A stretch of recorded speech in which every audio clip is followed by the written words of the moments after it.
Good morning, conference. Can we all take our seats, please? I know it's been a long time and people haven't seen each other, but we're here for 6 days and there'll be plenty of time on lunch in the evening to chatter to each other.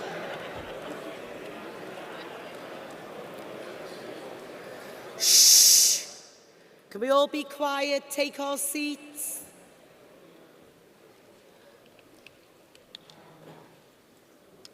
I'll just wait for a few more people to settle down.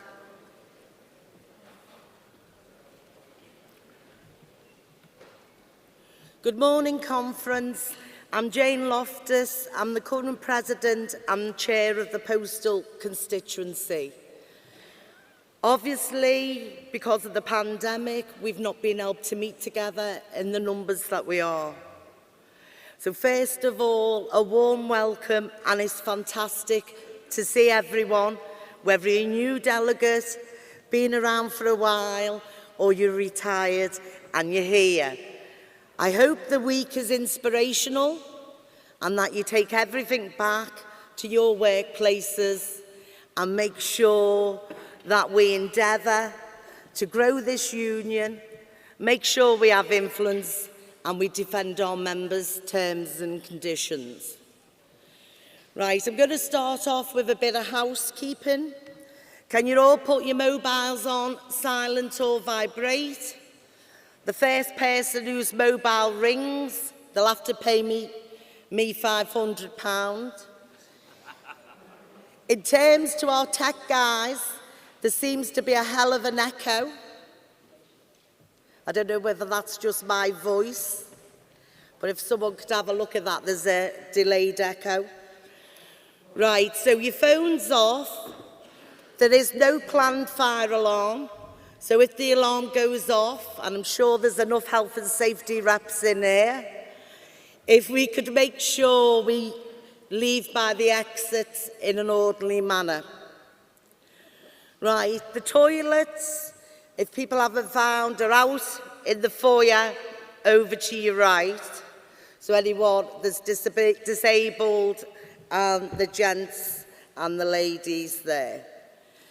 Right, we've also got stalls, and you will notice that you've got a conference guide that's in your bag. If people haven't opened the bag, there's leaflets and a conference guide in there, and it tells you what stalls there are and what fringe meetings. There also will be separate leaflets. So we'd like to say to you, take advantage of the stalls. Make sure if you want to go to the fringe meetings, you do. And that is places where you will network together and meet people who will be your friends and comrades for the coming years. You'll be surprised how many people you get to know from across the country, and it's great to be united together. In terms of the Union Line stall, right, they have a free will service while we're here. I'm not saying any of you are going to pop your clogs, but if you want a free will service, they can do it this week for you. So that's Union Line stall. So please make use of that. If any of you are having conversations or meetings with reps, please take those conversations outside. This room is for us to do business and pay respect to each other when we're listening to the debates. So I expect you to listen, to debate without any abuse, but with respect, and then we do the voting. And that then is our national policy going forward.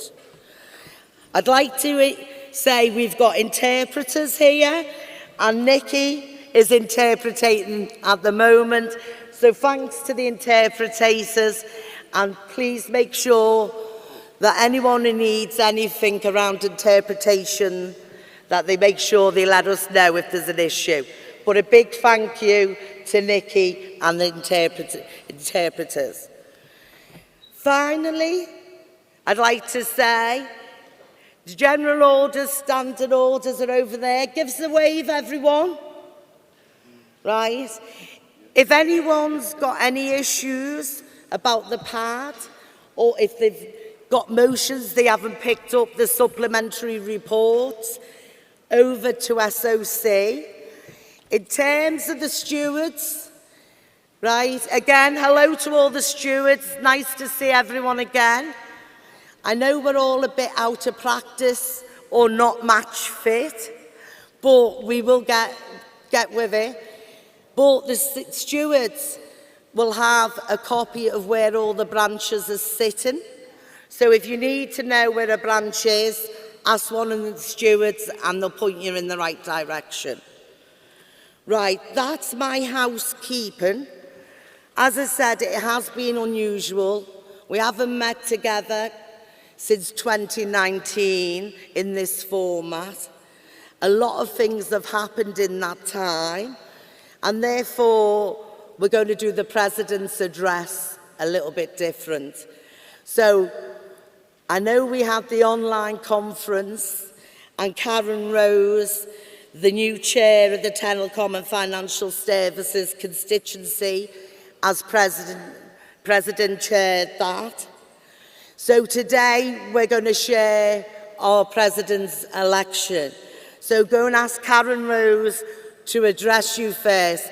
A warm welcome and a big thank you for all that Karen's done in the last 2 years for the constituencies.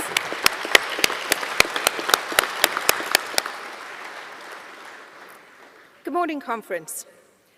I'm Karen Rose and I'm currently the Vice President. And it's absolutely fantastic to be able to stand here and address you this morning in what is our first face-to-face conference for 3 years. So I want to thank the President for giving me the opportunity and generously allowing me a few minutes to address you this morning. So as many of you will know, I spent my entire first term as CWU President working from home.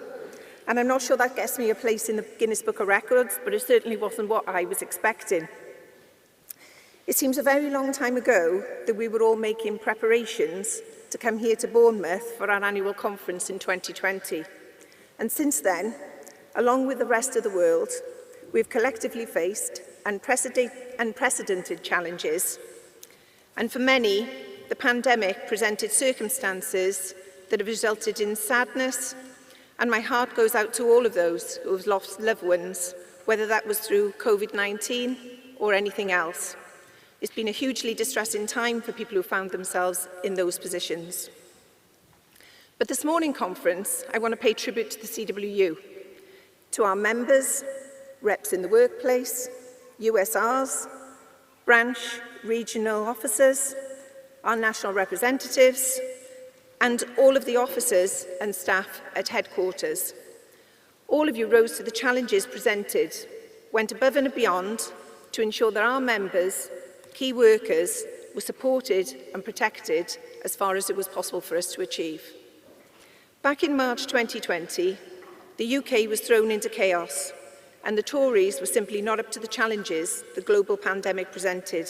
They were unprepared and incapable of making the right decisions.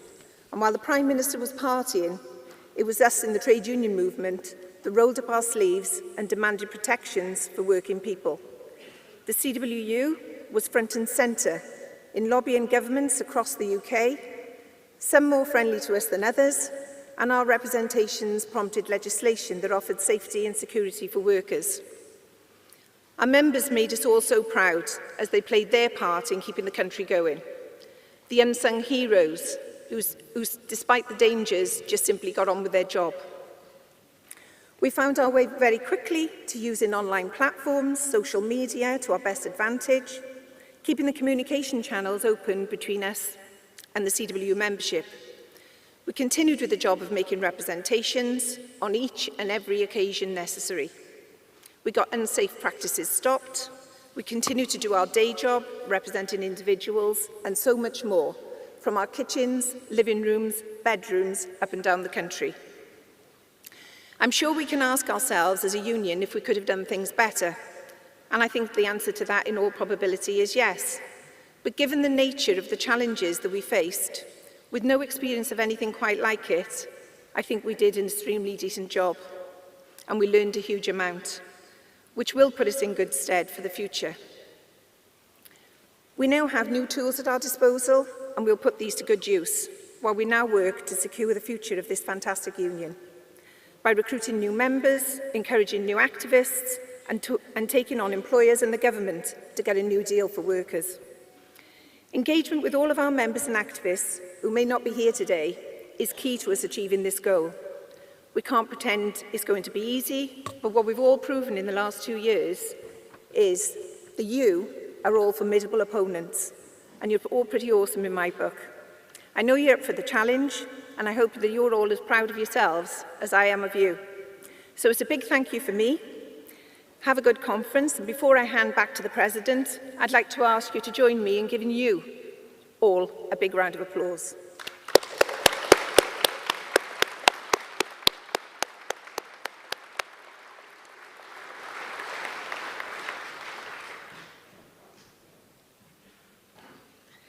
Thanks, Karen. I just wanted, in my address, again to thank everyone, but to say, one, the pandemic isn't over, so could we respect everyone in terms of if they're wearing masks or are they uncomfortable in situations? Two, if any of you, unfortunately, do test positive, I wouldn't like to see you in here, please, because it's not about who and how you are, it's about other people. And I think in the first year of the pandemic, when we seen all our members and the world of work was stripped bare, you realised who were the workers and the wealth creators in this world. And that was key workers. We were on the streets, we were in people's homes. At a time when we shifted onto online, I don't think any of us believed we'd be able to cope. Without internet services, we wouldn't have. And I believe both constituencies acted quickly, made sure that we carried on representing our members, and that we alleviated the fear that people had. Now, 2 years on, within a breath of people saying we were moving out of restrictions,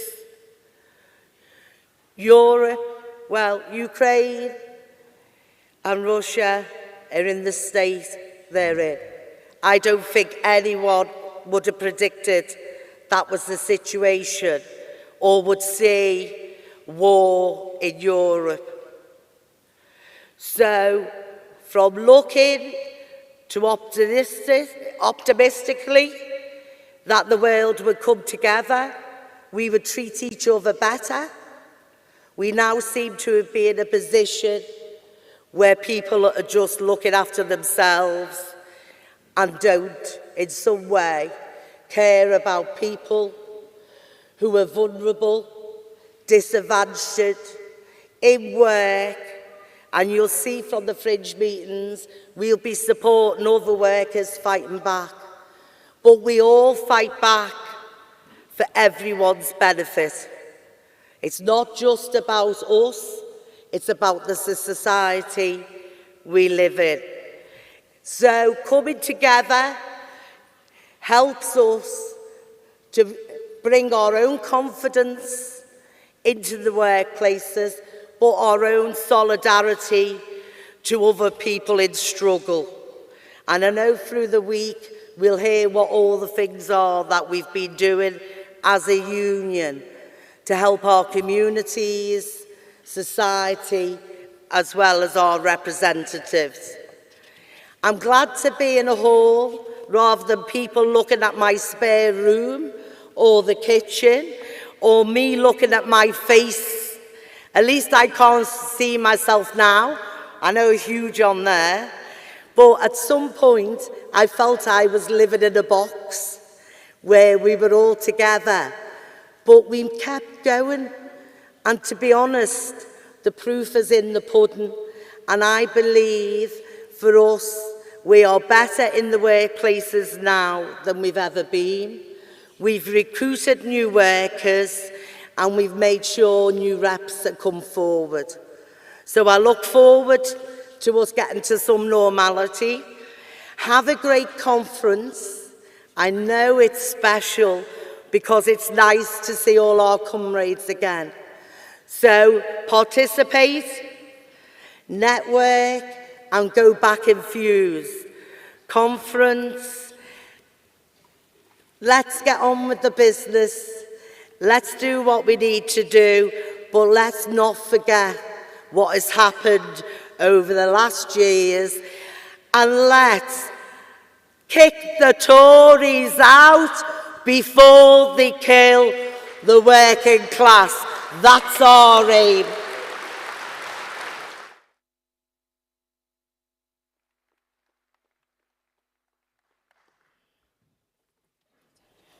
Right. We now move on to the obituary list, and I know it's over 2 years. I am a bit emotional about this. I'll be the same as other people in here.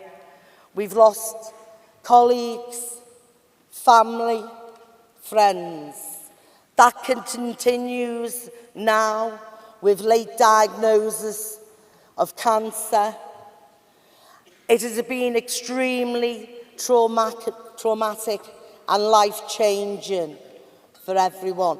I don't know anyone who hasn't been touched by what's happened in the last couple of years. I know on the postal executive, every time we met online, and sometimes that was 5 times a day because things were moving that quick, we paid tribute to every single person who we were notified who'd passed away. Some of them from COVID in the early days, and then some of those people who struggled through. You'll be addressed on Tuesday towards the dinner time by Barry Nelson. If you've been following him, he was in a coma from COVID. He's now out, but you'll see he is still struggling to get anywhere near back to health. And there is so many other people. Also, if you're on the extremely vulnerable, the advice is literally, don't go out. Wear your mask, it's your responsibility. I think that's outrageous. I think it's outrageous of people who don't care about what happens to us. And Partygate proves that. So what I want to do, in terms of the obituary, I don't want to do a minute's silence. I've reflected every day of my life. I think of my family members and how they are, and the ones who aren't here. Right, what I'd like us to do is pay tribute by a minute's round of applause to what people have contributed to their families, to their workplaces, to their comrades, the people who have looked after us. So I'd like you to stand and we'll have a minute's round of applause to pay tribute, reflect and celebrate everything that people have done. Right, start now and let's make it loud and proud.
Thanks, everyone. And I believe that's a fitting tribute, and I'm sure we'll hear more on the debates from yourselves.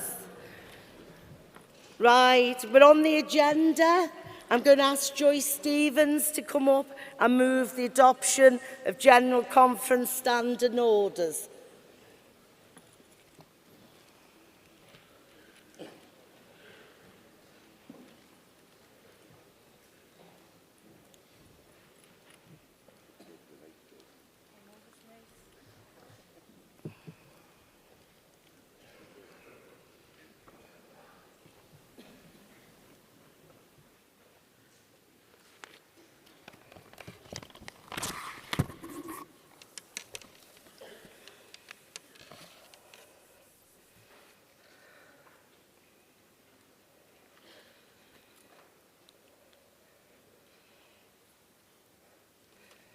President Conference, Joyce Stevenson, Chair of the General Conference Standing Orders Committee.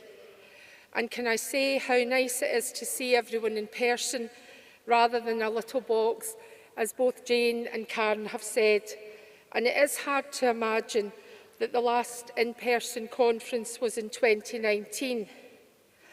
Although we've held virtual conferences in the intervening time, in preparation of this year's conference, we have continued with arranging the agenda in a way we believe will allow debate on a number of wide-ranging issues. This year we have Equality Day, and although we prepared for it to take place in 2020, this will be the first time that it's actually taken place. And we've prepared the agenda for Equality Day and the timetable to allow policy to be set, as well as allowing time for a range of interesting speakers. Can I draw your attention to Standing Orders 2, where you will see there is a change of timetable for Monday's Equality Day. This alteration was done in conjunction with the Equality Department, Education and Development, to allow conference to hear additional speakers. And conference feedback will be important, and we will be interested to hear your comments as to whether what we've set out works for you. So I would urge everybody to fill in the review after conference, and we will assess it and make any changes necessary to ensure we continue to mainstream equality in line with Redesign. Although General Conference is over 3 days, time is, as always, very limited, and on that basis, I refer conference to Standing Orders 3H and 3K on page 12 of the agenda, where speakers' allotted time is published. Each speaker is allowed 3 minutes, and we ask that speakers do not abuse these standing orders to allow maximum delegates the opportunity to speak and the maximum motions to be debated. We have also made time in the agenda out with Equality Day for a presentation and guest speakers, and I'm sure you'll give all our guest speakers a very warm welcome. Standing Order 3R gives a timetable alteration, and I would ask conference to follow the Tuesday morning's timetable as it was published in the agenda, and the afternoon timetable from 1400 onwards, as it is in Standing Order 3R. We've been notified this morning that Emergency Motion 1 on page 22 of your agenda, the NEC position is to remit oppose.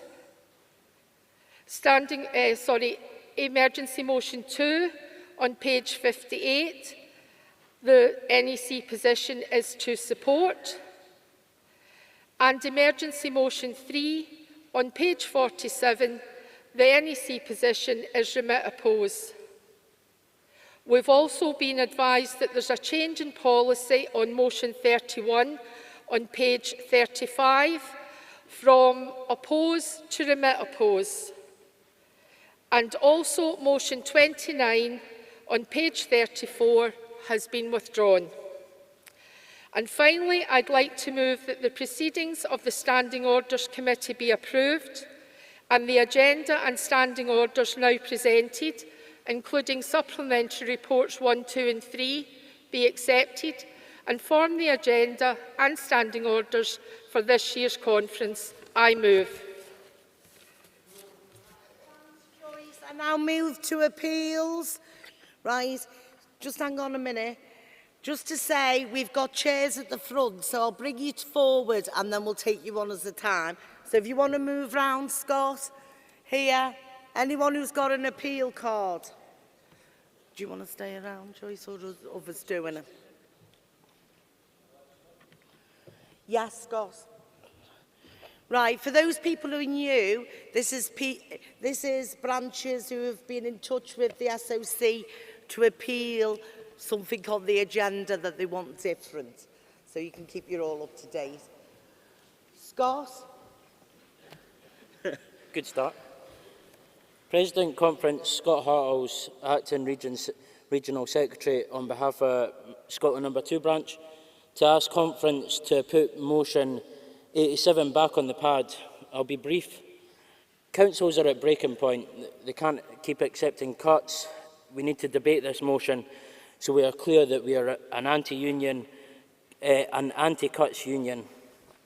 Thanks. Okay, thanks, Scott. I'll ask standing orders to come in. And we're talking about, just want to check, motion 87 on page 67, which was not allowed on the agenda.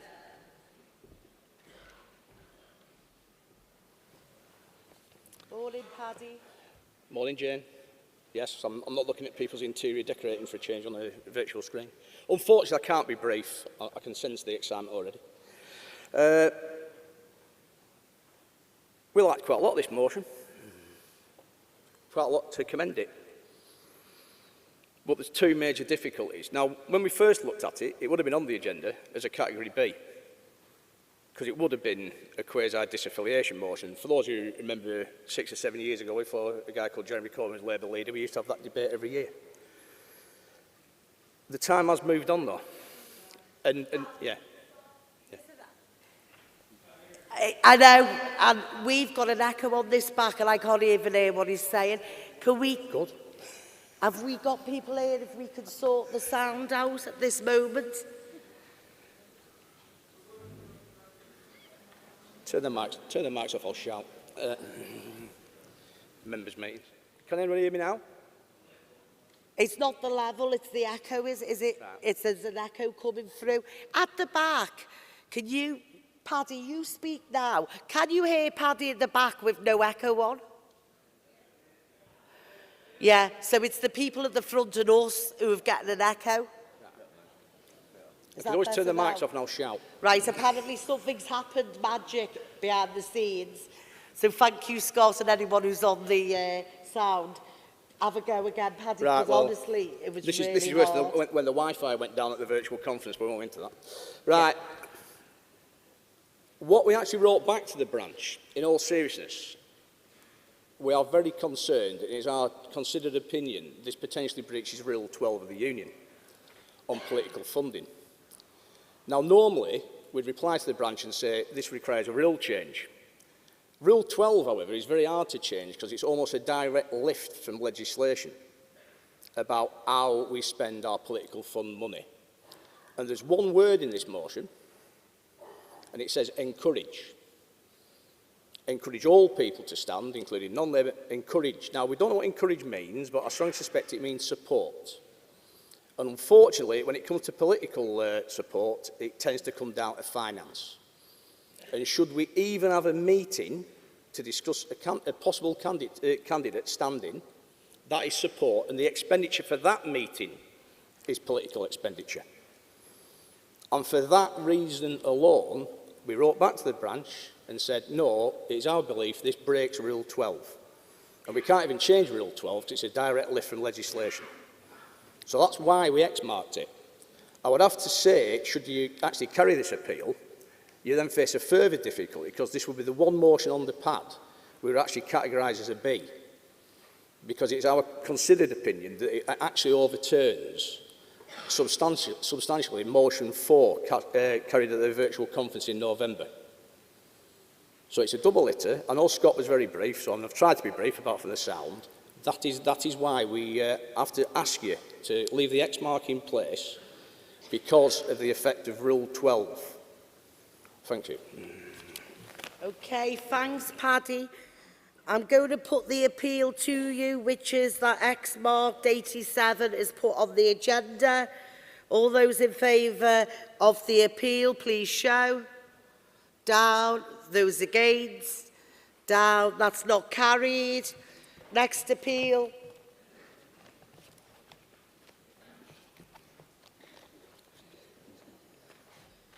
And the sound quality is a lot better, so thanks everyone. Boarding conference, Ryan Rochester, Coventry. You've got the echo, is that good? Is it good? Can you hear me? Yeah, great, brilliant. I was just looking at the pad, Oh, okay, fine. Trying to get motion 93 back on. Thank you, Paddy, because our motion is asking for Right now, in Coventry, the Labour Party are attacking the rights of bin workers to a fair pay rise. Inflation at 9% is out of control and getting worse. They would rather spend on propaganda and the ravages of austerity than paying families a living wage. This is not a business method, a good business method, or a holistic approach to industrial relations. So with that in mind, we ask to encourage debate by asking members to stand as anti-cuts candidates in the elections. The words are the words, and it's quite interesting that Paddy's extrapolated the words from encourage to support and financial support, where in this motion, it doesn't ask for financial support. All it really asks for is support of moral support to say what Labour should be doing. It's not even outside of the Labour Party, this motion. This party is within the Labour Party. And when you look at it, it's very difficult, I think, for a Labour Party to stand against or even have a rule against what we're asking people to do. Because within the broad church of the Labour Party, there needs to be an anti-cuts conversation. It doesn't have to always win, but the conversation needs to be there so we are actually relevant to our members and the communities that we live in. So, what my point is, I'm rounding up now, yeah, thank you, Jane.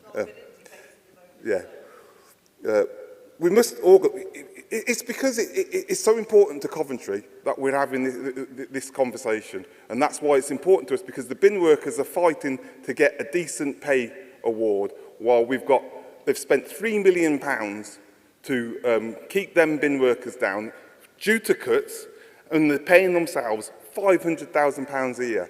We need to find a way to allow the union and the Labour Party to talk about these cuts. I move to put this motion back on the pad.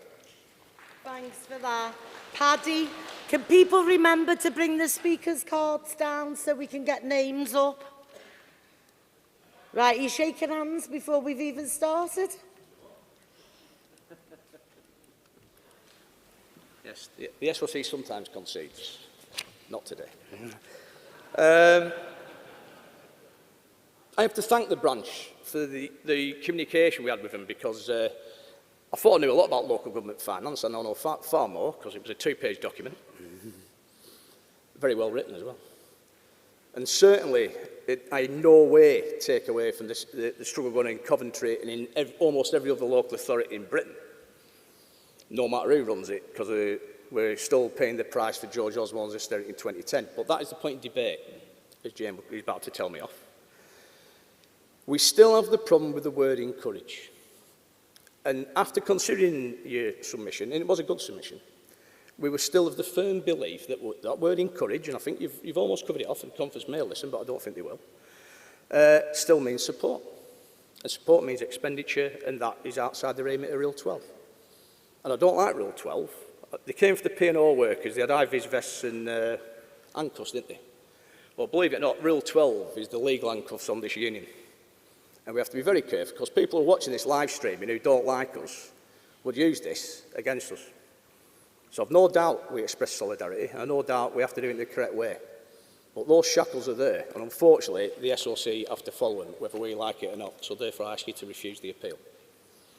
Okay, thanks, Paddy. I'm going to put the appeal to you, which is to bring motion 93 X-rated on... X-rated? Categorised X. Depends how old you are, that you know what X-rated are. But anyway, right. I'm going to put the appeal to you on 93. All those in favour, please show. Down. Those against. Down. That's not carried. Next appeal, Judy. After Judy, that's the end of the appeals, unless someone else is going to be waving at me. I've got a list of branches who can appeal, so you're all right, all regions for. Judy. Judy Griffiths, Coventry branch, to appeal the decision of the SOC to rule motion 94 out of order. And I would like you to read motion 94. The SOC state that the motion instructs the NEC to encourage councillors, Labour councillors, to act illegally. I wonder if they've even read the motion, which clearly states to call on Labour councils to set legal, balanced, no-cuts, needs-based budgets, which Unite the Union is also calling for. The 125 Labour-led councils alone control budgets of at least £82 billion. On top of that, they have usable reserves of just under 20 billion and a borrowing capacity that could boost their spending power. No-cuts budgets could be funded in the short term with these funds, while Labour councils unite together and campaign for funding from the government. Let's be clear, in the interim, to set legal, balanced, no-cuts, needs-based budgets. Councillors have the right to decide what they do, but obviously we have our preference. Our motion does not advocate presenting deliberately unbalanced budgets, which would precipitate an immediate legal conflict. The debate needs to be had, and branches should be given an opportunity for a debate to take place and a decision to be made. Please support the branch and allow democracy to take place in this union. In Coventry, as an example, wages of local government workers have stagnated for 12 years. Community Sure Start centres have closed, there have been 2,000 job cuts, youth services, library services cut, 50% cut in funds in the last 12 years, and yet they can spend £3 million to beat the bin drivers who are going on strike for a decent pay rise. It's an absolute disgrace. This is the sort of behaviour you expect from a Tory council. Not only that, they have lied to the public over how much a bin worker earns. Over 50 grand, they said. Well, they start on 22. When they've been there about 10 years, they might be on 27. So it's absolutely outrageous. These are not acting as workers' representatives. And I would ask you, you don't have to agree with the motion. That's up to you as branches, but at least have an opportunity to listen to the debate and take a decision. And I ask you sincerely, on behalf of workers who are facing an economic crisis and a cost of living crisis, I ask you to allow this motion back onto the agenda and read it. It talks about doing a legal budget, not illegal. Thank you. Thanks, Judy. Paddy?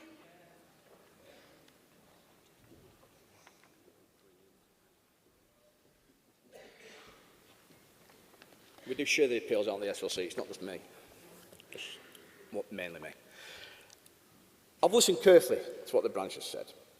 And again, they gave us a very comprehensive reply about the potential illegality.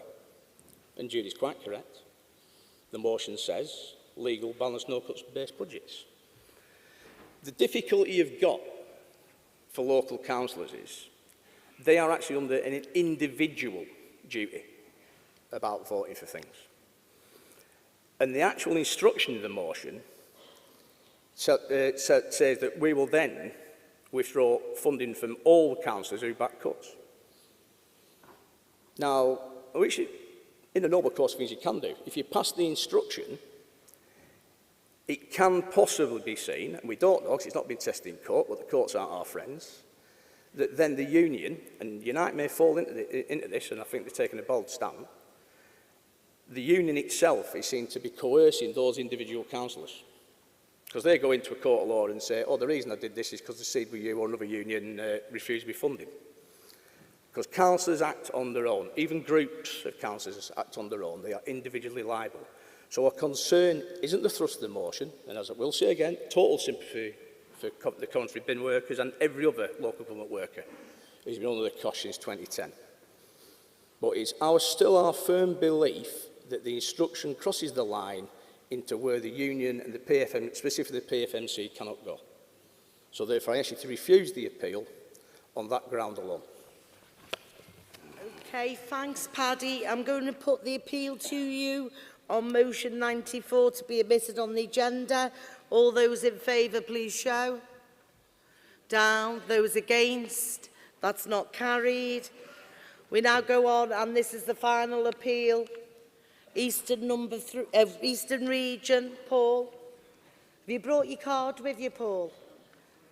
I know you're out of practice, you're not match fit. Carry on. We'll all get into the stride of this in the next hour. Go on. Conference, sorry about that. I didn't bring my card. I'm a bit out of practice now. You know, it's been a whole 3 years of sitting indoors, but here we go. Look, we put this appeal in regarding the Ukraine and the war crimes in Ukraine and the war that's going on for the free people of the Ukraine. Now, I put it under a revised timetable because it's such a movable feast, the war in the Ukraine, and I'm sure all of you will agree that it changes every single day. You see different things. I've been out there. I've seen the atrocities out there. I've seen what's happened out there. Now, what's happened when I went there has treble-fold since I was there till today. But look, let's state some facts here. There's overwhelming evidence of war crimes of the occupying Russian troops, including rape of women and children, which is disgusting. There's indiscriminate shooting of civilians. It's war by attrition. What they're actually doing is they're trying to kill the civilians to try and make the actual troops and the free people of the Ukraine give up. And under the guise of the Russian Federation that we all know is the fact it is the old Soviet Union. Now, let me make one thing very clear. It's not about the Russian people. It's about the Russian forces. So all I'm going to say to you is, look, there is a catastrophic decline in the Ukraine. There's also a catastrophic decline within Moldova. Moldova does not have the infrastructure to support the Ukrainian people coming over the border. It's the poorest country in Europe. They're not part of Europe. They're not part of NATO. They became free people of the world when the Ukraine did. So we are looking at a massive crisis here, and I can't for the life of me understand why this has been declined. Maybe it's because I put it under revised timetable, but as I said to you when I opened up, it's about a revised timetable because it is such a movable feast. I mean, look, it also calls for us to promote all initiatives, humanitarian aid, including the work that Carl Webb and Lenny Crook does with the CWHA and the work they're doing now to deliver aid to the borders, and they're delivering aid through MadAid and Victoria Dunford straight into the bottom of the Ukraine and over to the east. And I'm still slightly gobsmacked that this has not been allowed, because if we don't carry this and if we don't actually support this, then what's the point? What is the point in actually trying to support the free people of the Ukraine? Because we're sitting here, yes, you get your £75 a day. They don't. I took some aid out for some young girls, 11 to 15-year-olds. And all it was sanitary. And I asked one lady out there, what are you using without this? And she said, we're just cutting up pieces of cloth. I'm like, really? We didn't even think about stuff that's happening to people out there, the young girls out there. I also spoke to a 91-year-old woman, and she said, while she's got a breath in her body at 91, and one person from the free Ukrainian people. Now, let's get one thing straight. They're not refugees. They are free Ukrainian people. And she said, while I've got a breath in my body, and while one person in the Ukraine's got breath in their body, Russia will not take over the Ukraine. She said, we don't need to be saved by Russia. That's the problem. Thank you. Yeah. Thanks. Right, for those people who are looking blindly of where emergency motion E6 is, it's in your supplementary report, which was in the backs. I know people were looking to see in the pads. SOC3, supplementary report. You okay? Okay, Paddy.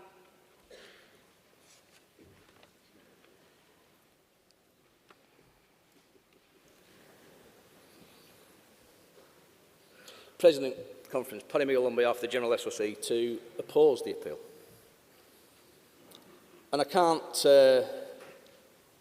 help not noticing the emotion in Paul's speech, and it's right to be emotional about the situation in Ukraine. Indeed, at the SOC meeting yesterday, when we considered this, the internal debate was, well, can we get emotional on this? Can we let emotion overrule our timetable? Because Paul's mentioned the timetable, and he's right. All emergency motions were due to be submitted by midnight on the 12th of April. And indeed, there is an emergency motion on the agenda about Ukraine. So we have put something on the agenda about Ukraine. Unfortunately, once that date goes, the standard for submitting emergency motions gets a lot higher, because it has to be something that's happened after the 12th of April and requires an urgent decision of conference. The body of the motion is spot on. However, the instructions, and the instructions of the bullet points at the bottom, when you've got your SOR3 out, the bullet points at the bottom, it is our considered opinion that those bullet points could have been submitted before the 12th of April. And for that reason alone, following our normal procedures, we cannot accept it as an emergency motion under our current standards. So, take the emotion out of it, and it's hard to take the emotion out of that debate, and say, follow our normal procedures, and please uphold this appeal and do not allow E6 on the pad. Thank you. Okay, thanks, Paddy. I'm going to put the appeal on E6 to be omitted to the agenda to you. All those in favour, please show. Down. Those against? That's carried. Okay, standard orders will deal with the positioning of that. Well done. Right, we are where we are. Right, are the standard orders agreed? Thank you. I'm now going to ask Tony Kearns, Senior Deputy General Secretary, to address you briefly. Morning Conference, Tony Kearns, Senior Deputy General Secretary.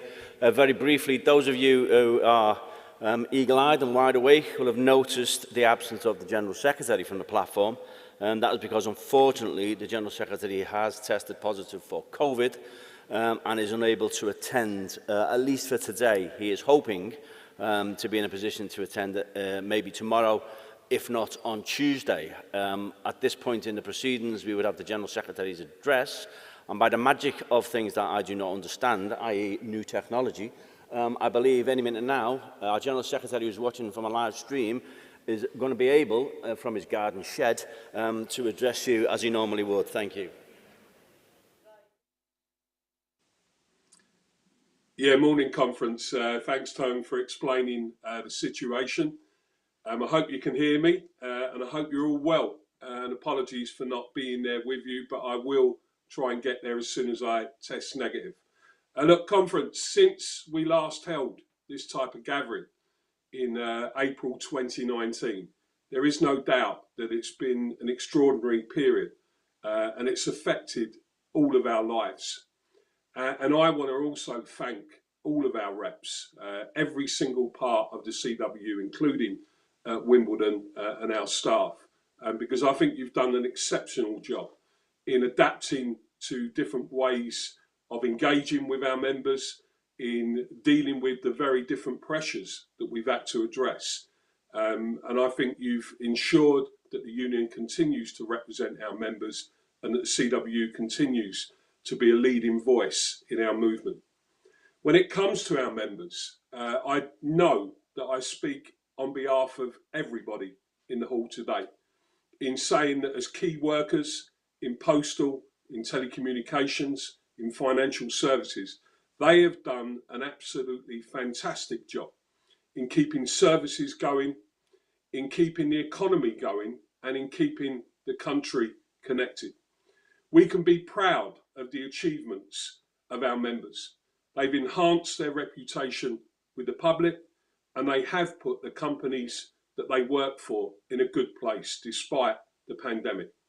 And they've shown incredible resilience and loyalty to the companies that they work for. And we will never, ever underestimate the huge personal sacrifices that our members, along with other key workers, have made in staying at work and in being out on the streets through all of the various lockdowns that have taken place. Now, conference, against this background, you would think that the employers that we deal with will actually be ready to come to the table now with substantial pay increases for our members. But instead, it looks like we're heading for major disputes pretty much across the board. In POL, we've just had a fantastic ballot result, 90% people voting for strike action, and there will be a strike that's been announced on the 3rd of May. In BT and Royal Mail Group, you will deal with emergency motions later this week, which will begin the process of industrial action ballots. In VMO2, we've just had a fantastic result in a consultative ballot. Again, 97% of people voting in support of the union. And in all of the companies that we work for, I'm sure that we're going to be in difficult situations with the employers. So my message on pay is very, very simple. This is a moment where we have to fight for the pay awards that our members deserve. And these are not disputes that are about whether or not the employer can afford better pay rises for our members. Let's remember here that whilst our members were making huge personal sacrifices, the likes of BT, the likes of Royal Mail were making huge profits. These are disputes that are about the choices that so-called business leaders make and whether they truly value the workers that are their greatest asset. But instead, they've chosen to put themselves, their own personal gain, and shareholders in front of the workers. And that is simply not acceptable. So when POL go on strike, I want to see the whole of our union out there with them. When BT start this ballot, I want to see the whole of the union getting behind our BT members. When Royal Mail go for their ballot, I want to see the whole union behind them. And for any member that we fight for on pay, it will be a fight for the whole of the union. So conference, turning to wider but connected issues, you may have seen my Voice article recently where I made the point that our roads and that this really is time to see trade unionism in its widest possible context. For me, this is about building a union that looks after our members in the workplace, but also stands up for them outside the workplace. This is the only way that we are going to grow our movement. And I don't think I've ever known a time where whatever way you turn at the moment, life is so challenging and so complicated. And millions of people, including many of our members and their families, are really struggling. We've endured decades in this country of an imbalance of power and wealth. It hasn't happened overnight. It's been going on for a long, long time. We've had a pandemic that's made that situation worse. We've got a cost of living crisis that is really going to cut deep. And we've got inequality in race, gender and class that is there for everybody to see. And as speakers have referred to, we've got a tragic war in the Ukraine, on the continent of Europe, something that we never ever thought we'd see again. And if we look at the political landscape, you'd have to say things look very, very bleak. Johnson is a shambolic individual. He abuses power and he abuses rules. And he's never ever going to change because he's been doing it all of his life. And the Tories are never ever going to level up for working people.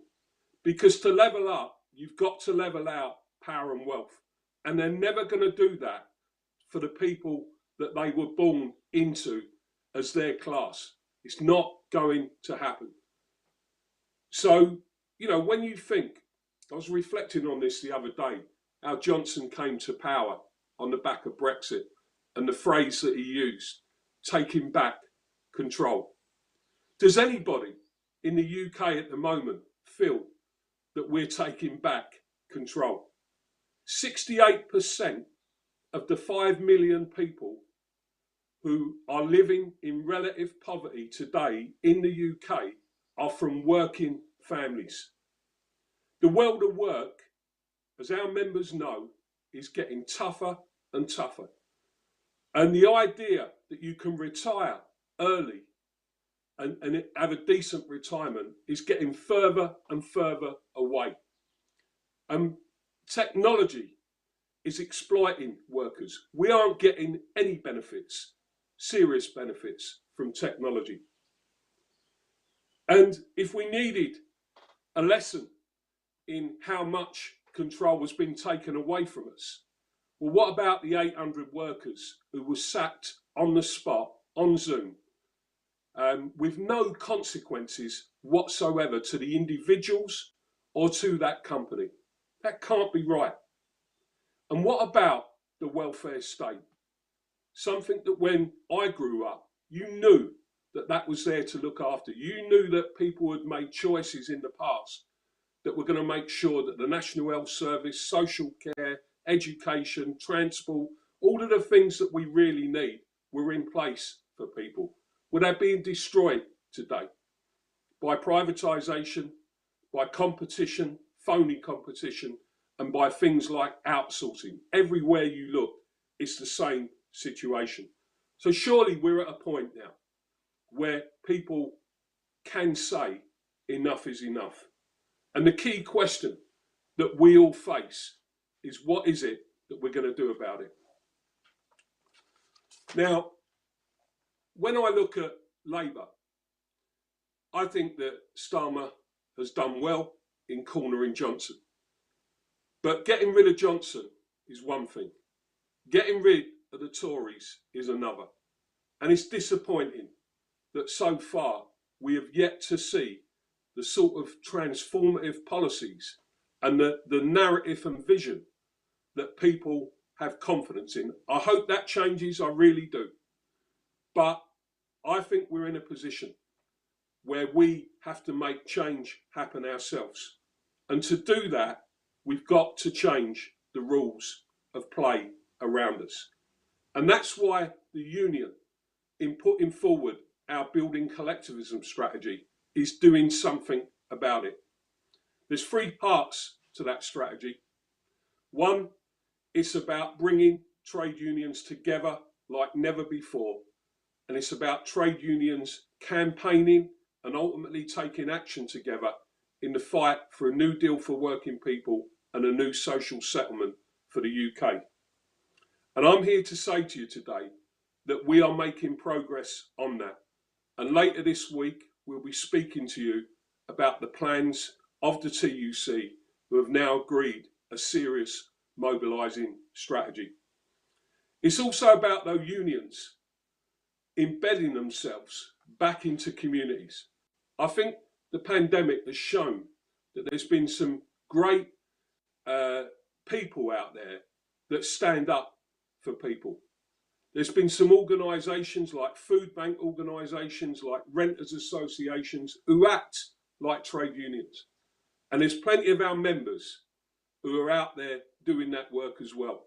So what we're doing is starting to do that in a more structured way so we can build alliances deep into communities.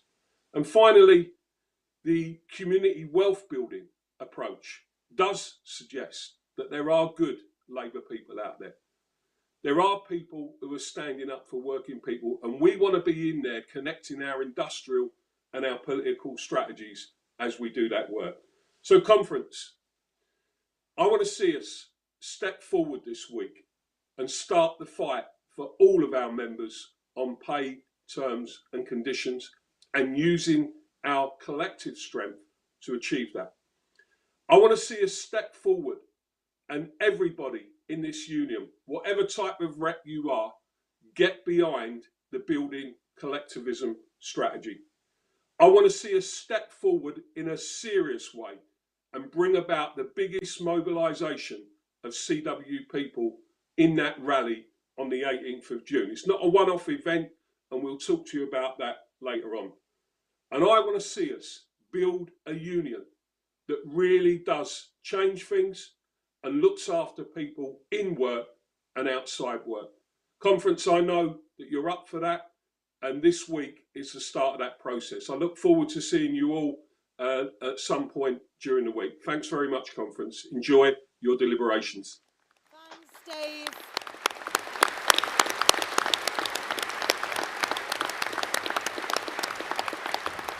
Thanks to the General Secretary, obviously, for his work he's done over the last few years, but also to wish him well, and hopefully we'll see him at conference once he's tested negative.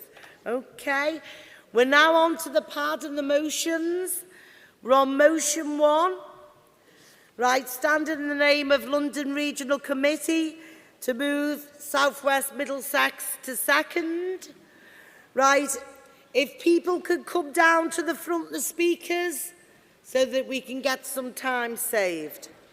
London Regional Committee.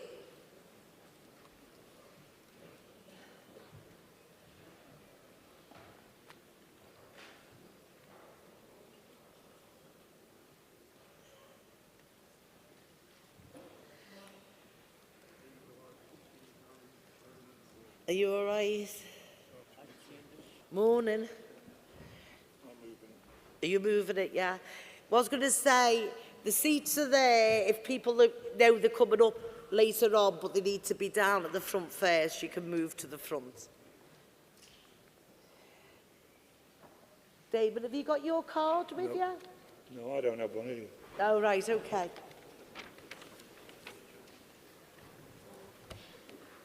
President Conference, Damien Ibbison, South West Middlesex. I move this motion on behalf of my branch. Nice to see you all face to face. Lots of old friends, lots of new friends. It's been sad 2 years or 3 years now, but what I'm going to do is I'm going to read you the entire motion because it's not that long. This conference instructs the NEC to restore full legal services, including representation, to all members and their dependents. I don't think it's asking a lot, but I understand that the top table is down to oppose. This motion is asking for restoration of legal services for all our membership, and by all it includes retired members, and that's important to acknowledge. For some years Union Line has been the go-to legal service for our members, and a good thing or not is not in question. Since the onset of Union Line, it has been made very apparent that this is an advice line only, thus greatly reducing the facilities available to our members and their dependents as previously enjoyed. All publicity confirms the status of a helpline. In past years, members were represented and members benefited from this service in both employment and medical tribunals. The success has been seen as a security blanket and also a main benefit of membership. Recruitment for this union has been successful, but retention is the watchword. This union is hemorrhaging members, and it is this union. If this union is to survive, we need to stem that flow and return back legal representation as a major plus. I urge this conference to pass this motion. I understand the NEC are down to oppose, but we cannot allow this to happen. If we don't stem this tide, then this union, and I'm sure Tony is going to mention this at some point this week, is going to struggle to maintain and remain valid. Thank you. Thanks, Damien. Seconder.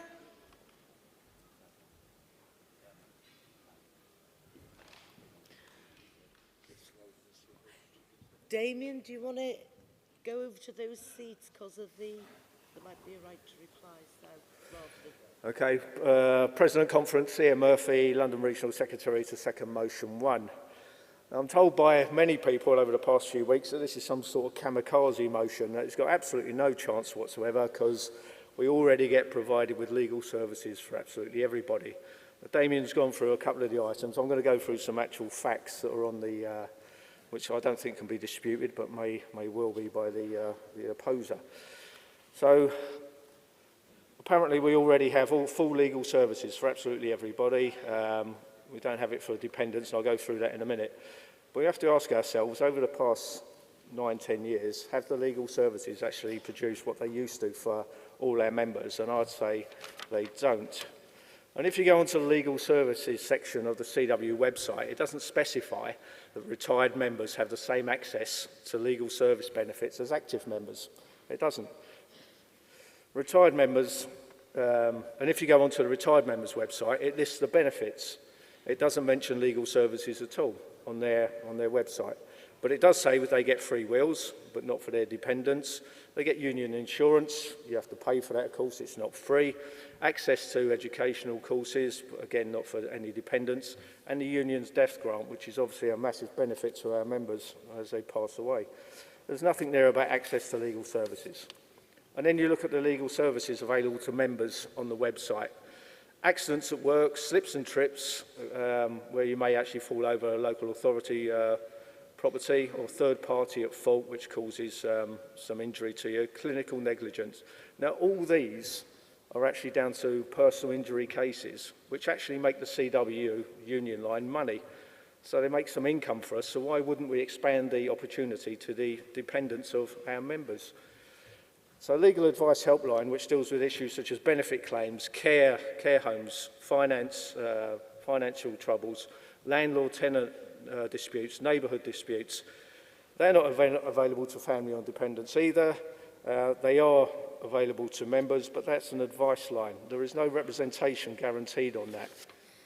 But I'm going to suggest that this motion is forward-looking, because if you make the sensible decision to carry this motion, our offer to new members, both in our own core industries and beyond, becomes much more attractive. As the CWU looks to expand its membership, full access to legal services, both for members and their dependents, could really make a difference where we struggle to recruit in outside companies and industries. Owner-drivers, where what our offer is small. It's different parcel companies, call centres and other communication companies. I would suggest that going there and saying you get full legal services on top of representation on conduct and grievance and personal issues would be a winner in recruitment in the future. Thank you. Thanks, Ian. Right, just hang on. I haven't opened it up for debate, right? You're rather keen. I'm going to chase you back to your seat, but I won't. Right, motion 1 is open for debate. Can I have an indication of anyone who wants to come in on the debate? Yourself? Right, okay. Is there anyone else? Because otherwise I'd call you down so you're ready.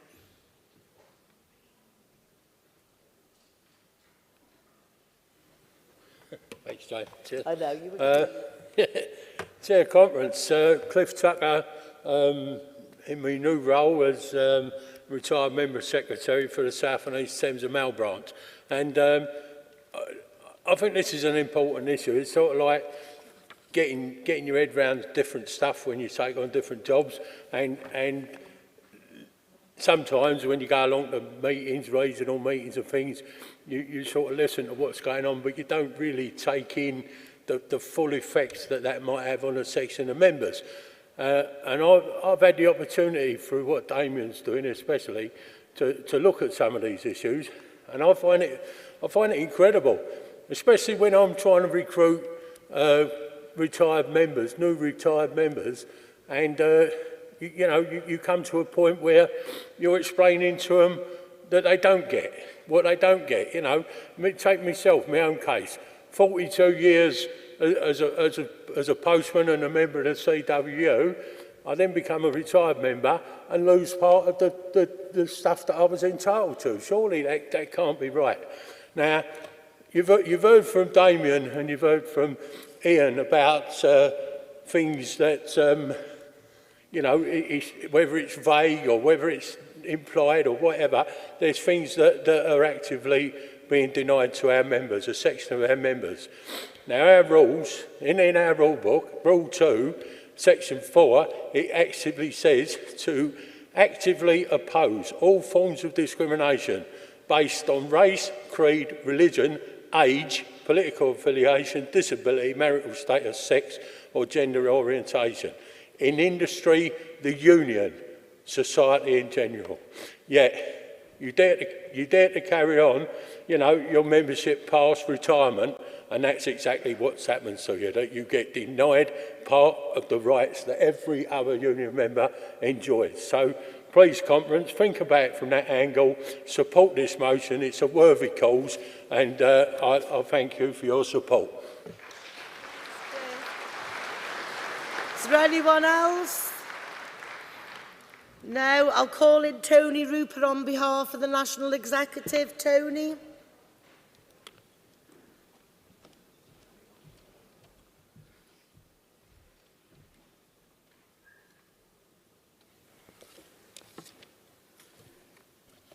President Conference, Tony Rupert on behalf of the National Executive, to invite the branches to remit the proposition, or if they can't remit, then invite Conference to oppose. Now, a lot of the speakers, or all three of the speakers who came to the rostrum, basically made an argument about retired members and what they're entitled to. Let me make it quite clear to everybody.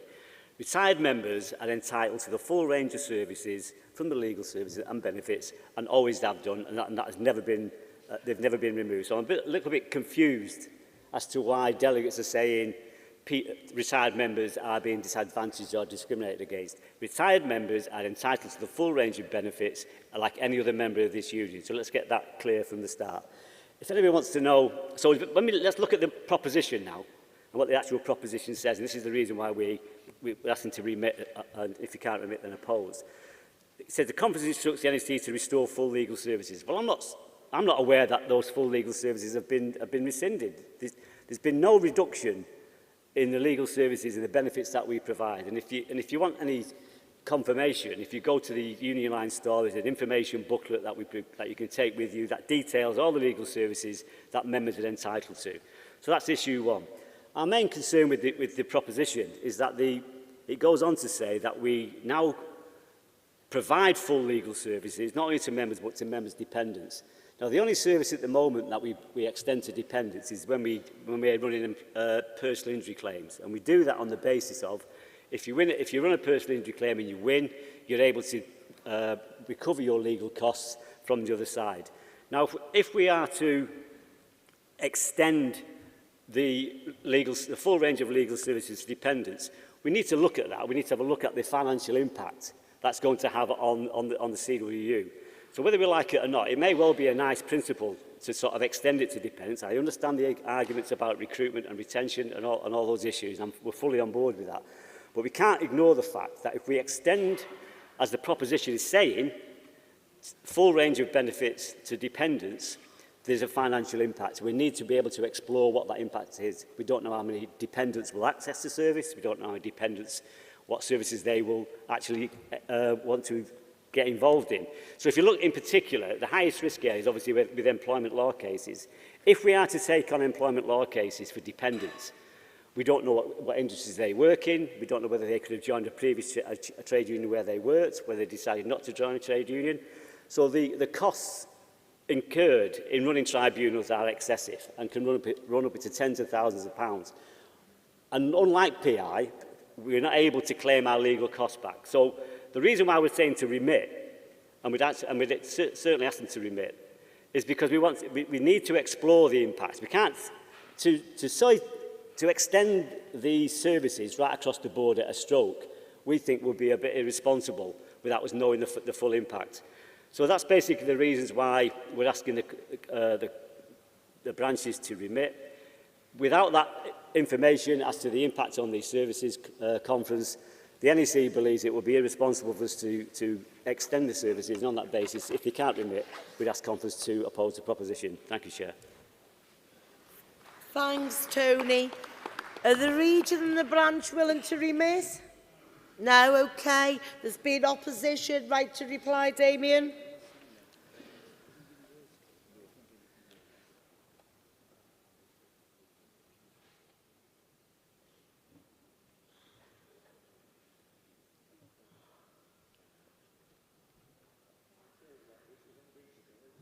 Don't apologise, Damien.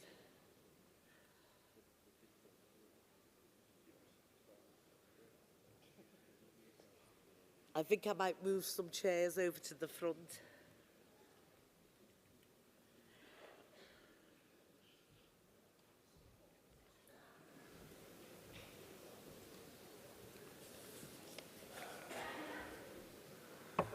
Chair Conference, Damien Iverson, exercising my right to reply.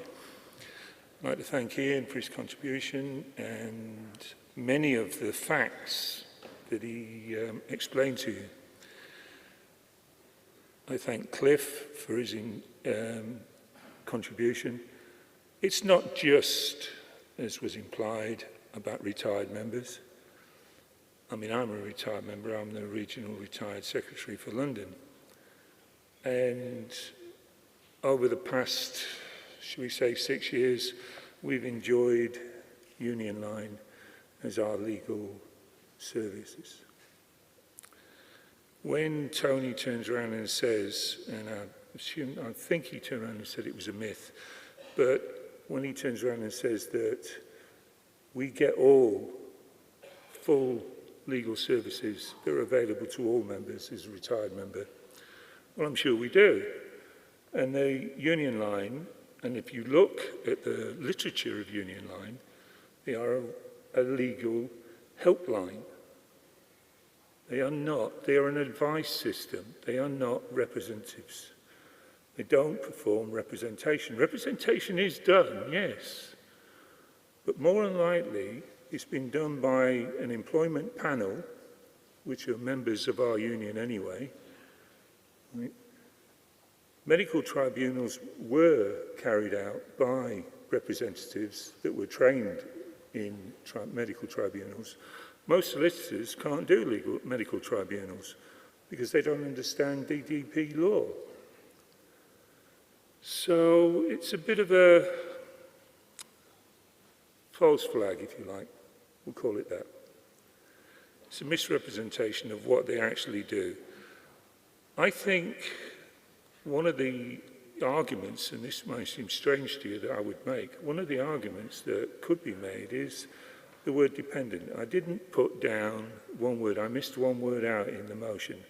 I missed immediate dependence. And that would have clarified everything, I think. That would have saved us a lot of discussion. I think it would have been accepted. Cost is going to be involved in this. It will be costly. But I think it's a cost that we can bear. We're going to be hemorrhaging people, as I said, from this union on the basis of what benefits can you sell this union to new members. And if we're going to be honest, and we need to be honest, there are a lot of things that you can get, but most of those things you can get online. Right? Legal services, legal representation would be a major plus for this union in retention and both recruitment. I think Ian knocked it on, put the nail on the head when he turned around and said, it would be a major issue for us in making those retentions and keeping membership and getting new memberships. A lot of unions are getting away from it now. Can I have 2 seconds? Can I have an extension, please? Is the extension agreed? Thank you, Conference. Carry on. Thank you. I'll be brief because I know there's a lot of business to be done. But this is important. This is fundamental stuff. We're talking about saving this union. This union isn't on its uppers. I'm sure Tony will put it in words that will turn around and tell us that, yes, belts have to be tightened this year. We have lost so many thousands of members, so we need to, tighten our belts. Denying members legal representation isn't one of them. I think we can find a way to pay for that. How many of us actually would require that legal representation? I don't think it runs into the thousands. I'm sure somebody will turn around and say it does, but I don't think it does. I think we need to keep this as a security blanket for membership. Most of us have been in this job a long time, some of us 30, 40 years. Right? How many times have we needed legal representation in that time? Not a great deal. But that legal representation was there for you. At the moment, it isn't. Please carry this motion. Thanks, Damien. I'm going to put motion 2 to you, motion 1 to you. All those in favour, please show. Down. Those against? Down. That's not carried. We're on motion 2, time and work, clerical, to move. If you've a seconder, send them down.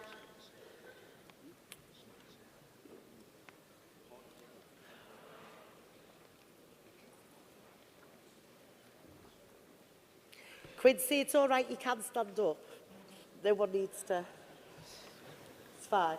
President, Conference, Ben Shafto, Tenure Clerical Branch, moving motion 2. 12 years, Conference. It's taken 12 years to get here. We finally have a CWU app, but we need to move forward. We need to seek improvements and we need to utilise it more. We believe it needs to be improved to benefit both the CWU and the membership. Some of the things are needed now and some can be a work in progress, but we need to make research and the potential benefits as a priority. At this point, the app does confirm your membership number, and we believe the app can replace membership cards. We've just commenced a huge membership drive, and I'm unsure how much we would have saved or could save in the future if your membership card was online, but I'm sure it would be a reasonable amount which could be put back into growing the union. The app could be for potential members to learn about the CWU and to join. Currently, you can click to visit the website to sign up, but not via the app, and a short video on the benefits could also be included, or at least signposted too. Although you can link the app to your membership, it still doesn't link through to the membership benefits, it only signposts. Despite confirming your membership number, and under info it confirms headquarters contact details, it does not tell me my branch or have any contact details for them. Things like request a rep, or I have an issue and need help, could be needed. In contrast, under bullying and harassment, it does have a helpline and contact details for Kate's department, but could signpost for help with issues with a link to the website, or again with branch rep details on it. The content needs to be regularly updated and relevant. Users should be able to sign up for push messages relevant to their constituency or interests. We have much more content on social media that isn't replicated on the app. Push messages would make a difference. We could send stuff out instantly, instant updates, instant polls. It's something that's definitely needed. Conference, it's taken a long time to get here, so let's make it worth it. This app could change how we do things and the potential is huge. Please support the motion. I move. Thanks, Ben. Seconder. Formally seconded. Motion 2 open to debate. Any indications? Do you want to come down? Is there anyone else? Yeah. Do you want to come to the front?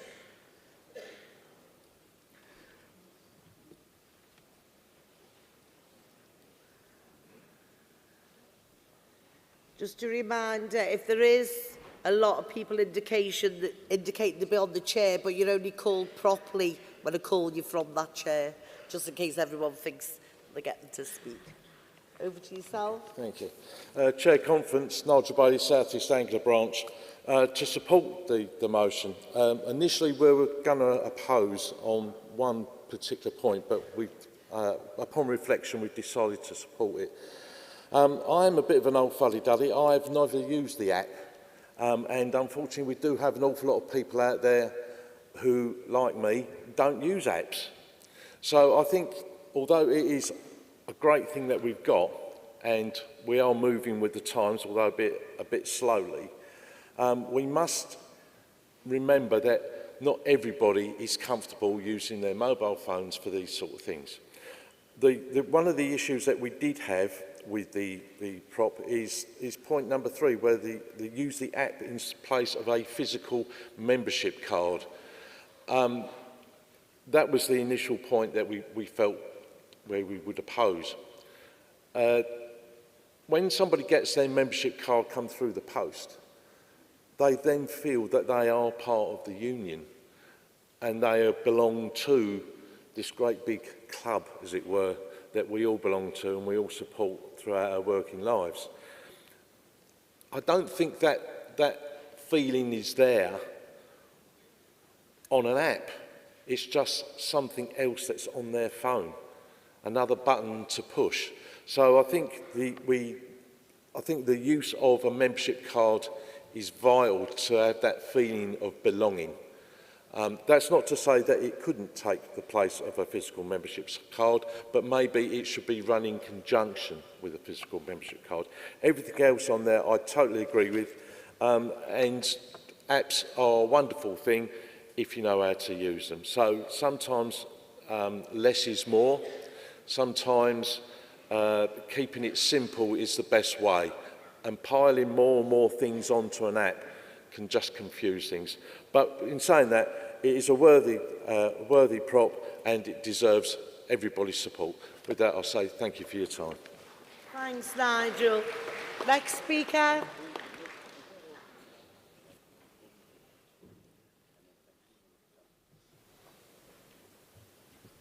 Chair Conference, Bill Dixon, South London, Surrey and North Hampshire branch. And I suppose I'm going to be the party pooper because my branch had a sort of listen and decide. And it's actually the same point that the previous speaker had regarding the membership cards. I'm not a mobile phone. I'm a member, a union member, a proud member of this union, and I don't want to have a mobile phone to be able to belong to this union. All the other points in here I agree with, and I sort of note that actually what the prop is looking at is for a review. So maybe the executive speaker could sort of allay the fears regarding not having to have a mobile phone just to belong to this union. I've got a card, and I know I belong to this union. Thanks for the conference.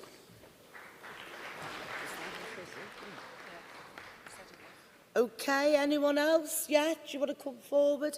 Can I have an indication, anyone on this motion?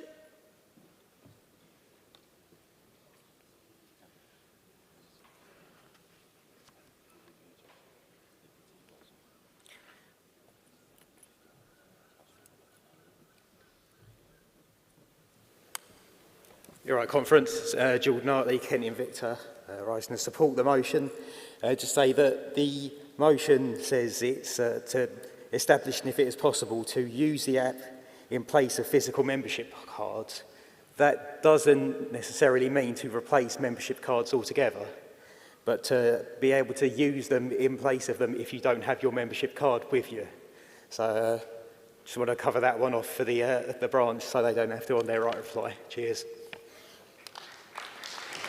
Thanks. Can I remind people to bring the speaker's cards with them? Just because I cannot remember every single person's name after 2 years, and at least it's a good hint. Oh, and you can put them on the app, apparently. But anyway. Right, we'll be doing conference by app, and then you won't be here. But anyway, we won't go down that road. Right. I'm going to call in Chris Webb, but there has been opposition moved, so there will be a right to reply. So if Chris Webb comes in on behalf of the National Executive. Over to you, Chris. Thank you, Chair. Chair Conference, Chris Webb, Head of Communications on behalf of the NEC, to ask Conference to support motion 2. And in doing so, to say thank you to the branch for putting the proposition in.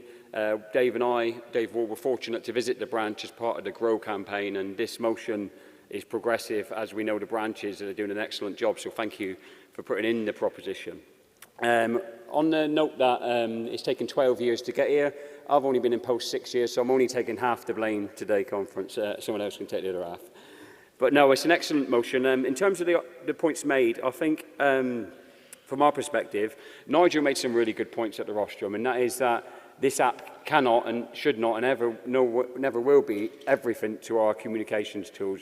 The best thing that we can do to engage our members has always been and will always be in the workplace and will be physical communications. What this is, as a product, is just part of our communication stable. And I think that fits in with Bill's point as well that he made. And I think that's what the motion says. It's just to see if it is possible. And the answer is yes, it is possible for the membership card to be on the app.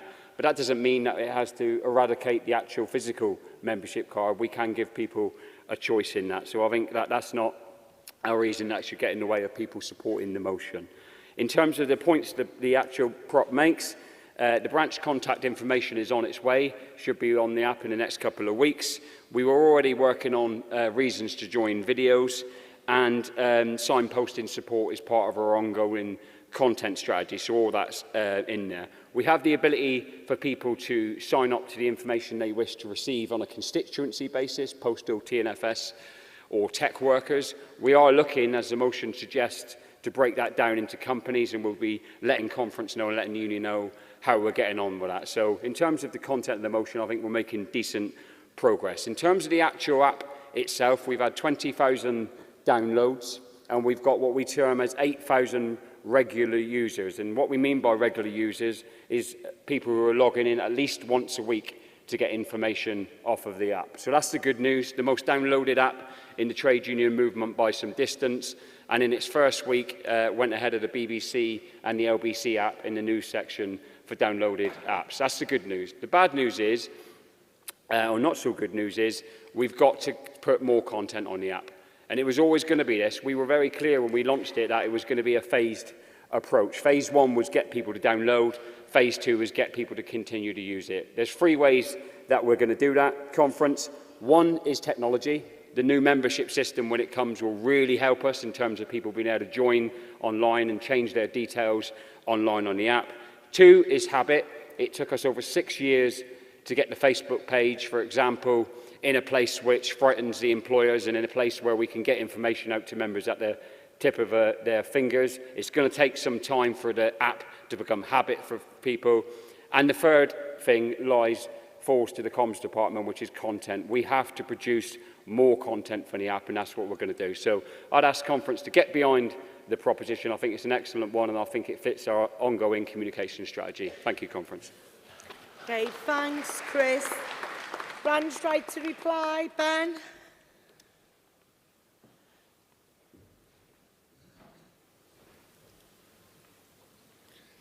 Chair Comments, Ben Shafto, right of reply. Yeah, it doesn't have to replace the membership cards, but give some people might want a choice. People do things on their phone, people don't carry a wallet. Simple fact of the matter is, if you want a card, request one. If you don't, do it on your phone. It's not to replace anything, it's just to move us forward, and I think that's what this motion does. Thanks. Thanks, Ben. I'm going to put motion 2 to you. All those in favour, please show. Down. Those against. That's carried.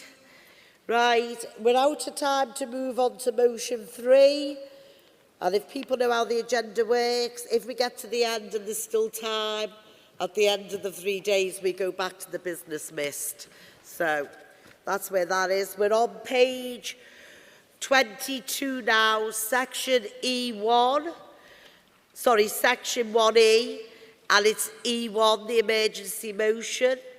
And that is, I'm just going to check, is the SOR 3? The emergency motion? 2. SOR 2. To make sure you've all got it. Right, I'm going to ask Greater Manchester Branch to move. If there's a seconder, come down as well.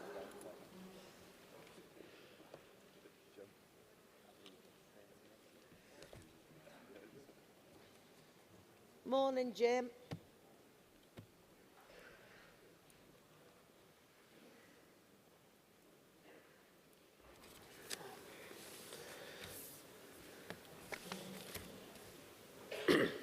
Chair, Conference, Jim McNichols, Greater Manchester Branch, to move this emergency motion. The emergency motion will be formally seconded in order to save time. Conference, we're all aware of the cost of living crisis. This has been caused by many factors, but one of these is the disgraceful actions of the energy companies. They make billions, yes, billions in profit, pay massive dividends to shareholders, and basically they rob all of us, the consumer. They point to the increases due to wholesale pricing changes, again due to various factors, and to a degree you can probably accept that as a reason for a price increase. However, I ask you this, standing charges. Why do we pay a charge per day for gas and electricity whether or not we use it?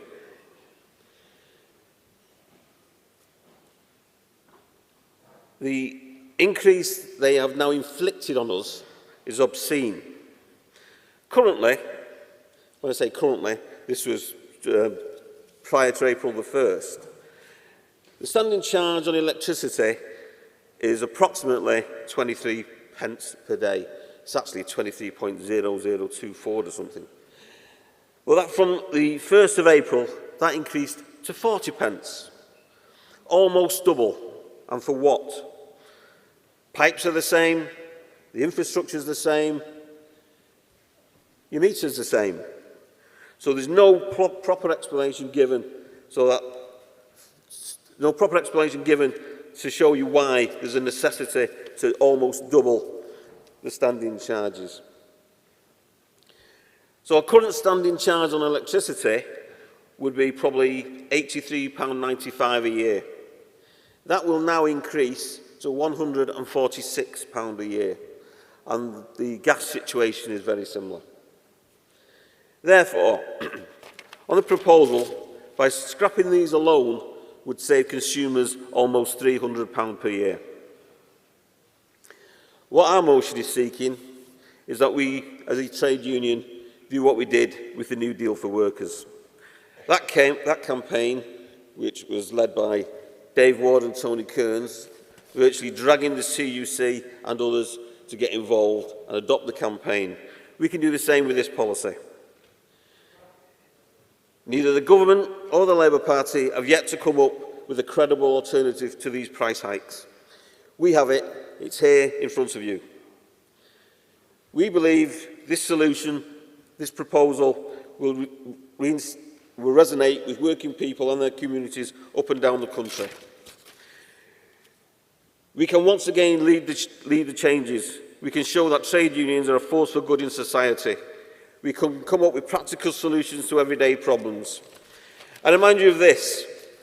Free broadband for all. It was laughed at when it was suggested. But during the pandemic lockdown, it was desperately wanted and desperately needed. This motion fits with the union's policy on fighting with working class communities. It will be welcomed by people as a tangible solution to a real problem. I believe that households would support this campaign, and it would put our movement as a trade union at the forefront of things again. We, the trade unions, need to take the lead and to show that there are better ways to create policies when the political parties don't. I'll finish, Chair. Yep, I'll finish. I'm going to ask them to give you an extension. Is an extension agreed? Carry on. Basically, just to sum up, we found out in the past, and it's been proven in the past, that the trade union movement can force politicians to take action. And I believe by adopting policies that we can make changes, real changes to real people's lives, the people we represent, the families and the communities we represent.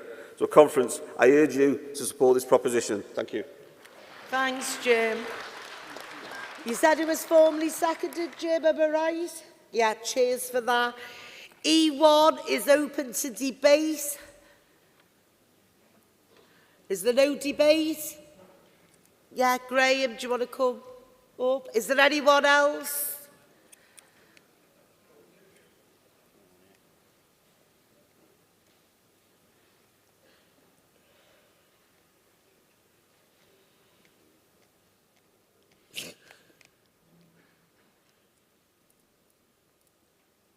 Ah, you were looking for your card. Good.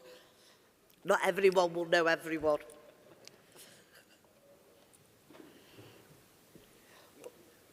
I was going to say, don't be climbing up the...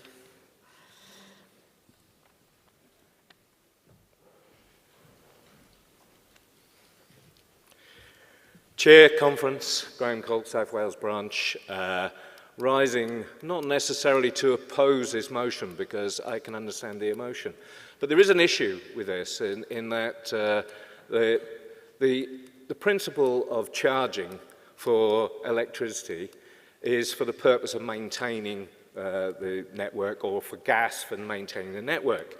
Now what will happen is, right, and this is the problem with how the motion's worded, which I'm guessing is why there's a request to remit, is because what the companies will do is, if the first amount of cash is usage of fuel is going to be £250, they'll just put the price up, right? Because they will want to generate cash.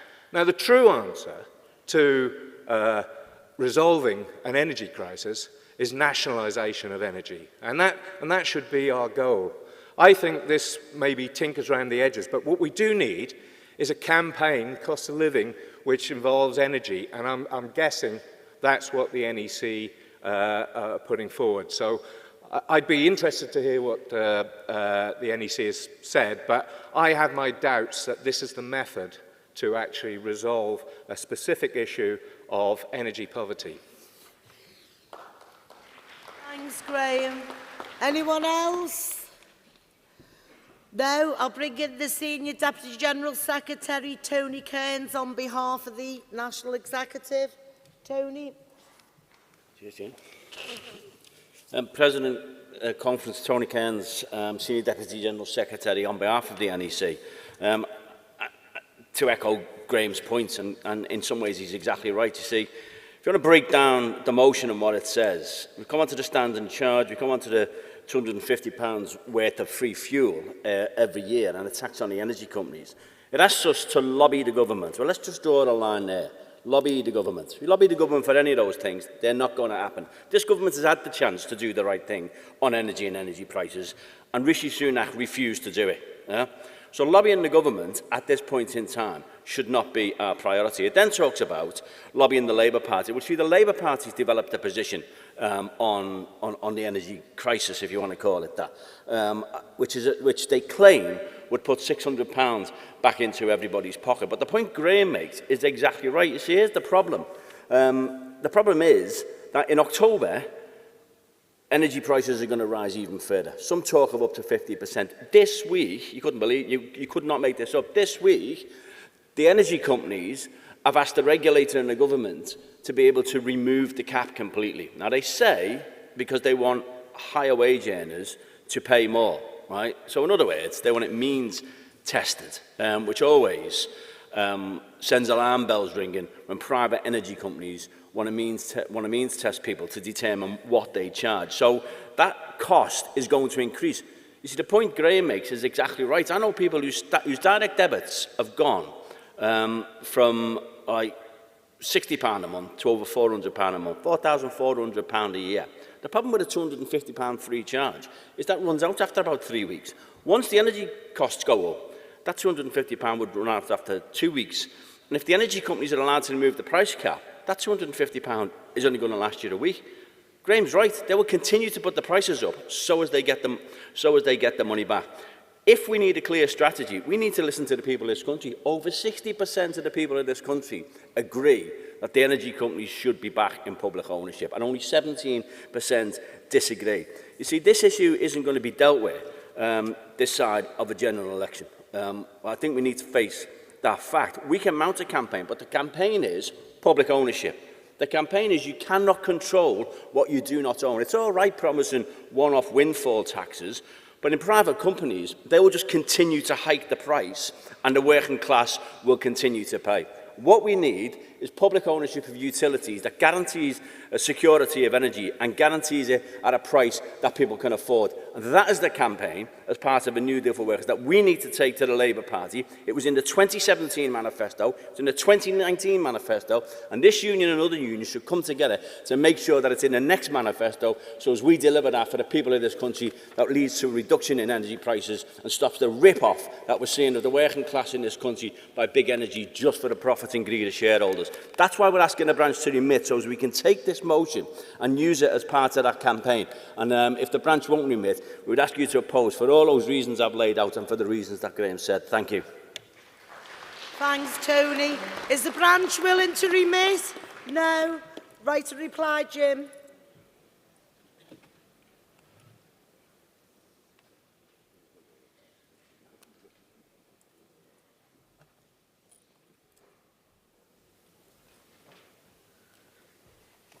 Chair Conference, Jim McNichols, Greater Manchester Branch. It would be very easy to have agreed to remit, but it doesn't solve the problem. Graham's right, and Tony's right. The only way to really do anything for people is nationalisation. That is, believe it or not, that is my belief. That's where we should be going. But we're not at that stage. And the Labour Party is not offering us nationalisation. And as Tony says, the only way to deal with it is at the next general election. Well, unless the Labour Party changes its policy, that won't be on offer.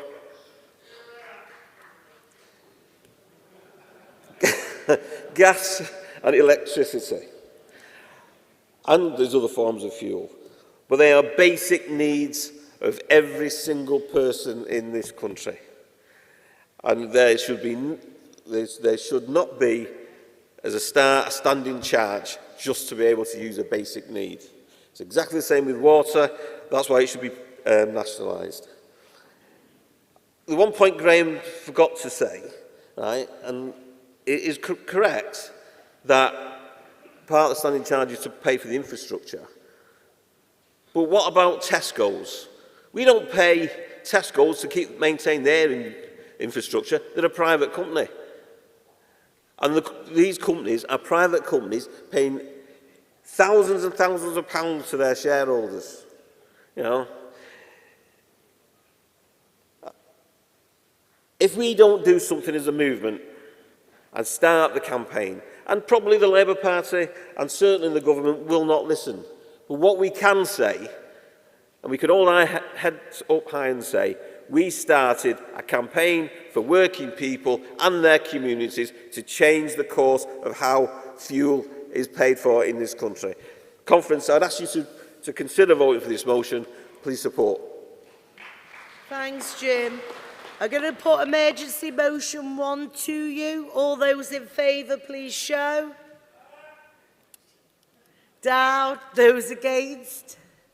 Down. That's not carried. We're now on motion 5, standing in the name of Scotland Regional Committee, to move. If there's a seconder as well, come down.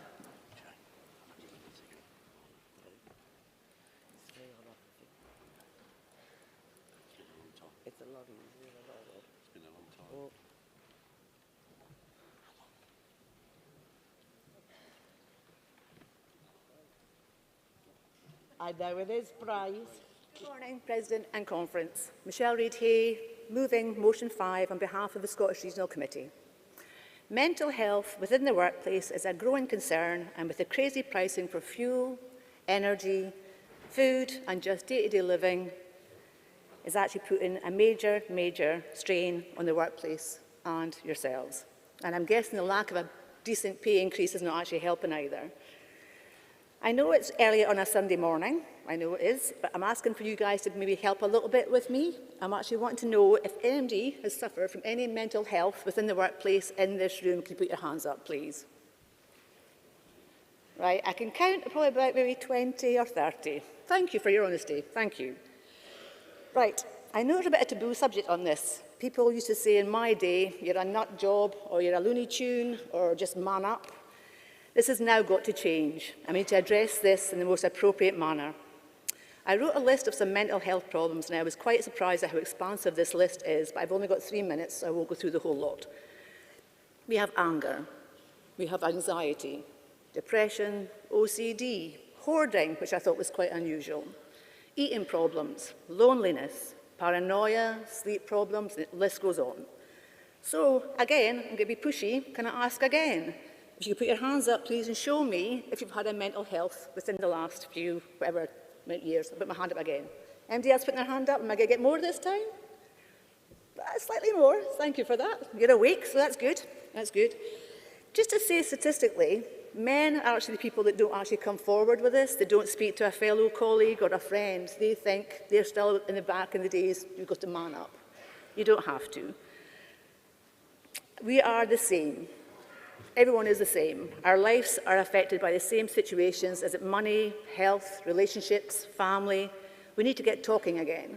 Not Zoom, not my favourite word, or phone. You need to be next to an individual. You need to show congruence and you need to be actively listening. You cannot do that by Zoom or phone. You need to be in a safe space next to someone and seeing how they're feeling, how they're doing, how they're acting. So please, I want the CWU and the business to please show some greater understanding and recognition of mental health and how it has helped and how it will help our workforce before it's too late. So please, I ask conference and the top table to please support. Thank you. Thank you, Michelle. Is there a seconder? Formally, motion's open for debate. Speak. Yeah. Yeah. Come down and take the chairs at the front.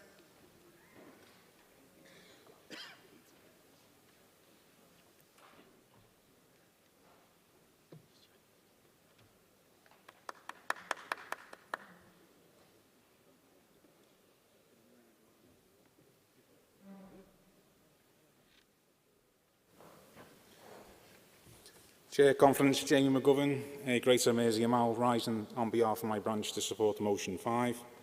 The motion rightfully identifies the increase in growing numbers of mental health related issues in our workplaces, although I think we must hope that many people are now probably stepping forward now when they wouldn't have done previously because there is better CWU support now available and thankfully stigma is slowly being removed.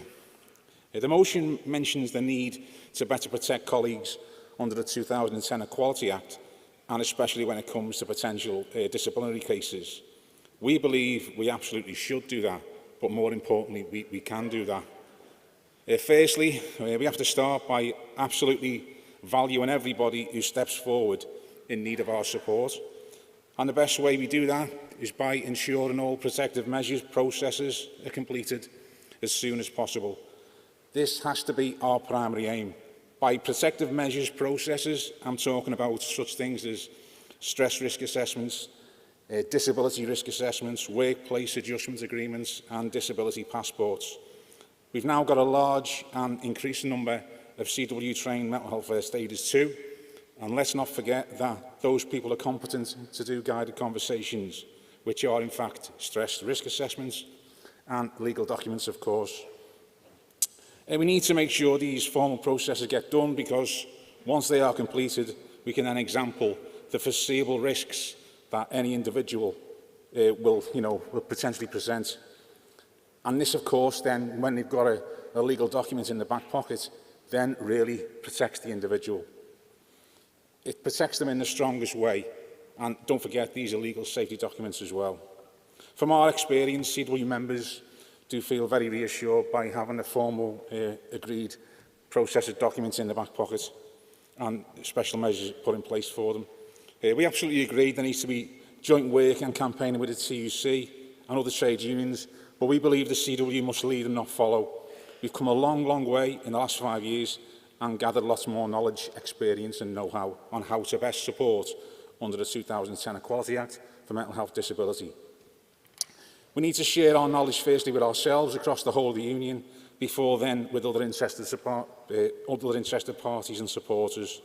The documents just mentioned are much more easily applied if we have anonymised, templated examples of what they should look like so we can support reps in the workplace.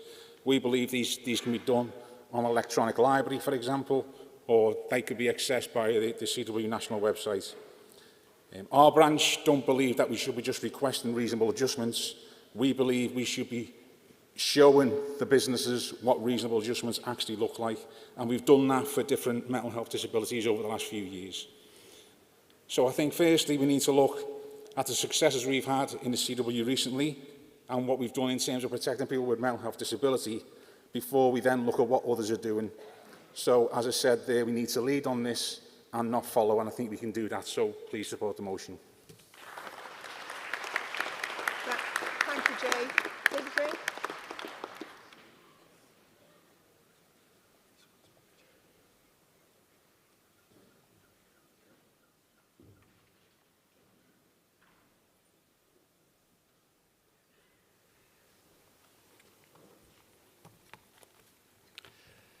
Chair Conference, Dave Ray, Tyneham Clerical Branch. In my principal role as a CWU rep, I rep out members in IR meetings. I'd say at least 60% of the cases involve some sort of struggle with mental health, at least 60%. Obviously COVID and the cost of living crisis has exacerbated this to the point now where it's just par for the course, where I instinctively ask how their mental health is, how they're feeling. We take this information into the meetings and then it becomes all apparent that the employers just don't recognise it as an issue, brush it off. They don't understand the severity and they don't appreciate how debilitating poor mental health can be. Even in cases where members have contemplated or even attempted suicide, it's just brushed off. This can't go on. This motion is the start of a move in the right direction for getting employers to recognise they must do more to help. Offering 6 sessions of CBT is not a fix-all solution. They need to put into place real measures to help with this ever-growing mental health crisis. Please support the motion. Thank you. Thank you, David. While we're waiting for the next speaker, is there anybody else that wants to speak in this debate? No? Oh, over there, yeah.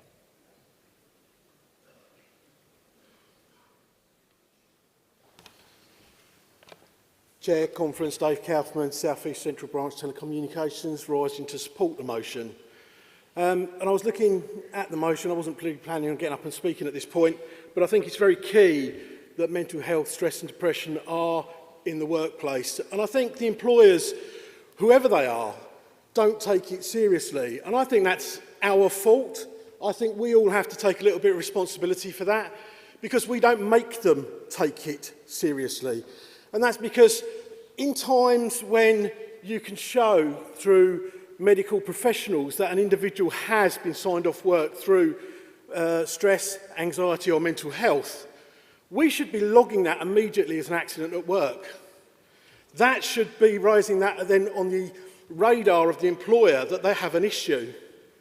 If it is raised as an accident at work, potentially you've got the choice there to raise that as an industrial injury.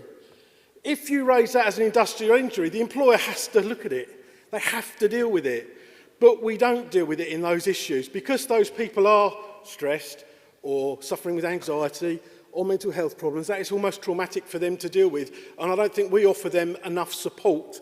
I don't think the TUC or the union movement offers people enough support. I don't think that the TUC gives enough support and encouragement to us to help people, point them and signpost them in the right directions. And I think this prop will help identify that. And I think from now on we've got to look at it as what we can do for the membership, how we can advise them to do stuff, how we can advise them to talk to their GP about getting themselves diagnosed with work-related stress rather than just stress and anxiety. And I think if we can do that, conference, we have the ability then to say, get these reported as accidents at work and get them reported as industrial injury. Mental health stress and depression is as serious an injury that somebody can have as any other injury at work. And I think we're missing the boat here. So, conference, please support this. This is a learning curve. We all have to start somewhere, and I think we should start with this motion going forward to try and support our members. Thank you. Thank you, Dave. Next speaker.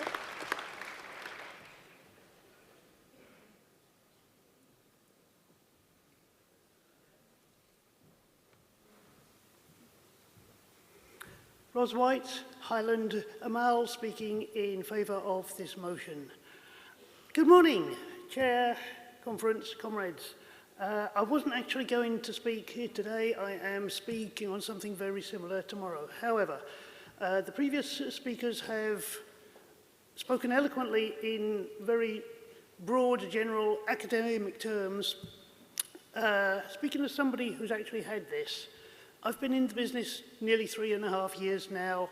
For the first 3 years, I was put through hell by the people I was working with, and due to the circumstances of the nature of where I work and how, I did not feel capable of taking it to my manager. The only support I got was from my local CWU branch, who were absolutely brilliant.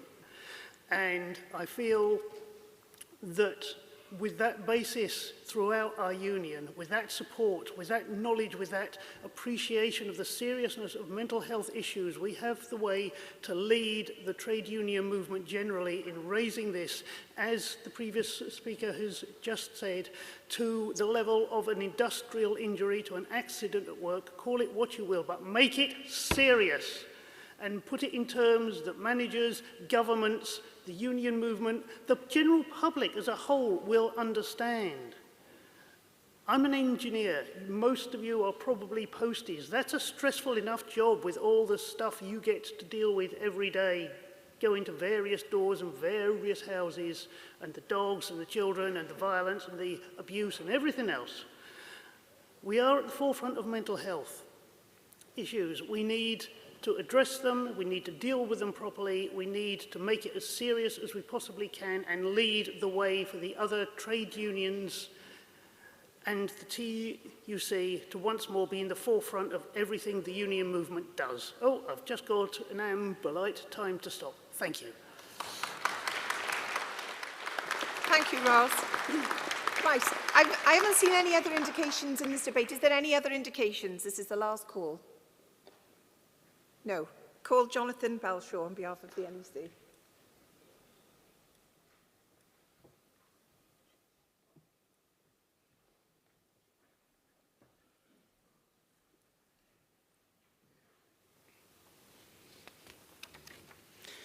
Chair, Conference, Jonathan Belshaw on behalf of the NEC, asking Conference to wholeheartedly support the motion, and I think that is what will happen. First of all, I want to thank the Scotland region for bringing the motion to Conference this year. It's mental health and motion is a subject that's been debated over the years at Conference, and we make some progress and we go back, and a lot of that needs to be laid at the door of the government and the employer.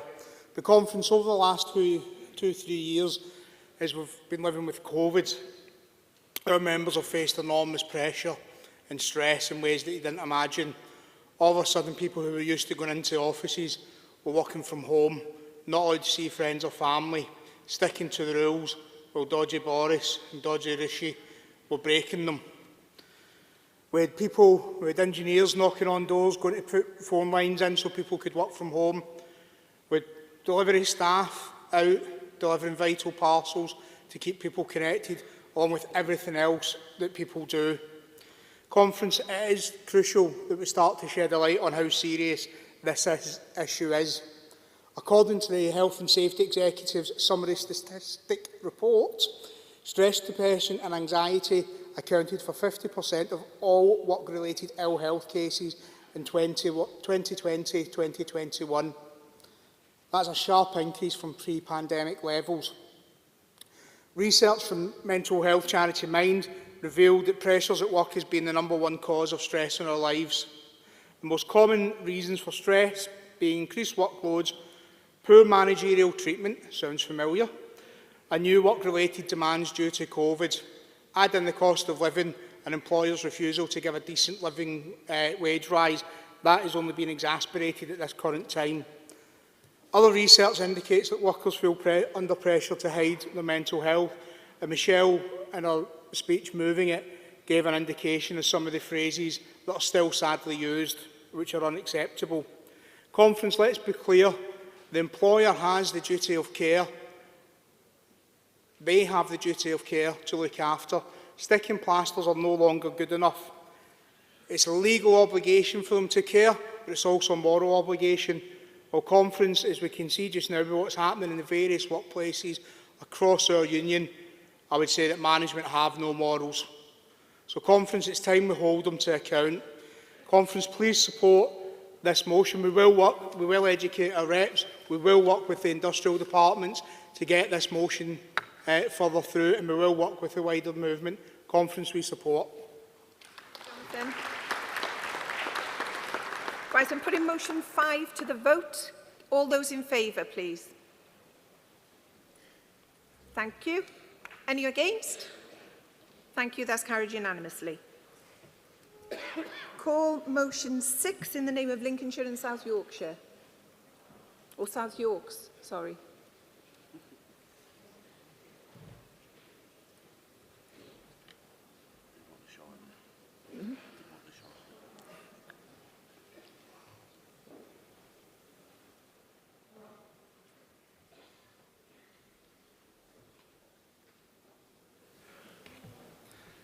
Chair, Conference, Paul Slogic on behalf of the Lincolnshire and South Yorks branch, rising to move motion 6.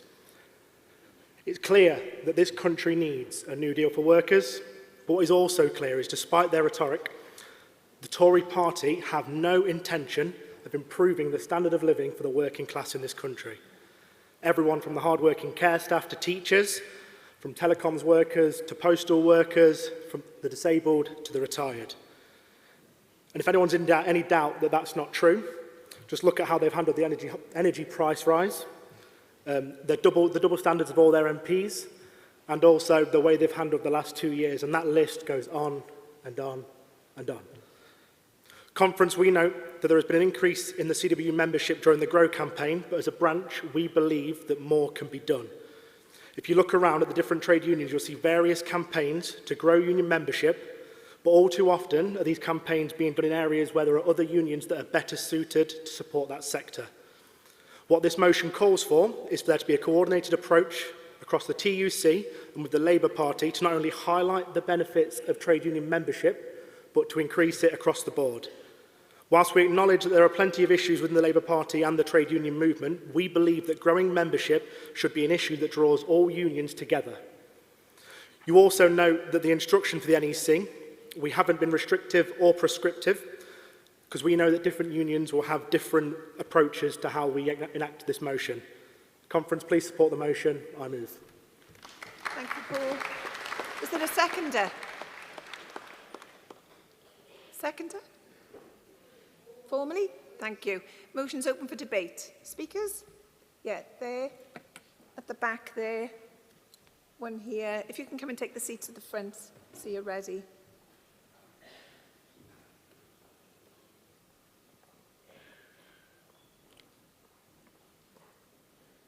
Conference, Andy Rathbone, Wessex South Central Branch, to support motion 6. Mainly about the fact that I always feel that the relationship between the Labour Party and the trade union movement is a two-way process, and that's what we've been saying recently all along.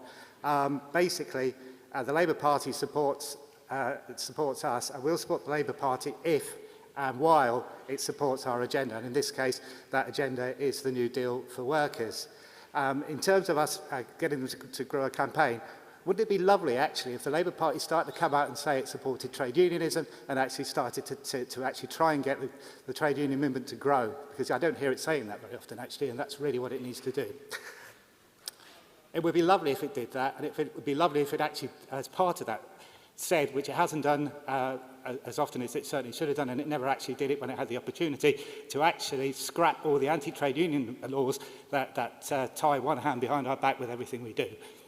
If it starts doing that, and when it starts doing that, because I think it will and it can if we push them to, then our members will know that the Labour Party finally has got our back. And if the Labour Party's got our back, we will deliver votes for Labour and we will get rid of this Tory government once and for all. Thanks, Conference. I support. Thank you, Andy.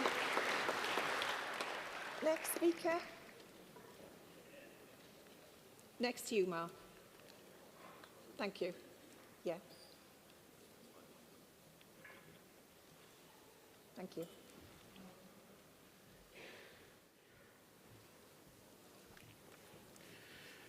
Morning Chair, morning Conference. My name is David Campbell and I'm here representing the Town of Clerical Branch, and we will support this motion. All of us here know how important unions are in the workplace and that we ensure workers' rights are protected. The evidence of research can be easily found online for this, and the sheer amount of it is staggering. Yet particularly young people, don't know what a union is or what we do. Growing the union in as many workplaces as possible is vital for workers and the unions. Call centres in particular need help. These workplaces are often referred to as modern slave labour camps. Health and safety is not taken seriously, working through breaks, harder working schedules, increased workloads, and people withheld basic rights such as going to the toilet. Having to put your hand up for a reason to go to the toilet is nothing more than an attempt by the employer to control every aspect of the workforce. It can also lead to health issues. A lack of understanding around conditions and willingness to implement reasonable adjustments leave workers exposed to poor working conditions. We can changes and take control of the anti-union narrative of that unions do nothing but cause trouble. Overwhelmingly, our members believe that we'll have their backs and will look after their interests, offer support and guidance that employers simply avoid to continue maximising their profits. The New Deal for workers can be the main focus around this campaign, especially as people are starting to feel the pinch of a broken capitalist economy. Now more than ever, workers need a good, strong voice and someone to stand up to help them and say enough is enough. Employees often claim that their employees are their best asset, and yet make huge profits and don't do much about for the workers. It's time we fight back and make sure that the workers know that we're here for them. This will help us grow, as the word of mouth is far more important than handing out leaflets and flyers. So we'll be supporting this motion. We hope you all feel as strongly as we do and back this motion. Thank you very much. Thank you, Dave. While we're waiting for the next speaker to come to the rostrum, is there any other speakers in this debate? No? Okay, thanks. Mark. Morning Chair, Conference, Mark Williams, South West Wales, Amal. This is a fantastic motion and I think it's highly relevant to what's currently going on with the state of the country, where we are coming out of the pandemic, where we are with the cost of living crisis. Most probably been a no more fertile time for growing union membership now than what there has been since the early 20s. We need the TUC as the overall body of the trade union movement to now step up to the plate. It's no good sitting in rooms making up conference policy that the TUC do without actually implementing it on the street.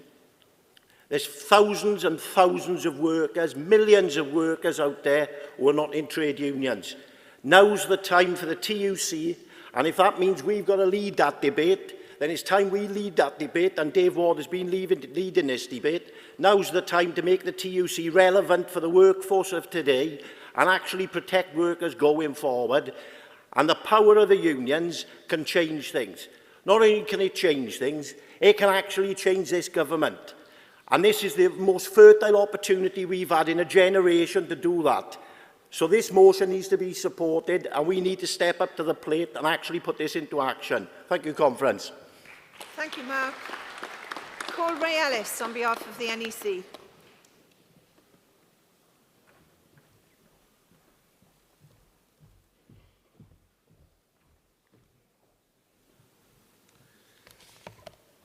Thanks, Chair. Ray Ellis on behalf of the NEC to welcome and support the motion. Conference, people in their 20s are the first generation since the Second World War to have worse life opportunities than their parents. And the workplace, for them, is a more uncertain and harsher place than it was for people of our age when we came into it, as Dave eloquently expressed in supporting the motion.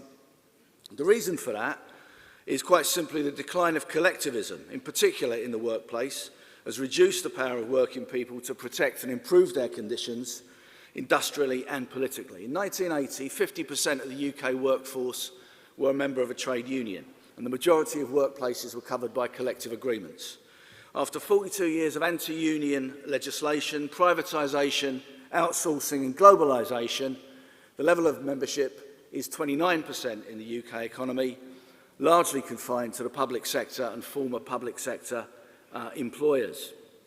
That still makes unions by far the largest voluntary organisations in the UK, but if things are going to change, if we are going to survive as a movement, we need to regenerate collective organisation in the workplace, and we have to do it ourselves. No one else will do it for us. It begins at home, which is what the GROW campaign was about, and I want to thank branches for your efforts in March and urge you to continue those efforts going forward. But we as a union and the movement as a whole must expand into non-unionised workplaces beyond our traditional areas of representation. We've done that to some extent with the UTOR branch, which has established a toehold in the technical sector, which is otherwise almost entirely ununionised. But the union needs to be structured in a way which enables us to respond and support and provide a service to members outside of our traditional membership areas. And there's a fringe meeting at 1 o'clock in the Merrick Suite, which is around that, and there's food, so I'd urge you to come. The motion calls for a coordinated campaign with other unions. We're committed to that. Not necessarily as easy as it may seem, because the growth of union amalgamation has blurred lines of areas of representation and has led to competition between unions, but we're committed to working with other unions to promote unionism generally rather than our own narrow specific interests. The motion is right to link this to the New Deal for Workers campaign. The New Deal rally on the 18th of June is a vital part of kicking this campaign off. It's important that we have as big a presence at that event as possible. We support the motion and will be using our fullest endeavours to promote trade unionism and encourage others to work with us in doing so. Conference, please support. Right, motion 6, I'm putting it to the vote. All those in favour? Thank you. All those against? Thank you. Conference, that's carried unanimously. Moving now to motion 7, standing in the name of Greater London Combined Branch.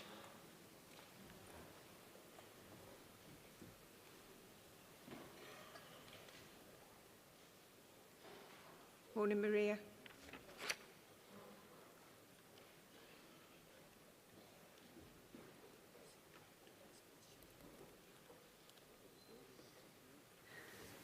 Thank you, Karen. Maria Exel from Greater London Combined, moving motion 7. During COVID, inequality in our country has got worse. We were rightly asked to all pull together, but the Tories didn't get the memo.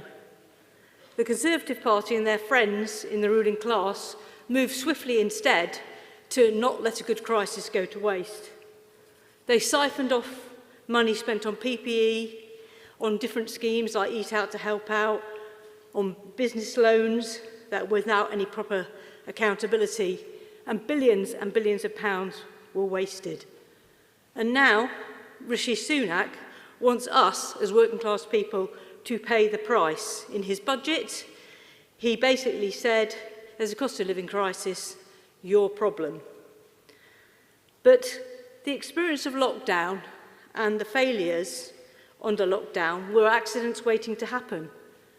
Since 2010, the austerity cuts, both at a national level and at a local level, left us unprepared for the pandemic.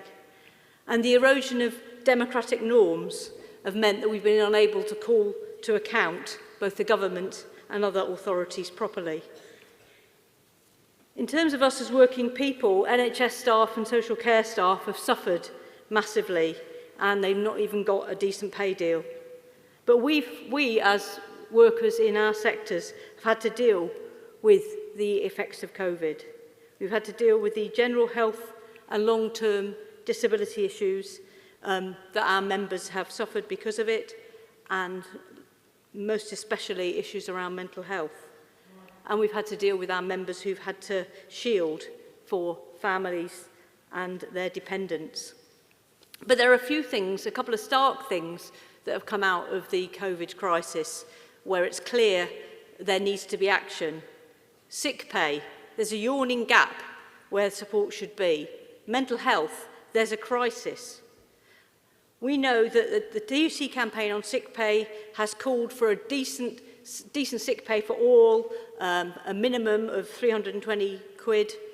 And we've also been made very, very clear that mental health services during lockdown need massive extra injections of cash and support. And these are where we've got to campaign over the coming period.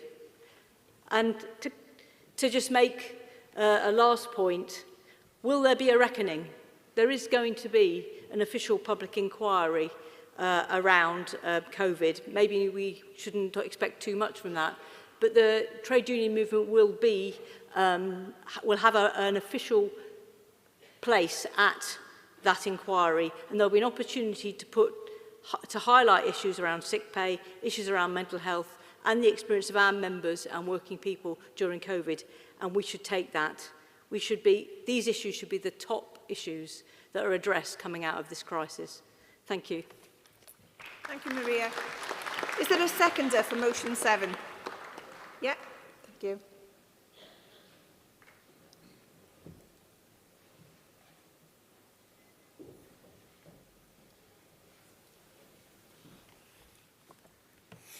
Chair, Conference, Lee Elliott, Bristol District Branch, to second this motion. The impact of COVID pandemic hit everyone hard, especially disabled people, with the numbers of those who sadly lost their lives standing at 7 out of 10. Those who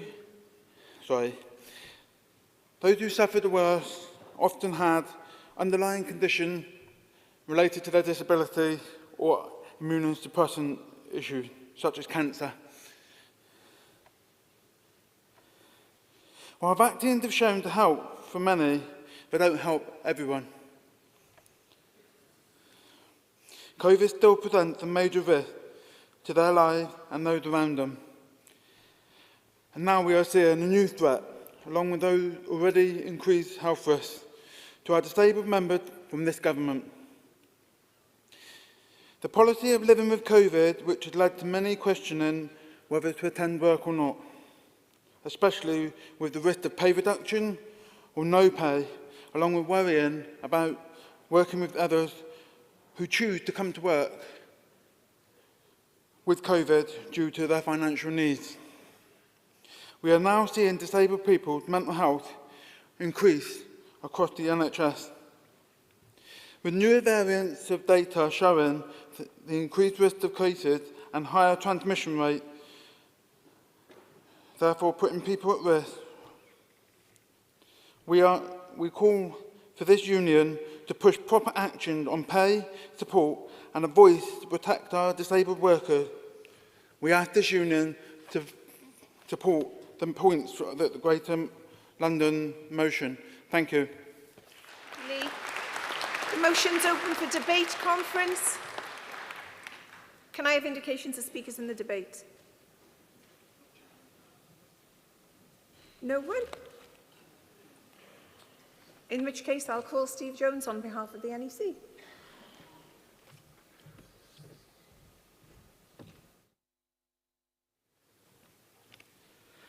Chair, Conference, Steve Jones on behalf of the NEC to support, and I'd like to thank GLC for raising one of the most underreported, cruel, neglected impacts of the coronavirus, and for Lee for his seconding. It is estimated that around 20% of UK's population has a disability, and whilst there has been a ton of excuses in order to mask the impact on disabled people, the Office of National Statistics estimate that 60% of those who died were disabled. Since the global financial crisis of 2008, the election of the Conservative and Coalition government, cuts have affected the resilience of disabled people. More targeted welfare benefits, sanctioning and reductions in entitlements have affected those unable to work. The Institute for Government estimates that between 2009 and 10 and 2014 and 15, local authorities in England cut spending on adult care by nearly 9.3% in real terms. Cuts of this scale to an already overburdened service have meant ongoing reductions in the range and quality of services. Eligibility criteria has been changed to reduced access, and there has been an increased reliance on care provided by family and friends. Despite the higher risk, disabled people are shockingly missing from important analysis. The inequalities in experience of home learning have failed to address children with special educational needs and disabilities. On care and gender, abject failure to acknowledge disability, disabled children or disabled parents. Public Health England referenced disparities in risk and outcome of COVID-19, but no mention of disability, despite discussion of economic, gender, age and racial disparities. It's astounding that disability is absent from these studies. A survey carried out by Inclusion London found that disabled people are experiencing increased levels of psychological distress, social isolation, a lack of social care support, workplace discrimination, food poverty and unequal access to health care. There is a growing body of qualitative evidence to suggest that the changes implemented to prevent the spread of COVID-19 and the request for people to stay home, to stay safe, had a considerable impact on the well-being of disabled people, with many reporting increased mental health problems. Some may brush aside these truths by saying that disabled people will most likely have underlying problems which make them more vulnerable. And there are those who espouse the survival of the fittest. A particular odious journalist, Jeremy Warner, stated in the Tory Graph on the 3rd of March 2020, and I quote, "Not to put too fine a point on it, from an entirely disinterested economic perspective, COVID-19 might even prove mildly beneficial in the long term by disproportionately culling elderly dependents." In the word of the rich and the powerful, we are merely pawns, and if we are not fit enough to deliver their profits, we are dispensable and ultimately disposable. Conference, I urge your support. Thank you, Steve. Motion 7 then, I'm putting it to the vote. All those in favour? Thank you. Any against? That's carried unanimously, thank you. Moving now to motion 8, stand in the name of Mersey Branch. Morning, Brian.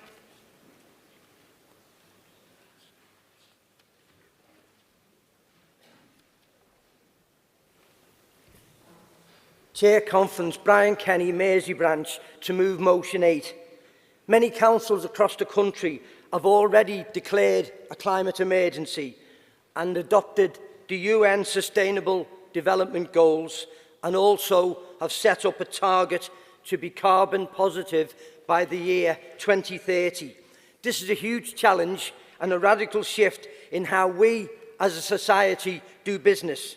Now, the pandemic might have dominated our attention over the past couple of years, but Conference, the climate emergency remains the biggest long-term challenge our country and the planet faces. We should all make tackling climate change a priority.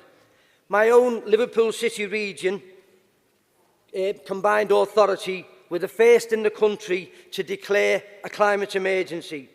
We've invested millions of pounds in green projects and have developed ambitious plans to be zero carbon a whole decade ahead of national targets. This plan sets out the things to tackle climate change and improve the environment over the next 12 months and beyond. Liverpool City Region also teamed up with Greater Manchester Combined Authority. See, Liverpool and Manchester can get on sometimes.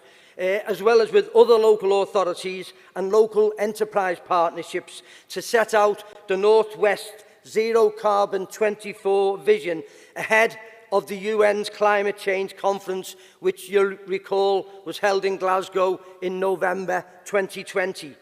Conference, the climate emergency is not only the single the single greatest challenge facing our country, it's also our single greatest opportunity to build a more just and prosperous future for all of us. But we have to act now to transition away from fossil fuels and clean up our environment. We need to ensure that existing industries can transition to a clean future whilst also creating new, secure, unionised jobs of the future. After around 12 years in power, the Tory governments have failed to build the efficient homes, and they've also failed to strengthen the flood defences, and empty promises and are putting people, nature and our economy at risk. Conference, we should all do what we can to back a flourishing, homegrown manufacturing sector, as well as a thriving energy industry with security of supply, led by renewables, nuclear and other low-carbon energy sources. Conference, we need to seize the opportunities of the digital revolution and take on the climate and ecological crisis at every opportunity in conjunction with all other relevant organisations, particularly trade unions. Chair, I'll be finished in just a few seconds if that's okay, please. Yeah, thank you. Yeah, in conjunction with other trade unions who share our vision. We need to ensure that the economic benefits of decarbonisation are felt here at home, with good, unionised jobs spread fairly across the country. Finally, Conference, we need to support a clear strategy to reduce the vast majority of UK emissions by 2030, acting to protect our planet and our children's and grandchildren's futures, while seizing the economic benefits that come with a fairer, greener economy. On that basis, Conference, I urge you to support motion 8. Thank you, Conference. Thank you, Chair. Thank you, Brian. I actually think that was more than just a few seconds, but anyway. Is there a seconder for motion 8? Thank you. Motion 8 is open for debate. Can I have indications of any speakers, please? Yeah. Oh, right. Yeah, right at the back. Sorry, I can't see faces right out there, so I just have to point. Anyone else? Any other speakers? Yeah.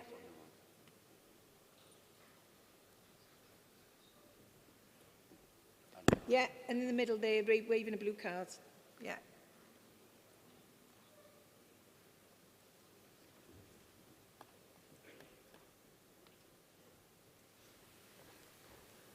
Desheim Skirk, Essex Amal branch, rising to oppose motion 8. Our branch, Essex Amal, had a motion submitted on the subject of nuclear energy, motion 92, which was X-marked due to a technical error in its submission, which deleted the end part of the motion. But essentially, our motion sets out the reasons why we should be opposing nuclear power. Now, not least in the argument for opposing nuclear power is the cost. If we look at the development costs for the Hinkley Point C reactors in Somerset, so far it's reached a cost of £50 billion and rising. Now that is likely to bankrupt EDF, who are financing the project, who are in financial trouble as a result. If you look at the government's estimated cost for the development of a nuclear power station at Sizewell in Suffolk, they say 20 billion. It's going to be far more than that. Now, for a fraction of the cost, you could provide 1,100 wind turbines that would produce the same output as one nuclear reactor, and no problem with waste, because the problem with nuclear power is where do you store the waste in a safe manner? This waste will last for hundreds of thousands of years and will leave a legacy of, for future generations that could destroy mankind in the long run. Now, part of the problem also with nuclear power is of course, the problem of terrorism accidents occurring. We've seen accidents at Windscale, Fukushima throughout the years, 3 Mile Island. So I would oppose the motion. Have a look at our motion 92. It explains in depth the reasons why we should oppose nuclear power. I think as a progressive union we should be opposing the concept, and therefore have to oppose the Mersey motion. Thank you. Next speaker.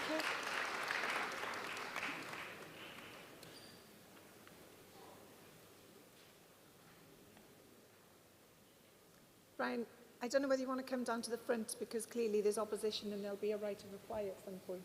Thank you. Thank you, President. Conor McCann on behalf of the Meridian branch, asking the branch to remit or oppose.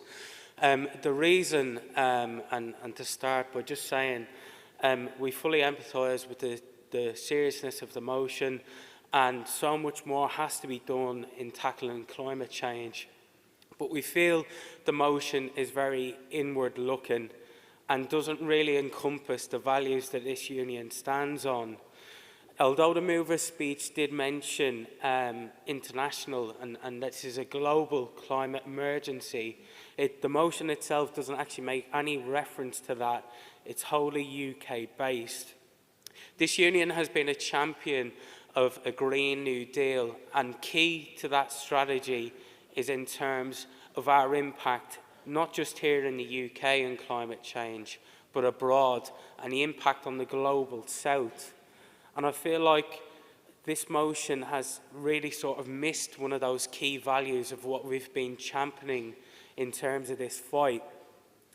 It also talks about UK emissions, but actually what we're not doing in the UK is taking responsibility for all of our emissions. We're not taking responsibility on the emissions that we import and we export to other countries. That's often missed off our statistics, and it's not ambitious enough. When we talk about bringing everyone together, this is a fight that we all have to fight globally. We can't just fight it on our shores. Everyone has to come together. And if we don't do that internationally, this doesn't work. So on that basis, I'm also supportive of more progressive movement and action on climate change.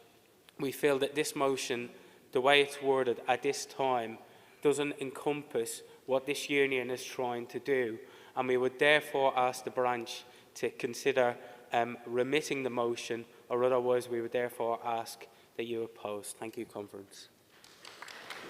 Thank you, Conor. Tony?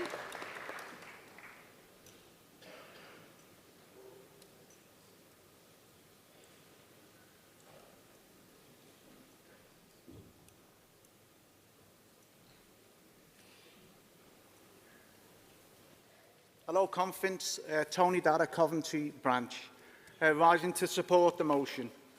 I mean, I think that the world is slowly destroying itself, and it's caused by people in Western society just ignoring all the facts about climate change, just going on the same as we've always done, buying clothes, fast fashion, buying clothes and wearing it a few times, and then thinking we're doing well by giving it to charity shops. You can't sell it.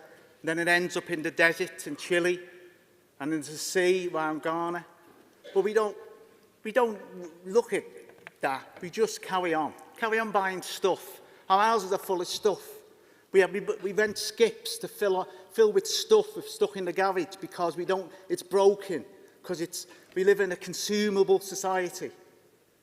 And as Greta said, all governments are doing is words. And this union will probably just do words. Nobody's doing anything. It's just blah, blah, blah. It's ridiculous. I mean, America, there's fires now. Arizona's on fire. There's 50,000 people are displaced in the Sahara every year because they can't grow any more crops because it's getting too warm. And we're blah, blah, blahing all the time. So this is a motion. There's not much on the pad about changing the world, but this is an emotion that can start the change of the world. And no matter what people say about it's got to be a global thing, it's always got to be a global thing, hasn't it? Of course it has. Yeah, but it's got to start somewhere, and it could start with the CWU. It could start moving in the right direction and stop just talking about it and actually do something. Thank you. Thank you, Tony. Call Tony Kearns, SDGS, on behalf of the NEC.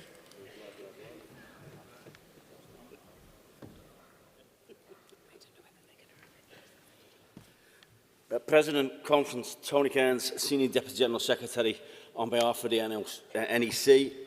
And like Colin, actually, we are genuinely asking the branch to remit this proposition. If they don't, we would invite you to oppose it. And it's a very long proposition. I want to congratulate the branch. I thank the branch for putting this in, because I'd say 95% of this proposition is absolutely in the right direction, absolutely what we need to do.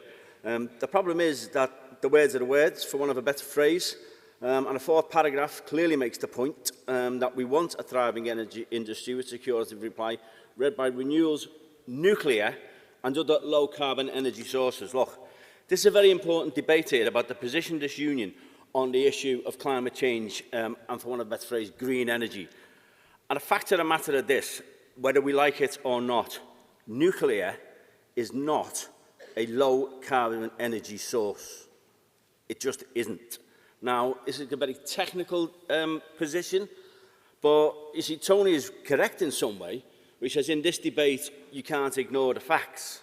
You see, and the facts are this, that the way you measure, so the Committee on Climate Change, I think it's been referenced, the Committee on Climate Change says that by 2030, all electricity production, I don't want to get too technical, but this is what we're dealing with, all electricity production by the year 2030, in order for the planet to be able to survive, has to produce less than 50 milligrams of carbon, or release less than 50 milligrams of carbon into the atmosphere for each kilowatt per hour that's produced for electricity. All renewable energy sources produce less than 50 grams of kilowatt per hour, and the best estimates for nuclear is that they produce just over 50 grams of carbon per kilowatt hour, rising to 200. So when you say when we say that we want to campaign to ensure the economic benefits of decarbonisation, you can't face both ways at once. You cannot do that and ask for the expansion of the nuclear industry. Des was quite right. He talked about the government and its nuclear strategy. It talks about wanting to build 6 new nuclear power plants. Let's be honest. I'm going to be honest with you. That's not going to happen. Yeah?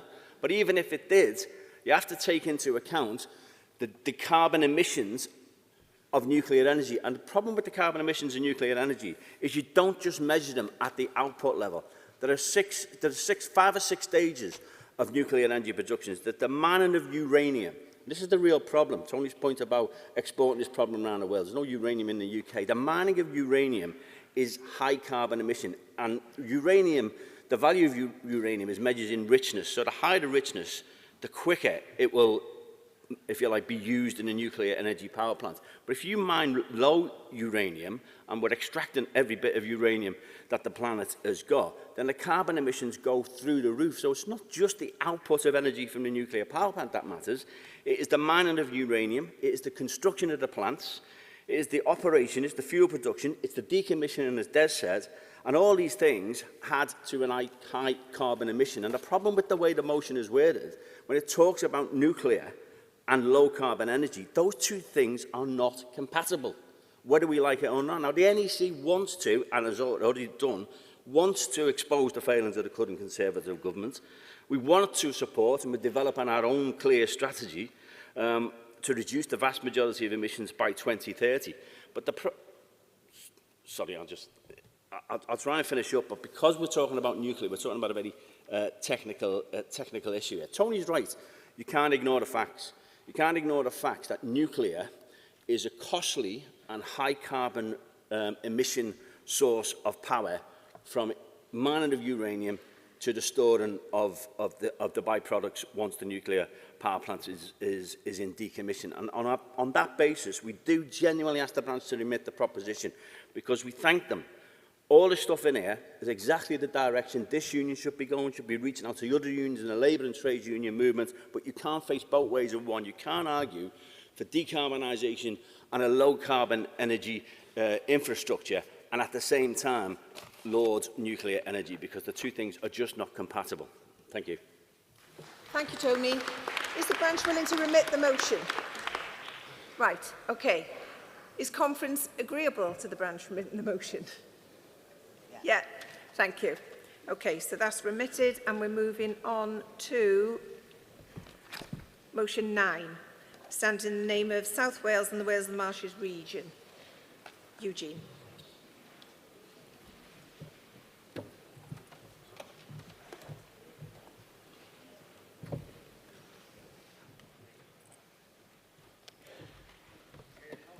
Capros, standing for Wales and the Marches region. Talking about a very unsexy subject, unfortunately, financial services and banking. But actually, I think it's a very exciting possibility with the futures of cryptocurrencies. And what our motion is asking is purely for the Union to do a report and look into how the effects of this is going to be for us in the future and how we can possibly use it to recruit. Now, there's a lot of FUD, fear, uncertainty and doubt that is being put out about cryptocurrencies. Some of it has some value, like when they're talking about NFTs and these cryptocurrencies that have no limit. They're effectively the panda pops of the private currency world. They're rubbish. But the one that really matters is Bitcoin. And on the other hand, the big threat to it and the big threat to us are central bank digital currencies. What Bitcoin is, basically, it's money that's taken out of the control of the state and out of banks. And it's going to lead to a revolution, well, not a revolution in a violent way, but a new renaissance maybe in some countries, and we're already starting to see it. If you have a look, I'll give you some of the problems. For example, Egypt was looking to have a new supermarket chain go in. But unfortunately, Africa isn't looked at by the banks as a place they want to invest and put infrastructure. So that investment couldn't go into Africa because they couldn't operate a payroll. If everyone in Africa had access to crypto, to a Bitcoin wallet, they could have run a payroll. That investment could have come in. There are 14 countries in Africa that still use the franc, but only 2 of those countries is the franc at parity, where they're able to trade. So for the rest of them, their whole economy is surrounded by a moat, and they're trapped, and they can't trade in and out.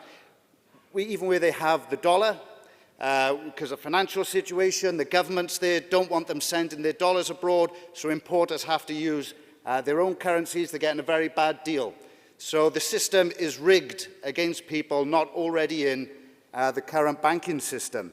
And Bitcoin fixes that, because Bitcoin gives everyone with a mobile phone access to banking services to be able to trade with a currency, a global currency for the whole planet. Now, it's very technical stuff, so I won't go into it all, but what does this matter to us? Well, we all know how the system's rigged. The guys, they're printing the money, they're giving it to themselves. They're not paying interest rates on it, the quintillionaires. They're investing it on the stock market, and there's interest rate apartheid then. When it comes down to you, when you want to borrow money, it's 18%. Well, that doesn't exist with Bitcoin, but we do have parity, and this is where I think Bitcoin has a place with unions. Unions are universal, protecting workers across the globe. Bitcoin is universal. It's permissionless and it's borderless. Unions are decentralized. Workers sit at the decision table. They stop bosses having a monopoly. Bitcoin is decentralized. It's a voluntary, anonymous network where power is distributed, neutral, anyone can get involved. Unions are democratic. We elect our leaders and our rules. It's one person, one vote. I'll be finished now in a second. And Bitcoin is democratic. It's a proof of work consensus government and by majority consent. And unions are freedom, giving workers fair treatment, dignity, and the rights of recourse. And Bitcoin is financial freedom, empowering people, separating money from state and banks. I shall stop there, folks, but I ask you to support the motion, and I'll let the seconder continue with the other half. Thank you. Thanks, Eugene. Seconder, Graham.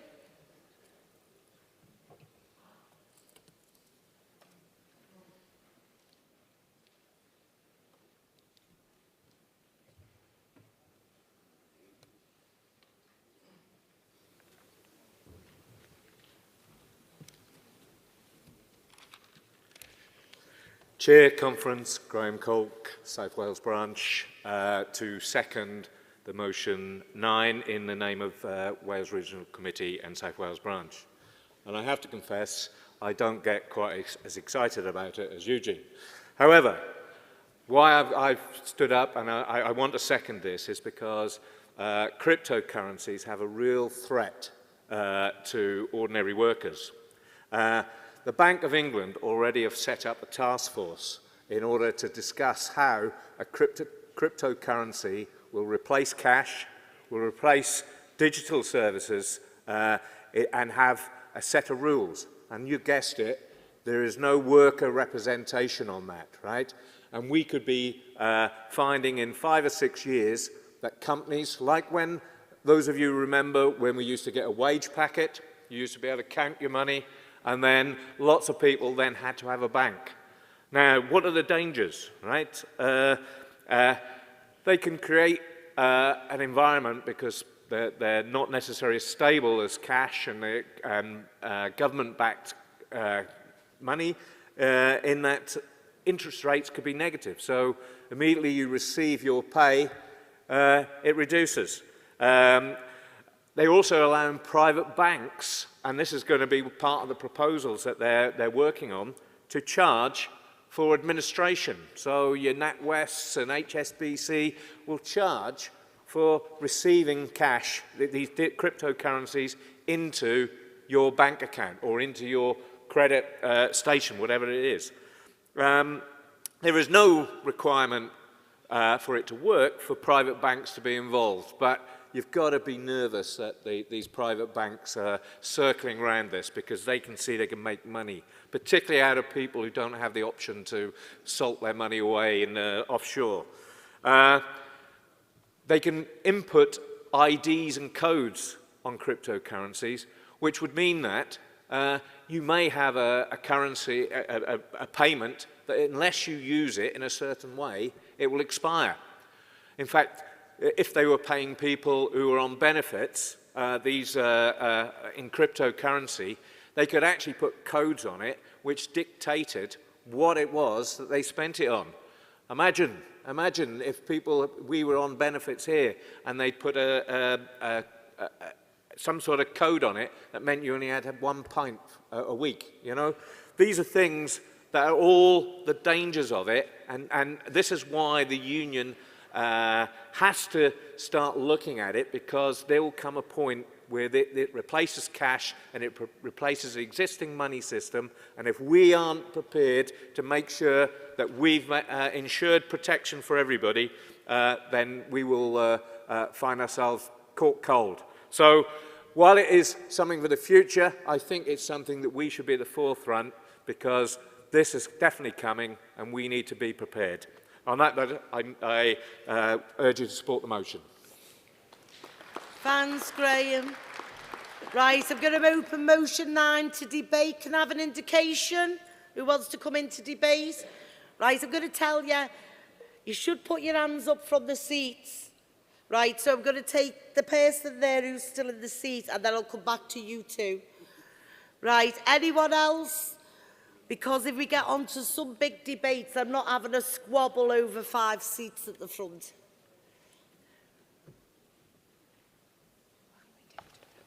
Chair Conference, Dave Hill from Langston, Cumbria. I'm rising really, I suppose technically to oppose, really to ask a question.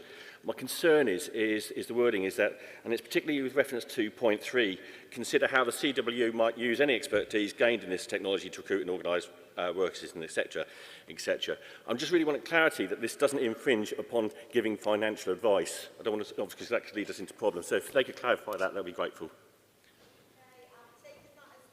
Opposition, so fine. Next speaker.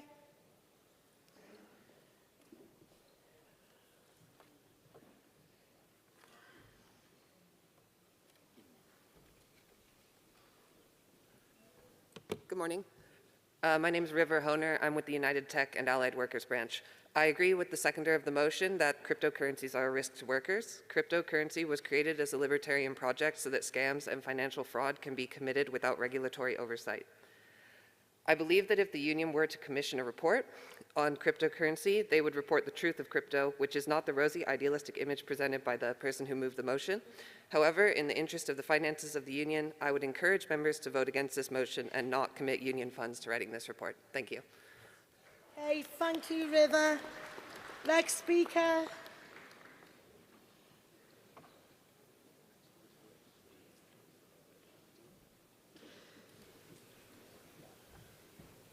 Ryan Rochester, Coventry, Secretary. I'm rising to support the motion, and the reasons are that cryptocurrency is going to be a world currency which is going to affect every country in this world. There's going to be opposing sides of it, and we need to get an understanding where, as a union, and where the working man stands within that environment. If you listen to the press and the media and what's going on about cryptocurrency, you can hear different countries either supporting or rejecting a point of view from cryptocurrency. And when it's got as far as the Bank of England discussing what they're going to do with cryptocurrency, which is a very volatile currency, we need to get a position and understanding, just like with Brexit, of where the union should be. So I would invest funds in it because we need to know economically where we're going. And I'd also think that we need to inform our members on what should and could be doing. Not to be giving financial advice, but just to give them the facts and the basic facts that they can trust and believe in. So with that, I say I support the motion. Thank you. Thanks, Ryan. Is there anyone else to add to the debate? Yeah, come up. I will say, do not keep coming down to the front seats until I can see who is indicating anywhere, because it's not fair on people who are in the seats. So we can keep that in mind for future. Okay. Okay, over to you. Good morning or good afternoon, conference. Prince Kingsley from Nottingham and District Amalgamated Branch. I'm here to support the motion that is in place right now. The world is going digital, and I strongly believe that it is time for us to run with time. We cannot do anything behind the time when everything globally, every bank in the world, today they are talking of e-wallets. And to some of us, if the unions is not involved, at this time, a time is coming in future when all our payment will be going through e-wallet. What are we going to tell our members? It is time for the union to get involved, to design the system, how it is going to work. I came to work in Royal Mail for about 15 years, and I saw some people there. They told me that those days they used to be paid cash, and today we all pay through banks. And sometimes, a few years ago, we used to receive our pay slip only through mails, but today you can access your pay slip through online, and so many people are still struggling. So I strongly believe that a time is coming, pounds, whatever we want to call it, is going to be off the line. Everyone is going to receive their pay through digital currency. If we are not involved by now, then we'll get caught, because there are a lot of underlying technologies that are behind what is called cryptocurrency. I've been in it for more than 6 years. I know what it is. You need to understand the codes and everything. So it is time for the union to get involved so that we can design a simple system. When the time comes for us to receive our wages and whatever it is through that system, then we will not be caught. So please, conference, support the motion. Thank you. Thanks, Prince. Anyone else on debate? I'll call in Ray Ellis on behalf of the National Executive. Ray.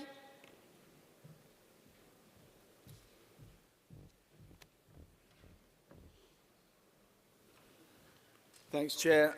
Ray Ellis on behalf of the Executive. And it's been an interesting debate, but we're supporting composite motion 9. I think it's fair to say there's not a great deal of expertise in this area on the NEC, which is probably why I'm answering the debate. Personally, I didn't know what blockchain, I wouldn't have known what a blockchain was if I'd fallen over one in the street until I did a bit of research for this motion. Now I know it's not something you can fall over in the street. it's the fundamental building block, apparently, of cryptocurrencies. They're growing exponentially, and we're supporting the motion because of the motive behind it, which says that the trade union and labour movement needs to ensure that they have necessary knowledge and policies to influence government policy and protect workers' ability to earn and control how they spend their wages, and because of the specific instruction, which is to commission a report which covers the right areas. And I'd like to reassure River, we're not going to pay in Bitcoin for the report. It isn't going to cost an arm and a leg. We'll probably do it in-house, having spoken to people with knowledge in the field. So it was an interesting debate, fascinating to see how the mover presented a utopian vision of cryptocurrency, and the seconder presented the dystopian vision. I have to say, having done some research in the last few days in preparation for speaking on this motion, I tend strongly to the more dystopian vision that Graham outlined at the rostrum. I don't believe the path to liberation is going to be through Bitcoin or cryptocurrency. I think River is absolutely correct that it was a libertarian-inspired initiative, which is just as capable of being rigged against working people as any other form of currency or financial system, and which actually is already in the process of being heavily rigged against working people. As well as the risks outlined in the motion, there's Bitcoin's use for criminal activity. It's used in cases of ransomware, for example, where people's computers are taken over by hackers, used for paying them off. It was used on the dark web for the Silk Road market, which was essentially around drug and gun sales. Its environmental impact is apparently significant because of the massive computing power that's needed to generate Bitcoin. And it subverts the role of national governments and central banks in the creation of money, which is not necessarily a good thing, because at least there is some potential for democratic control of national governments and central banks. So, on the whole, we're supporting the motion because we think it's the right thing to do to commission a report. It is something which is growing in significance throughout the world. It is true that there's a wide range of responses from central governments around the world, and it is important that it is properly regulated and that we ensure that we are aware, from the point of view of the people we represent and the class that we represent, we are aware of its dangers, and if there are any, the opportunities that it provides. So on that basis, we're asking conference to support the motion. Thanks, Ray. There's been opposition. There's a right to reply.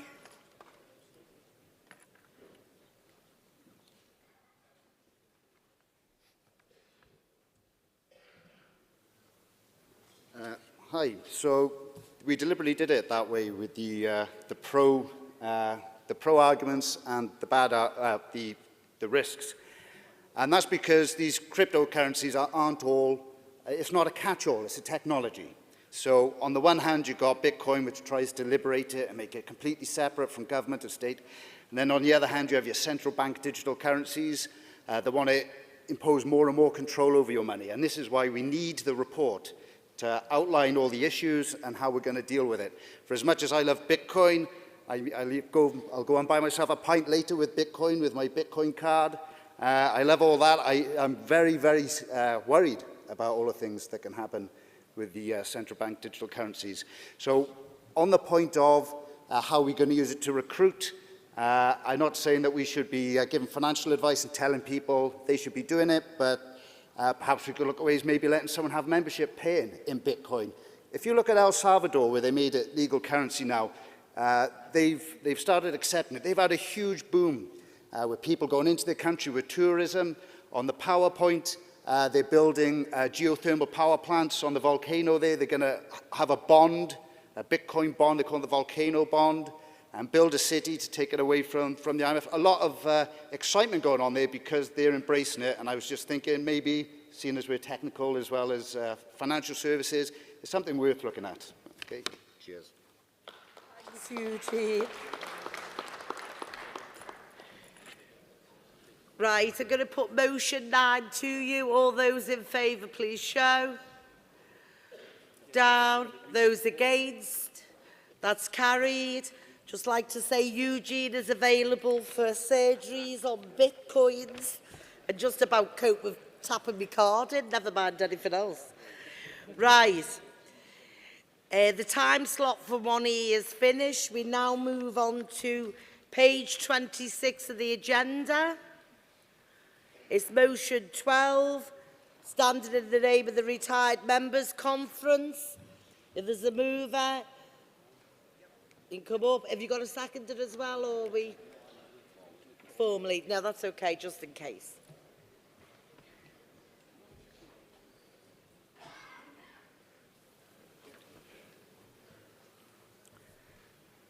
Jeff Richards, rising to move motion 12 on behalf of the Retired Members Committee. One of the many threats posed by the Health and Care Bill 2021 is that it will introduce integrated care systems to the NHS. These will see England carved up into 42 integrated care systems, modelled on the accountable care system in the United States. Private companies will have seats on the integrated care system boards and be able to influence decisions about where NHS money is spent. The proposed bill will not reduce privatisation. It will simply replace a regulated market with an unregulated market. Abolition of competitive tendering and the public contracts regulation will mean that the NHS contracts will no longer have to be tendered, but can be just handed out to any contractor, a friend, a friend's friend, a business colleague, or even a relation, regardless of their track record, even if they have a track record. Don't let this government tell you that this will not happen. We've already seen billions of pounds worth of contracts dished out this way during the COVID-19 pandemic. Campaign groups are concerned that integrated care systems may be able to set their own pay terms and conditions for NHS staff, undermining national pay agreements and making it even more difficult to recruit and retain staff. In March of this year, The Guardian reported that the NHS had over 110,000 unfilled posts across the health service in England. Those 110,000 posts represent 8.3% of all NHS jobs, or put another way, 1 in 12 jobs. This is the third highest total since records began in 2018.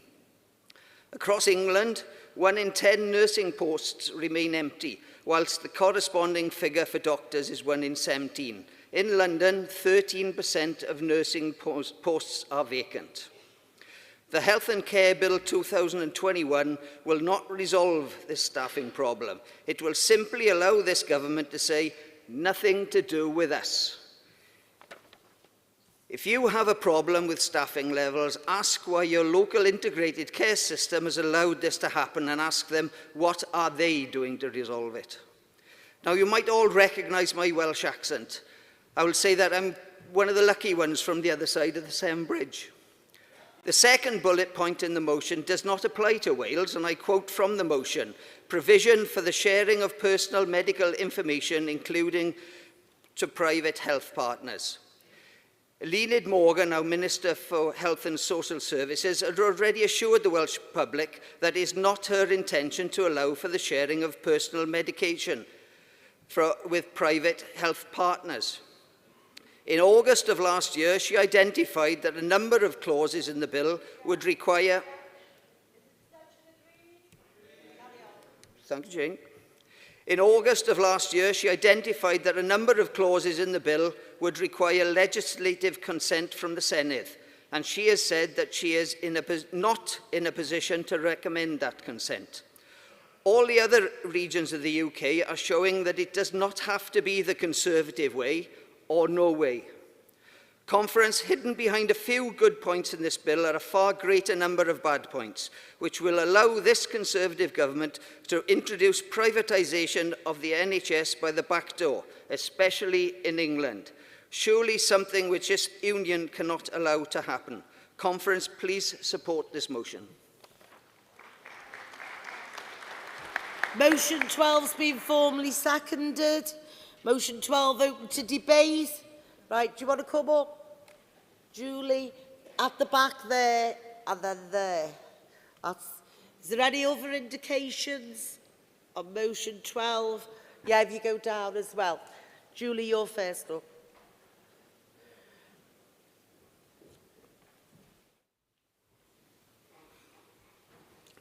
Good afternoon, Conference. Julie Gibson, Greater Mersey Mall Branch.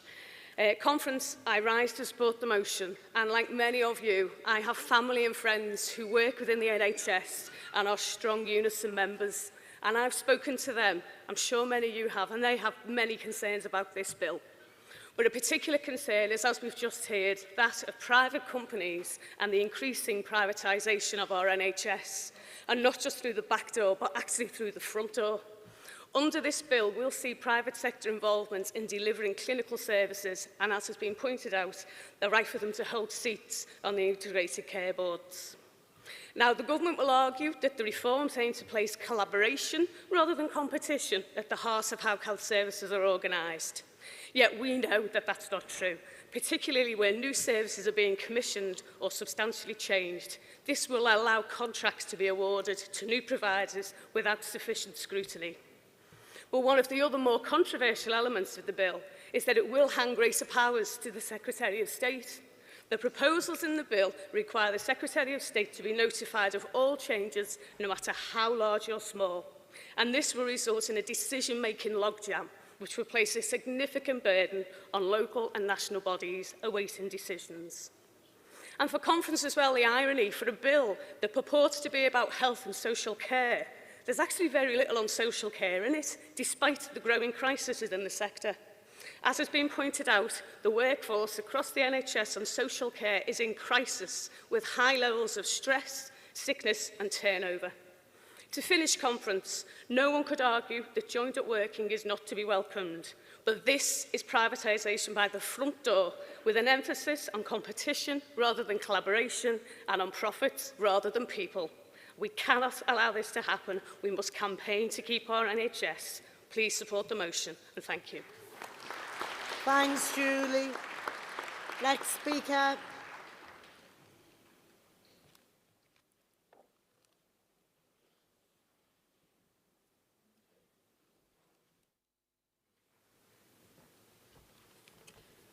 Chair, Conference. Jeff Hodge, Somerset, Devon and Cornwall Branch, and retired member, rising to support this motion. As we've heard, the bill is all about reorganisation of NHS services and the ethos of collaboration rather than competition. Sounds all right on the face of it.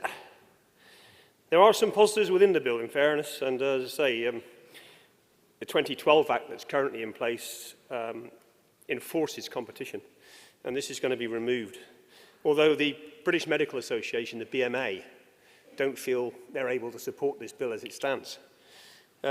Because they feel that there's not enough safeguards in place for supplier or provider selection, and that by the removal of the competitive tendering process, that new contracts can be awarded to private providers without appropriate scrutiny. As part of the passage of this bill through Parliament, the House of Lords have voted in favour of some critical amendments. However, they don't go far enough. The bill enables ministers to interfere in the day-to-day running of the NHS. The bill as it stands gives the Secretary of State sweeping powers to intervene in decisions on local services and even to direct NHS England. The Secretary of State's powers should be limited to avoid unnecessary political interference and influence in NHS decision-making.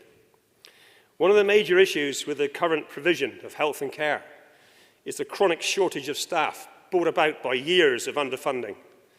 This bill should require staffing numbers to be regularly published by the Secretary of State and for those figures to be derived by independent assessments of staffing to help hold the government to account for delivering safe staffing levels across the health service.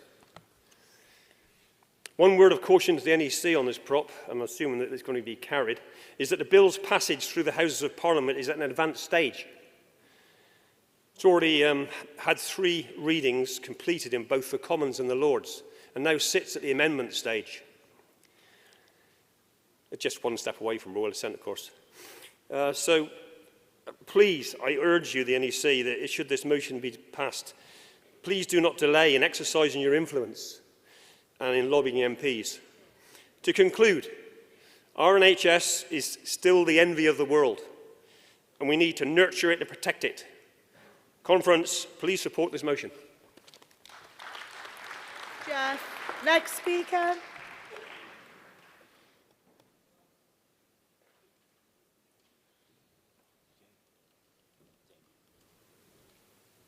Thanks, Chair. Conference. Alan Jones, Wellington Mills, Centre Branch. And I'm going to fully, wholeheartedly ask you to carry this motion. On only a particular point that the Health and Care Bill allows private companies, the same private companies when we've seen the pandemic, for like a Tory friend who made cat food, dog food, got a PPI contract. This bill is fit for purpose only for the Tory privateers, so please support this motion. Thank you. Alan. Next speaker.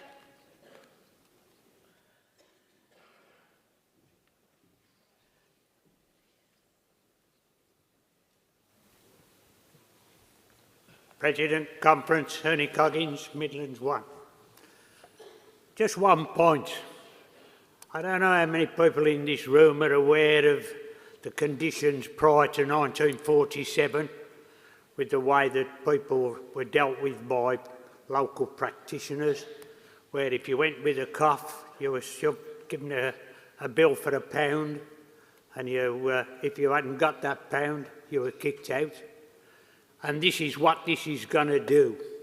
It's going to bring that back. This government is encouraging the privatisation, not just of the NHS as we know it, but also allowing private practices to come into being.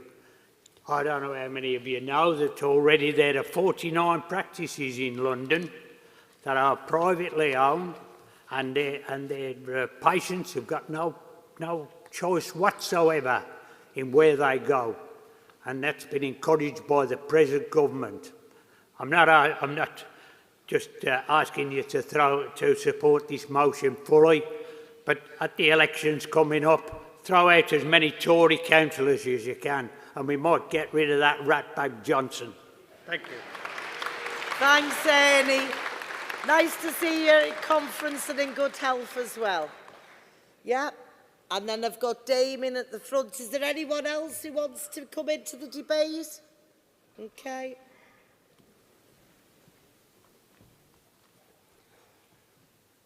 Thanks, President. Conference, Ricky Henderson, Edinburgh, Dundee and Borders branch to support motion 12. In conference, I really don't want to be the annoying Scotsman that keeps coming to the rostrum saying this isn't happening in Scotland, and I promise I won't do it again.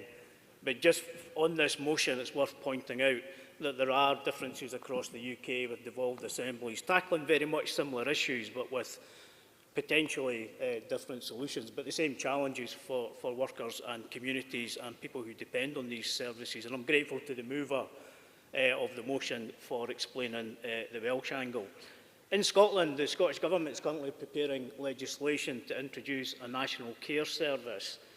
After some consultation and again some concerns about the involvement of private sector in service delivery, most people support the aspirations of the National Care Service, but it does come with a detrimental impact on local government budgets and the local democratic control of health and social care services.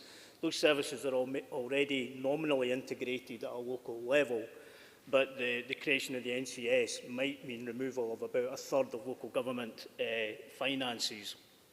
So we do support the motion. We understand a lot of the concerns raised by the movers, but please can we just consider that there are different things happening around the devolved areas of the UK. We support. Thank you. Thanks, Ricky. Damien.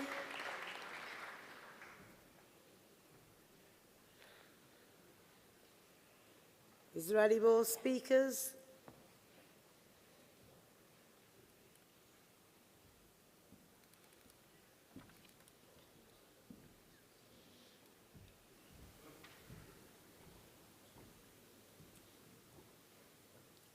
President, Conference, Damien Ibbison, regional retired lead for London to get up and support the motion.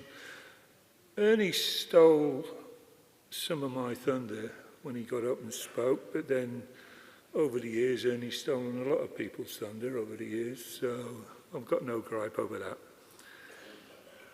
One of the things he mentioned was in London, is there are 49 GP practices that have been taken over. They've been taken over by a company called Centene, which is an American insurance company. Now, I want to expand your sort of thinking on this. I want you to support the motion, but I want you to expand it to the point where I think there's been a systematic dismantling of the NHS over a number of years.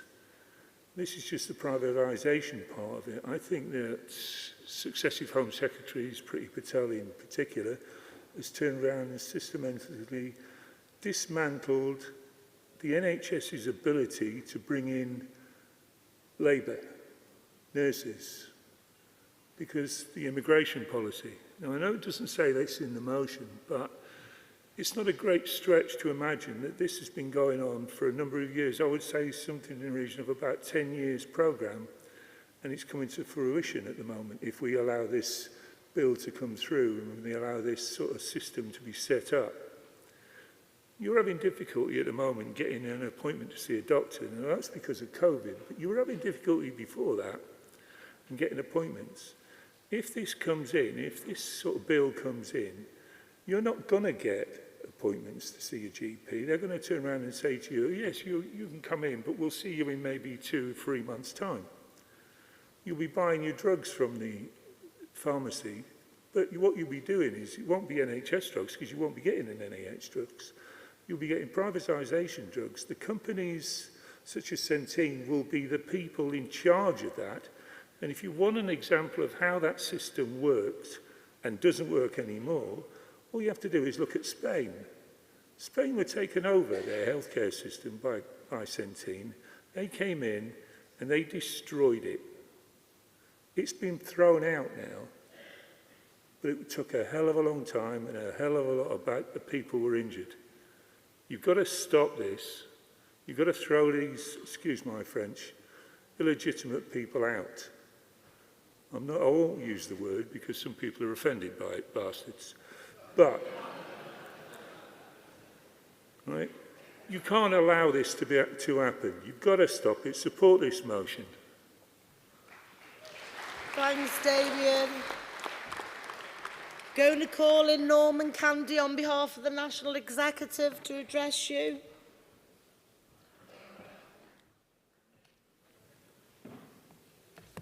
President Conference, Norman Candy, to support the motion on behalf of the National Executive. I'd like to thank Jeff for giving us a detailed breakdown of the effects of the bill once it's come in, and I'd like to thank the 5 or 6 people who got up and expanded on that, and I'd like to, and I think that is a demonstration of the importance of this motion and the need for the union to take that argument out to our members and out to the working class. Now, the details of the bill have already been explained to you, so I want to concentrate on what we can do to get our members and the Labour movement to get behind the campaign. Because although, as someone said earlier, it has gone through the House of Commons and it has gone through the House of Lords, a number of amendments have been put to it, but it looks as though it's going to go through. There is still a lot to do. There's still a lot that we can do to campaign against it. And the fight is not over. So in supporting this motion, the NEC is committing itself to the terms of the last paragraph of the motion. We'll use the voice, the veteran. We'll produce leaflets and posters to alert our members and the wider movement to what is going on with this disgraceful bill. We'll also take it to the TUC and the Labour Party as our union has in the past. We have been at the forefront, and our delegates to the TUC and the Labour Party have been at the forefront of the campaigns to protect the NHS.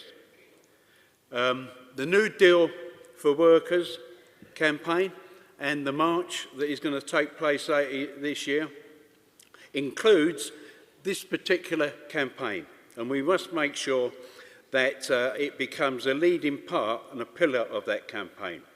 But more than that, we need you, the union's activists, to carry that message to our members, most of whom will be unaware of what's taking place.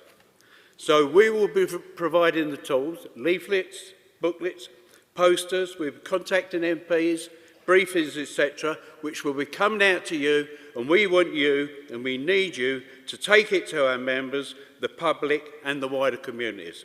So thanks, Conference, and please support. Thanks, Norman. Going to put motion 12 to you. All those in support, please show. Down. Those against. That's carried unanimously. We move on to motion 13, Eastern Regional Committee to move. If there's a mover and a seconder, can you come on down?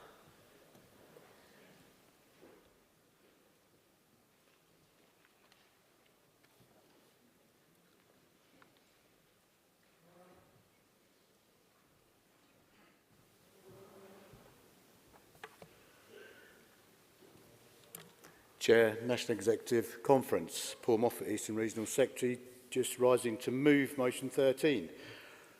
And before I get into the motion, I just need to have a note of thanks to Terry Henderson from Eastern Number 5 branch, who actually put us on to the NCDV, the National Campaign for Domestic Violence.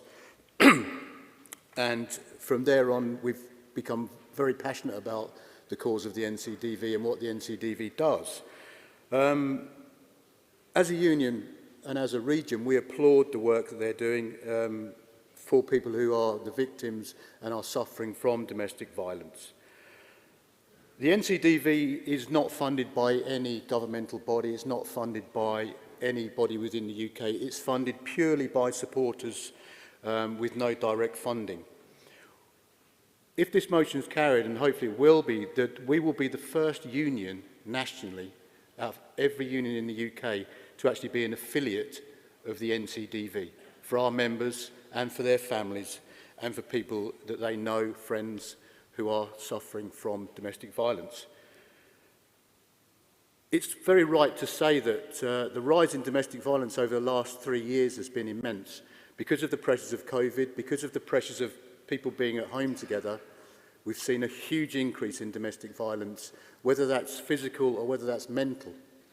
But also, we're actually beginning into a new era of domestic violence where the financial pressures due to the cost of living and the rising cost of living, and there's nothing more emotive than money to make people be at loggerheads with each other and to raise their fists against each other. So you can actually see where this is going and the way this country is going and the rise in the domestic violence itself. So I'll briefly describe the NCDV for you. Before this was set up with the National Campaign for Domestic Violence, the police and victims faced two problems. They were using local firms to obtain a non-molestation order, and generally solicitors were only willing to accept clients that were eligible for public funding or clients who could afford to pay privately. So, the conference are asking, what happens to the rest of people in society that are suffering from domestic abuse, physical or mental violence? How did they ever get some help? How did they ever get some help to get out of the situation they're in, to find a safe place that they could be in with their children and away from domestic violence? So, the NCD were convinced, and they still are convinced, that domestic violence and abuse could be daunted by a vast amount of legal agencies and what's out there to offer them. So what domestic violence, the National Campaign for Domestic Violence does now, is that they've got a body of pro bono solicitors that come in to help them actually do the work for these people who can't afford to pay for themselves, can't afford to get themselves out of the situation they're in, or are too frightened to get out of the situation they're in. So, what I'll say is, I'm going to speak to motion now that We want this union to nationally affiliate to the National Centre for Domestic Violence in order to recognise the support and the work they do. That's on a national level. We want to encourage every single region, all 10 regions, to affiliate to the National Centre for Domestic Violence. We want every branch and encourage every branch across the CWU to also affiliate to the National Campaign for Domestic Violence. And I'll tell you why we want that to happen. It's because we want to offer our members that one-stop shop that the Campaign for Domestic Violence offers for people in total and utter privacy, where they can go, they can speak to people. Now, let me make one thing clear. It's not about man, female. It's about both. But it's also about the problem of domestic violence, and it is purely, in the main, an invisible set of traumas that these people experience. The NCDV provides that free service. It's not about men and women, as we said. It's also about people from different gender backgrounds as well. It's not limited to men and women. Because when you automatically think of domestic violence, you think male-female. Mostly female, and some males suffer from well. But it's not about it. You get from the LGBT community. You still get people suffering from domestic violence. Now, what I will say, and I'll try and keep to the clock, is that Sharon Bryan, who is from the NCDV, sitting up in the gallery, she's got a stall out here now, and she'll be speaking tomorrow at 2 o'clock. So I'd encourage you all to go and see her. I'd encourage you all to go and speak to her. Can I have 1 minute? Abstention agreed. Carry on. Thank you. And just go and talk to her and just see what she's got to say about the National Campaign for Violence. Sharon, and she won't mind me saying this, is a victim herself of domestic violence. And she's quite willing to share her story, and she'll share that story with us.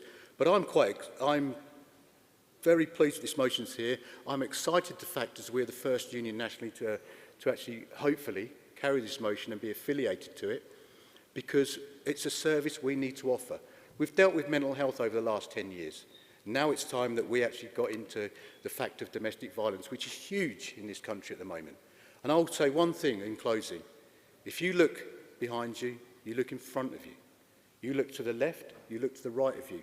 You don't know who is suffering from domestic abuse, whether it's physical or whether it's mental, because it's such a personal thing. And we want to offer those services to the people within the CWU, not only our reps and the people in this conference now, but also to their families and their friends that they might know that's suffering this. So, conference, I encourage you to carry this motion. I move. Thank you. Thanks, Paul. Seconder.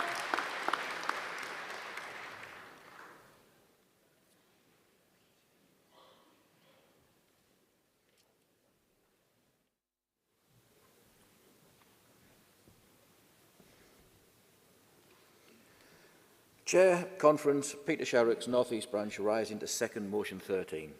According to the Office of National Statistics, 4.2% of men and 7.9% of women suffered domestic abuse in England and Wales during 2018. Sadly, this is the most up-to-date information available, but we do know that there were high spikes of domestic abuse happening during the lockdowns, where victims were literally locked in with their perpetrators. The number of domestic abuse crimes recorded in England and Wales in the year ending March 2021 increased by 6% from the previous year, accounting for 18% of all offences recorded by the police. Estimates from the recent crime survey show that 2.3 million experienced domestic abuse in the last 12 months.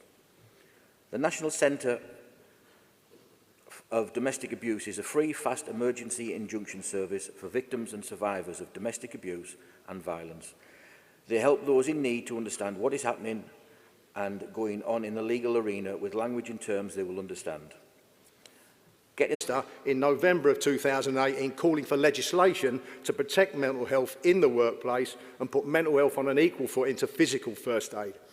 Again, a vast collection of organisations were supporting that, and yet the government once again were not interested. We continued campaigning and we made direct, strong representations to the Health and Safety at Work Act in November, and the HSE have now issued updated enhanced legal guidance to the Health and Safety First Aid regulations, which now states quite clearly that employers, when they consider their first aid risk assessments, they should consider mental health alongside physical health when undertaking their first aid assessments. That's an important step forward which was led by this union, led by the CWU. Extension agreed. Right, no extension. Can you just finish off briefly? Just finish a sentence, please. I was going to finish off by saying that this union, I'm proud to say, won 2 national awards for our work on mental health first aid last month. Both a collective award on behalf of the union as a whole, and Jamie McGovern won an individual personal award for his work. I know you're going to support the motion. Please carry it.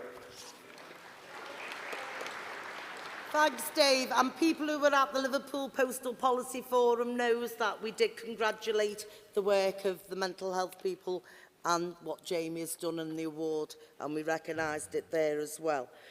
So there's been no opposition. I'm going to put motion 14 to you, but please stay in your seats. All those in favour, please show. Down. Those against. That's carried unanimously. Motion 15 was withdrawn. I'm going to ask Tony briefly to do 16 and 17. I'm sure there's no debate. You can kill me if there is a debate. Anyway, motion 16, Tony, to move. It better not be. Tony Cairns, Senior Deputy General Secretary, to move motion 16 on behalf of the National Executive Council to form a motion where Conference endorses the terms of LTB 46621, which were the decisions taken by the CWU delegation at the Labour Party conference held in Brighton in 2020. I move. Is there any debate? No? No reply? Going to put motion 16 to you. All those in favour, please show. Down. Those against? That's carried unanimously. Now we're on motion 17. Tony. And in the same vein, asking you to support to carry motion 17, which is the endorsement of the terms of LTB 45321, which recorded the decisions that taken by the CWU delegation at the TUC Congress held virtually during 2021. I move. Okay, formally seconded. Is there any debate? No debate. Is motion 17 agreed? Thank you. It's agreed unanimously. That's the section 1A complete. Just before we go to lunch or dinner, depending where you come from. Nice. There's a number of fringe meetings. There's the National Shop Stewards Network fringe meeting at dinner time in the Branksome Suite. Also, Justice for Columbia fringe meeting in the Bayview Suite. And the Recruitment and Organising fringe in the Merrick as well this dinner time. They've all got refreshments, excellent speakers, etc. I will forewarn everyone, we will be doing 1 bucket collection at the close of conference tonight. So if anyone wants to go and get their cash during their lunchtime, that would be greatly appreciated. Conference stands adjourned till 2 o'clock.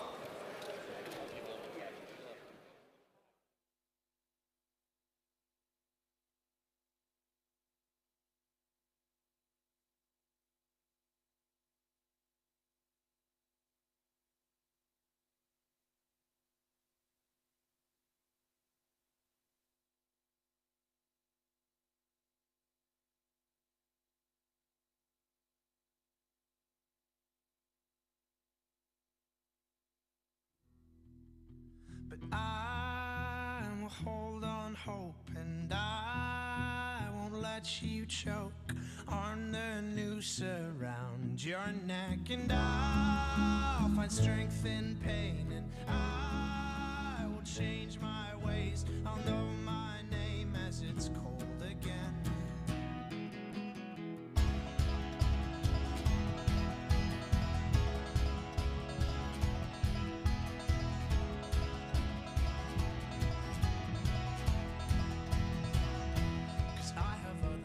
To fill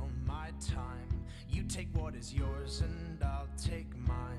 Now let me at the truth which will refresh my broken mind. So tie me to a post and block my ears. I can see where those orphans through my tears, and know my call despite my faults and despite my growing fears. But I will hold on hope, and I won't let you choke on the noose around your neck. And I'll find strength in pain, and I will change my ways. I'll know my name as it's cold again. So come out of your cave, walking on your hands, and see the world hanging upside down. You can understand dependence when you know their maker's land. So make your sirens call and sing all you want. I will not hear what you have to say, 'cause I need freedom now, and I need to know how to live my life as it's meant to be.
When you said it was over, I knew I'd fallen too deep.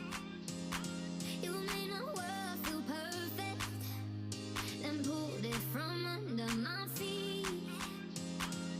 I cried for a minute, for a while I was trying to figure out what went wrong. Yeah, now I finally get it, and I see I don't need you to be here. I'm moving on. I used to think I couldn't be without you, be without you. Now that you're gone, I feel happy as hell.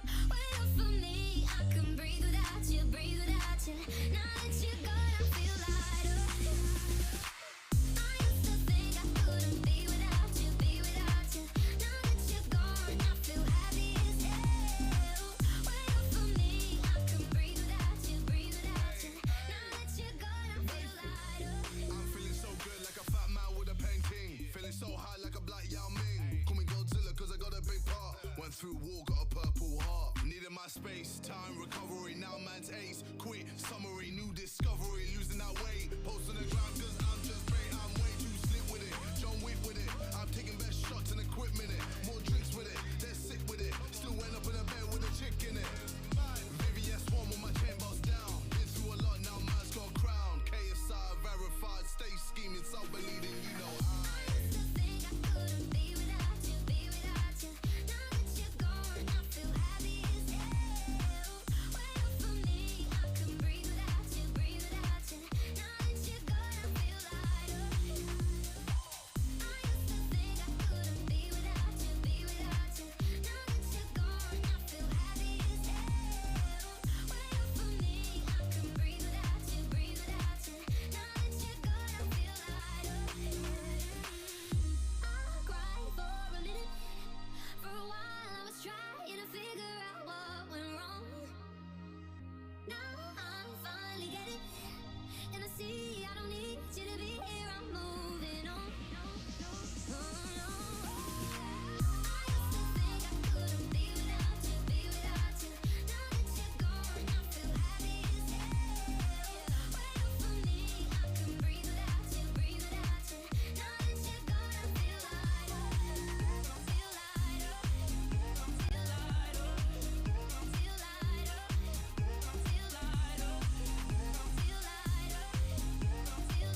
Let's tear us apart. Let the love tear us apart. I found the cure for a broken heart. Let's tear us apart. So let the love tear us apart. I found the cure for a broken heart. Let's tear us apart. So let the love tear us apart. I found the cure for a broken heart. Let's tear us apart. Let's tear us apart. Let's tear us apart.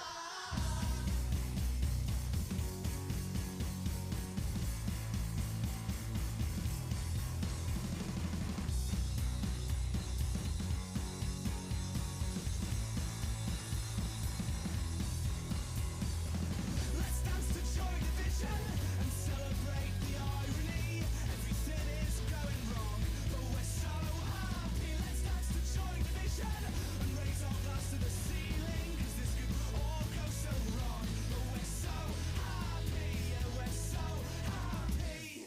So happy, yeah, we're so happy. So happy, yeah, we're so happy.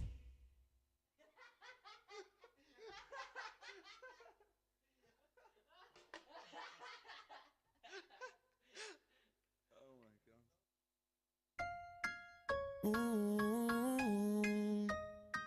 Yeah, and girl, me want for you all, yo. Put me arms right around you. Girl, you give me the tightest hold me ever get in my life. Girl, me want for just squeeze you. Put me things all around you. Girl, you give me the tightest hold me ever get in my life. Me guide them jam, me no care. You take it anytime, anywhere. In the square, so me no fear. Long as a woman, I will be there. Me want a girl, me can't wine for me.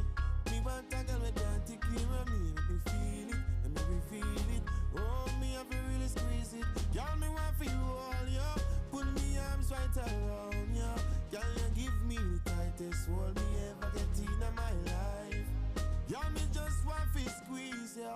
Put me things all around ya. Girl, you give me the tightest hold me ever get in my life. Oh Lord, like a fast bike on the road, boom, boom, boom, boom. Girl, on the back and she a boom, boom, boom, boom. Give me the maga one, not the fat cum, cum, cum. Me the play last one time, it come to cum, cum. Me out of control. I'm more fire, she want in her soul. She say more and more and still she grown. And still me multiply more, girl, me want fi just hold ya. Put me arms right around ya. Can you give me the tightest hold me ever get in my life? Girl, me want fi just squeeze ya. Put me arms right around ya. Can you give me the tightest hold me ever get in my life? Squeeze ya around ya. Tightest hold me ever get in my life. Sweet little daddy, yeah, this hold me ever get in my life. Oh, me hide them try and me no care. Me take it anytime, anywhere. In the square, so me no fear. Long as a woman, I will be there. Me want a girl who take care of me. Me want a girl who can wine for me. Let me feel it, let me feel it. Show me that you can turn. Girl, me want for you all, yo. Put me arms right around you. Girl, you give me the tightest hold me ever get in my life. Girl, me just want to squeeze you. Put me things all around you. Girl, you give me the tightest hold me ever get in my life. Squeeze you around you. Tightest hold me ever get in my life. Lord, yeah, yeah.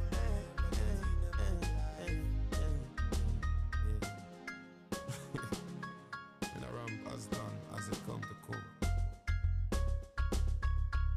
Hands on the pot of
feels hit me differently. When the hidden is deep, don't play, don't play, yeah, yeah. Don't play games with my heart. Ooh, now the feels hit me differently. When the hidden is deep, don't play, yeah, yeah. All that time on your own with me. We had fun on the 360. I helped you get out UAV. Still could never get you that AC. Sneaking in school just to get by you. I'm obsessed with the sand on you. Coco Chanel on your neck, with your body in check. Loving all the time with you. But now you've just gone missing. You're airing all my wishes. You're online but still won't listen. My time is you dismissing. This isn't no way a two-way street. I'm playing sad and it's on repeat. Got me here hoping you see my snap. Cause I'm not ready for us to rap, no. Don't play games with my heart. Ooh, now the feels hit me differently. When the hidden is deep, don't play, yeah, yeah. Don't play games with my heart. Now the feels hit me differently. When the hidden is deep, don't play, yeah, yeah.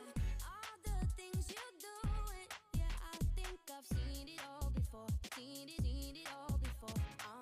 Everything you're saying, yeah, I think I've heard it all before. Yeah, I've heard it all before. If you don't give me your time, then I ain't giving you mine.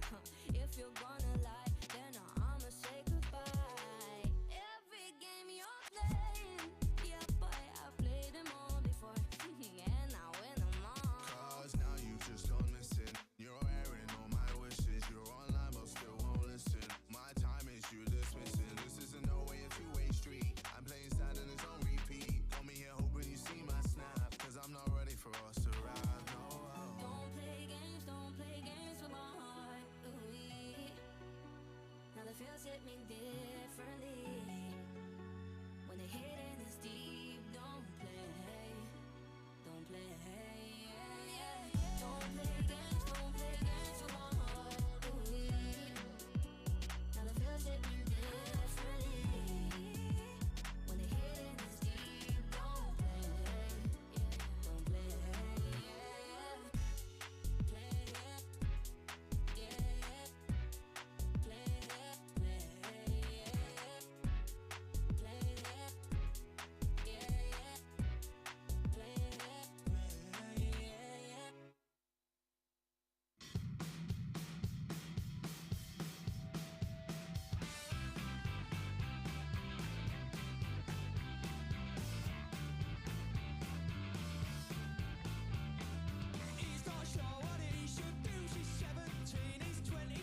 22, I don't think he'd like the difference.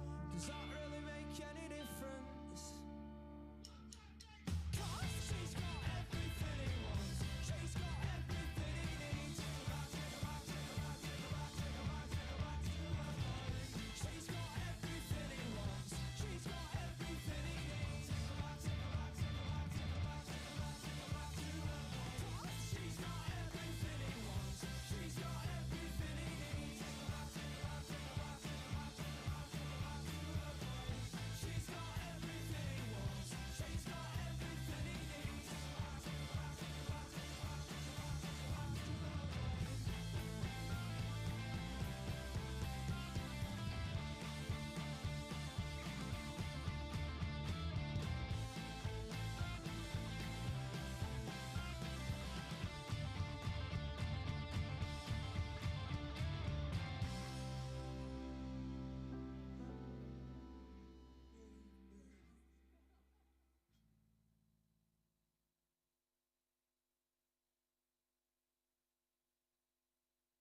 Somebody once told me the world is gonna roll me.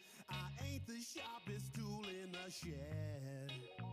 She was looking kind of dumb with her finger and her thumb in the shape of an L on her forehead. Well, the years start coming and they don't stop coming. Fed to the rules and I hit the ground running. Didn't make sense not to live for fun. Your brain gets smart but your head gets dumb. So much to do, so much to see. So what's wrong with taking the back streets? You'll never know if you don't go.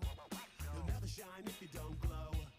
Hey now, you're an all-star. Get your game on, go play. Hey now, you're a rock star. Get the show on, get paid.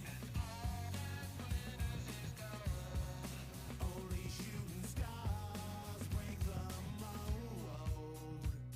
It's a cool place, and they say it gets colder. You're bundled up now, wait till you get older. But the media men beg to differ, judging by the hole in the satellite picture. The ice we skate is getting pretty thin. The water's getting warm, so you might as well swim. My world's on fire, how about yours? That's the way I like it, and I'll never get bored. Hey now, you're an all-star. Get your game on, go play. Hey now, you're a rock star. Get the show on, get paid. Only shooting stars break the mold.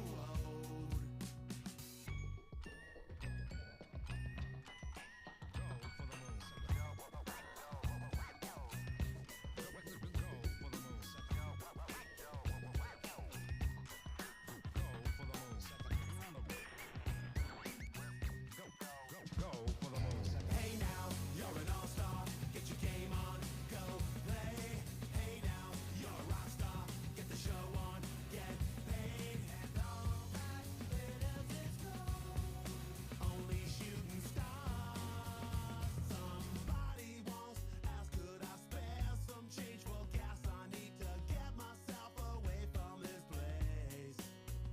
I said, yep, what a concept. I could use a little fuel myself, and we could all use a little change. Well, the years start coming and they don't stop coming. Fed to the rules and I'll hit the ground running. Didn't make sense not to live for fun. Your brain gets smart, but your head gets dumb. So much to do, so much to see. So what's wrong with taking the back streets?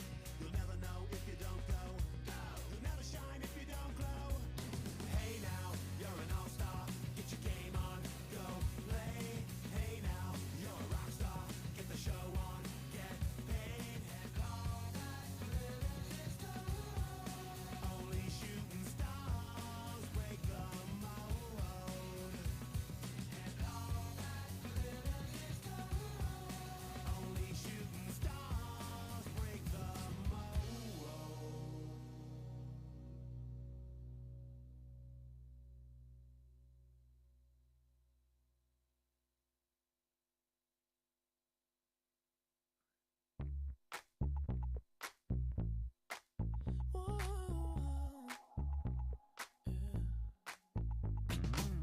I'll admit I was wrong. What else can I say, girl? Can't you play my head and not my heart?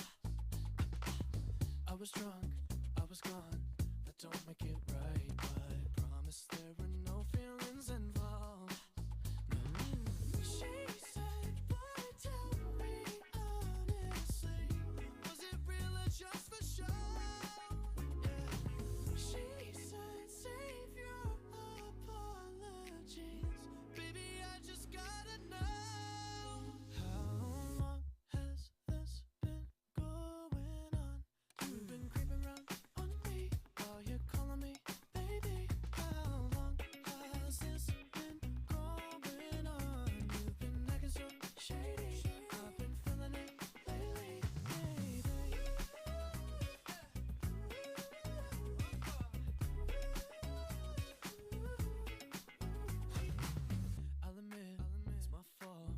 but you gotta believe me when I say it only happened once. I tried and I tried, but you'll never see that. You're the only one I wanna love. Oh yeah. She said, boy, tell me honestly, was it real or just for show? She said, save your apologies, baby, I just gotta know. How long has this been going on? You've been creeping around on me. Are you calling me baby? How long has this been going on? You've been acting so shady. I've been feeling it lately, baby.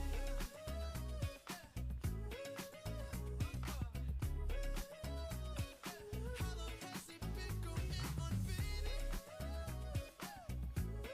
You gotta go tell me now. She said, boy, tell me honestly, was it real or just for show? Yeah. She said, save your apologies, baby, I just gotta know. How long has this been going on?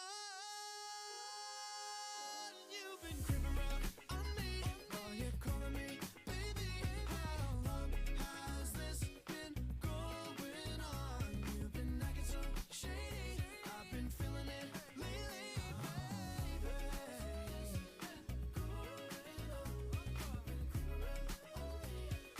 How long has it been going on, baby?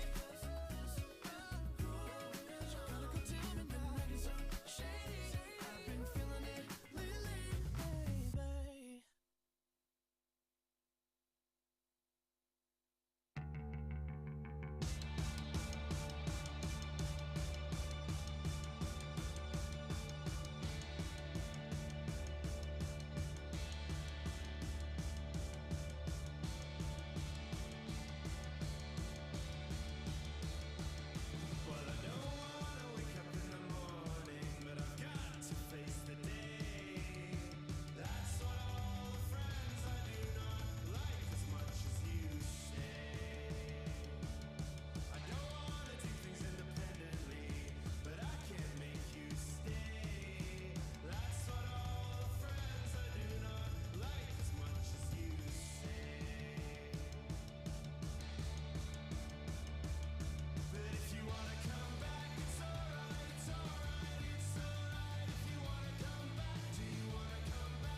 Take my hand and we can go walking, and we can talk about whatever is on your mind. Be my friend, but secretly like me. I wanna catch you staring and make you go alright. I love the way your hair falls in the summer. I'll treat you like your father treats your mother. And I'm kinda scared of your older brother. Oh yeah. You're all that I'm needing, you're all that I'm feeling. And I've been the one that's kicking and screaming when you have to go home every evening. Oh yeah. You're feeding the sun and mine in the water. We can explore these hills if that's what you wanna do. You know I can't stand when it gets cold in the evenings. And I'm standing there freezing, but my clothes look so good on you. You play with my hair like there's no other, and I'm no longer scared of your older brother. He said we're cool, man, I know you love her. Oh yeah.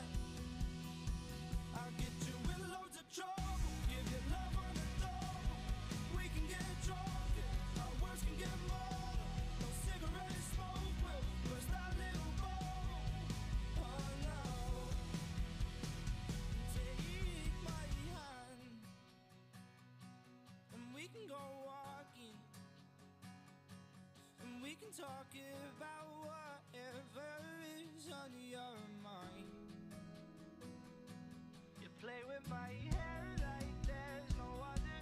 I'll treat you like your father treats your mother. And I'm no longer scared of your older brother. And I'm no longer scared of your older brother. You're all that I'm needing, you're all that I'm feeling. And I'll be the one who's kicking and screaming when you have to go home every evening. Oh yeah. I'll get you in loads of trouble, give you love on the double. We can get drunk and our words can get more. No cigarette smoke will burst that little bubble. Oh no.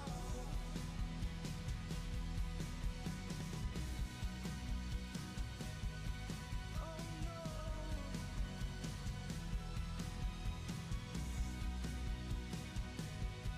Oh no. Take my hand and we can go walking, and we can talk about whatever is on your mind.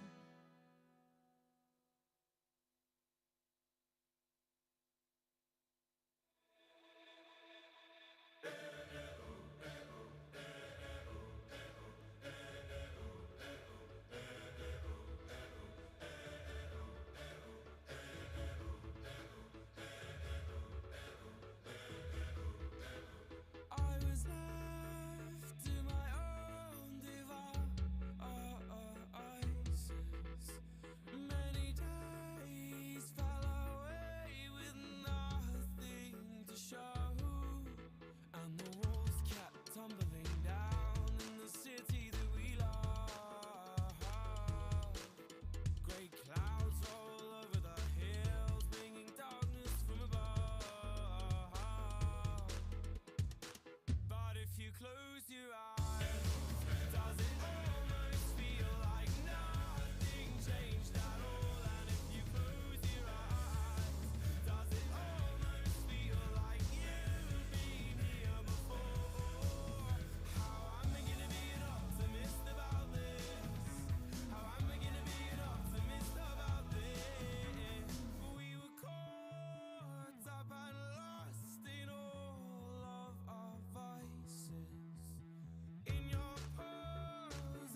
you close your eyes, does it almost feel like nothing changed at all? And if you close your eyes, does it almost feel like you've been here before?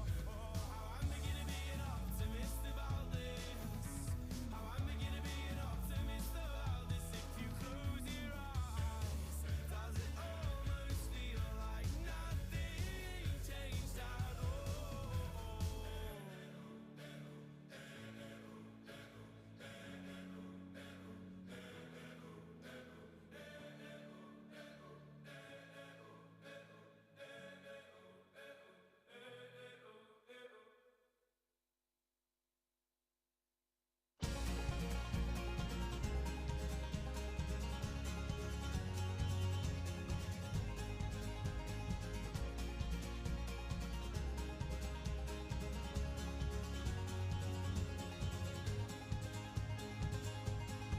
Well, I came home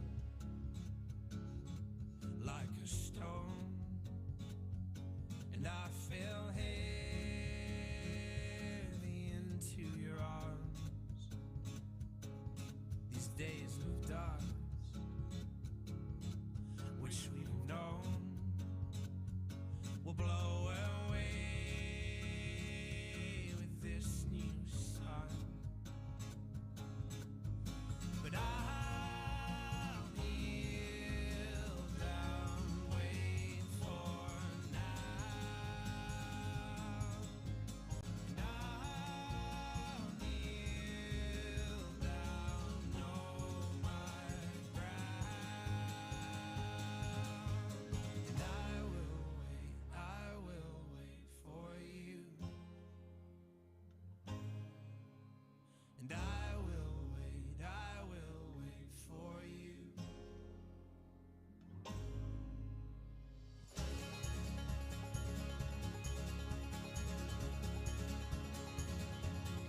So break my step and relent. Well, you forgave, and I won't forget. Know what we've seen, and him with less. Now in some way, shake the excess. 'Cause I will wait for you. And I will wait for you. And I will wait for you. And I will wait for you. Now I'll be bold as well as strong, and use my head alongside my heart. So tame my flesh and fix my eyes, a tethered mind freed from the lies. And I'll kneel down, wait for now. I'll kneel down, know my ground. Woo!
were stringing me along.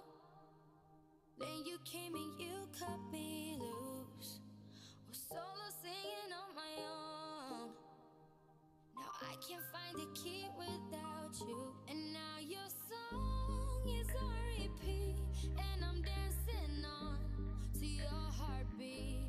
And when you're gone, I feel incomplete. So if you want the truth, I just wanna be part of your symphony. We hold me tight and not let go. Symphony, like a love song on the radio. We hold me tight and not let go. I'm sorry if it's all too much, but every day you're here, I'm healing. And I was running out of luck. I never thought I'd find this feeling. 'Cause I've been hearing symphonies. Before all I heard was silence. A rhapsody for you and me.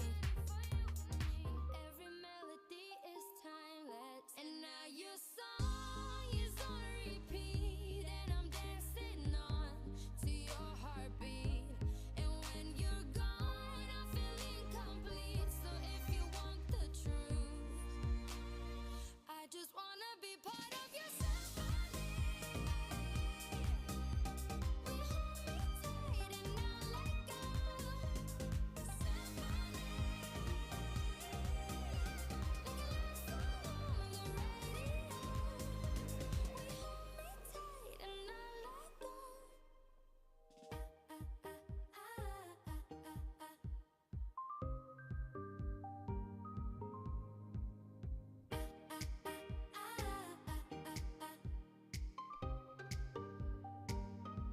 And now your song is on repeat, and I'm dancing on to your heartbeat.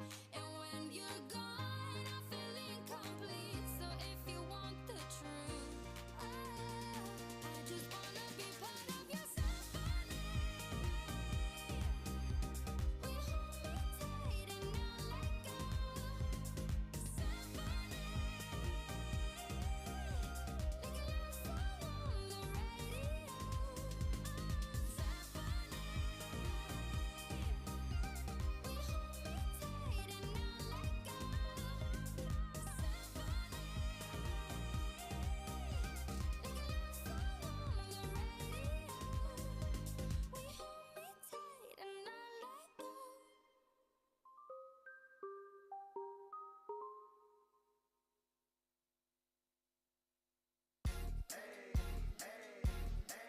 I got a condo in Manhattan.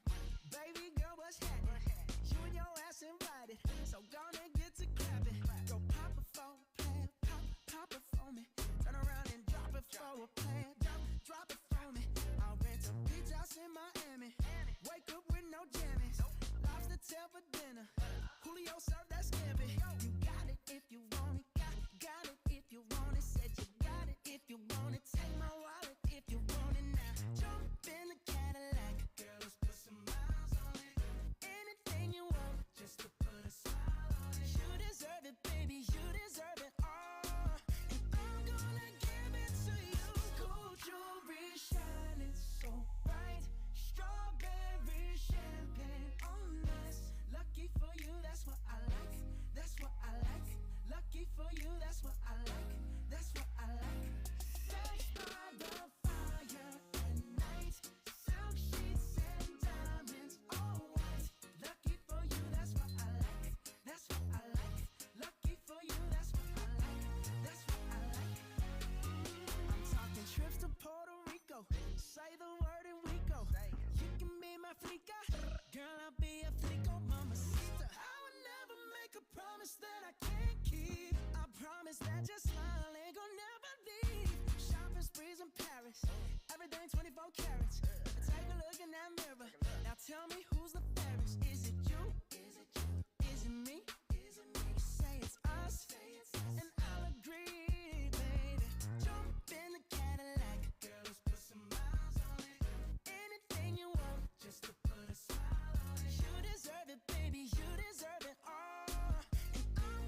another chance, take a fall, take a shot for you. Oh, and I need you like a heart needs a beat, but it's nothing new.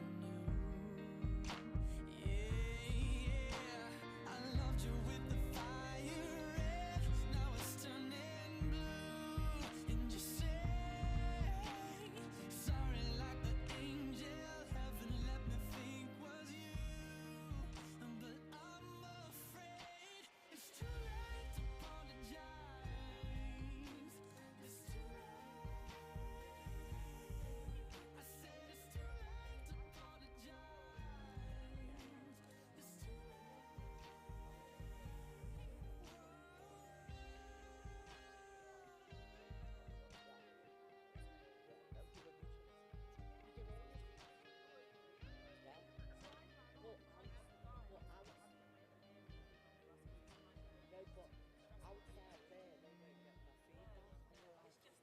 I was dead off hook, because then you're like,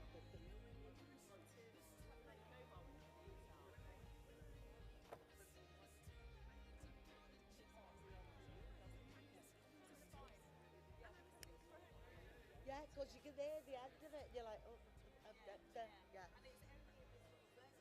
Yeah, but that's all gone now, hopefully. Yeah. Well, Tony's not. Oh, Tony's just gone. It's okay. I don't need to know too much information, Tony.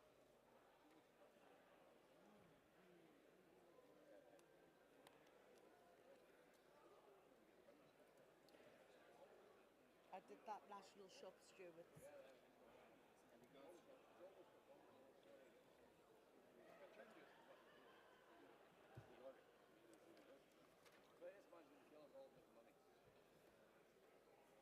It's important. It's important. I'm just about hanging in there. Just about. Well, hang in there, leave the oil there. Jane. I don't think you should speak to an empty hall. I'm holding on the that's what she said. I'm embarrassing this with my finger. He does it every time. How many years have you been telling me? And it doesn't help him what it makes him look like. Right, but he had it right. Fucking titty lip on. No wonder nobody there would give him an extension. But you look at him and you're thinking, look, I want the mental health going on because that gives us a policy. But he's like, and you're like... Oh, well, it's not right, though. If you speak to Chris tonight, tell him these are the lumps. I will do. He is all right. He is all right. Nicky was asking about him. And then most people don't know he went. Most people don't know he left under odd circumstances. I only knew because when he left, he messaged me and said to me, I've left, so you need to contact Angela if you've got any issues. I said, Angela will get back to you, Jane will sort it out for you. Yeah, but it wasn't very amicable. I've got a lot of time for Chris. Yeah, so have I now and again. You're doing more than you do now, aren't you? Well, it was like that. What, 20 years you've moved, you had no time. Now you've got time, it's still not done. So we got an allotment instead.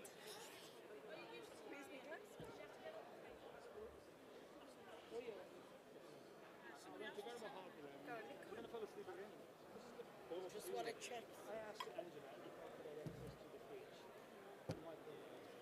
Because I put on my eating time. And I said, my first one, I normally have this TV. She said, yeah, but she's like... Karen, I've nicked another one. Oh, I just poured you a Yes, that's okay. Oh, go on, I'll put it here. I'll give it to Tony. I'm glad they took the other glass. I realised it had a cut in it. Oh.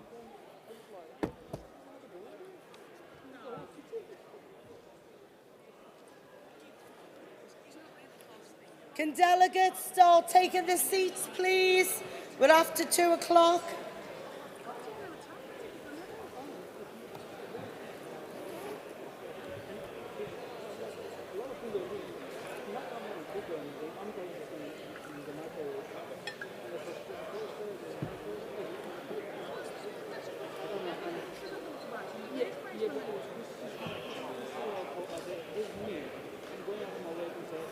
Conference, can you come to order, please?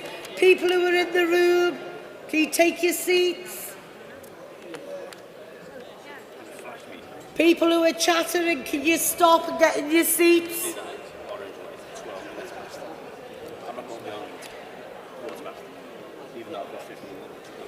Shh.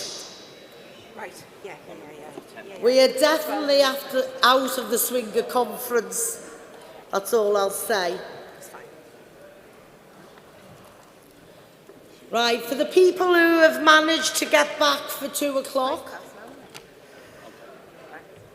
we're moving on to an important presentation, which I'm sure all of you, from your branches, etc., care about, and that's the annual accounts of the CWU. So, bit of hush. Let's talk it around that table over there, please. Right, I'm going to call Tony Kearns, Senior Deputy General Secretary, to present for the presentation of the annual accounts. After this, it'll be followed by motion 18. Shh. President Conference, Tony Kearns, CWU Deputy General Secretary. This section of the business is the presentation of the accounts. The accounts were distributed to branches in LTB 16422 on the 6th of April. We invited questions to the accounts, and those questions that did come in, although one of them was not to the CWU accounts, was actually property union line accounts, the responses to those questions that were asked were published in LTB 17822 on the 20th of April, just a few days ago. So, the last, 3 years since 2019, since we stood here, presented the accounts, a lot's happened in those 3 years, a lot. Won the Champions League, won the Premier League, won the League Cup. couldn't resist. Couldn't resist. Settle down, everyone. There's always one.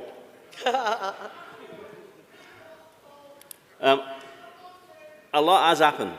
But if you look at the accounts, not just 2021, but 2020, we were able to show, in terms of what we call operating profit. If you had the accounts before you, it appeared on page 8. If I have my glasses on, I'll be able to see that better. We've been able to produce operating profit. And the reason that operating profit is important is operating profit is aside from all the accounting practices that you have to introduce into formal accounts. Operating profit is basically your income versus your expenditure. And income versus expenditure showed in 2020, and I'm saying this because we weren't able to present the accounts. Income in 2020 showed a net profit from our operations of 6.3 million. And in 2021, we were able to show a net profit of £3.9 million, which for any trade union is a healthy position to be in. Apart from, of course, two things. One is we are a not-for-profit organisation, so justifying a profit, both in terms of the Trade Union Act and to our members to an extent, is a difficult job.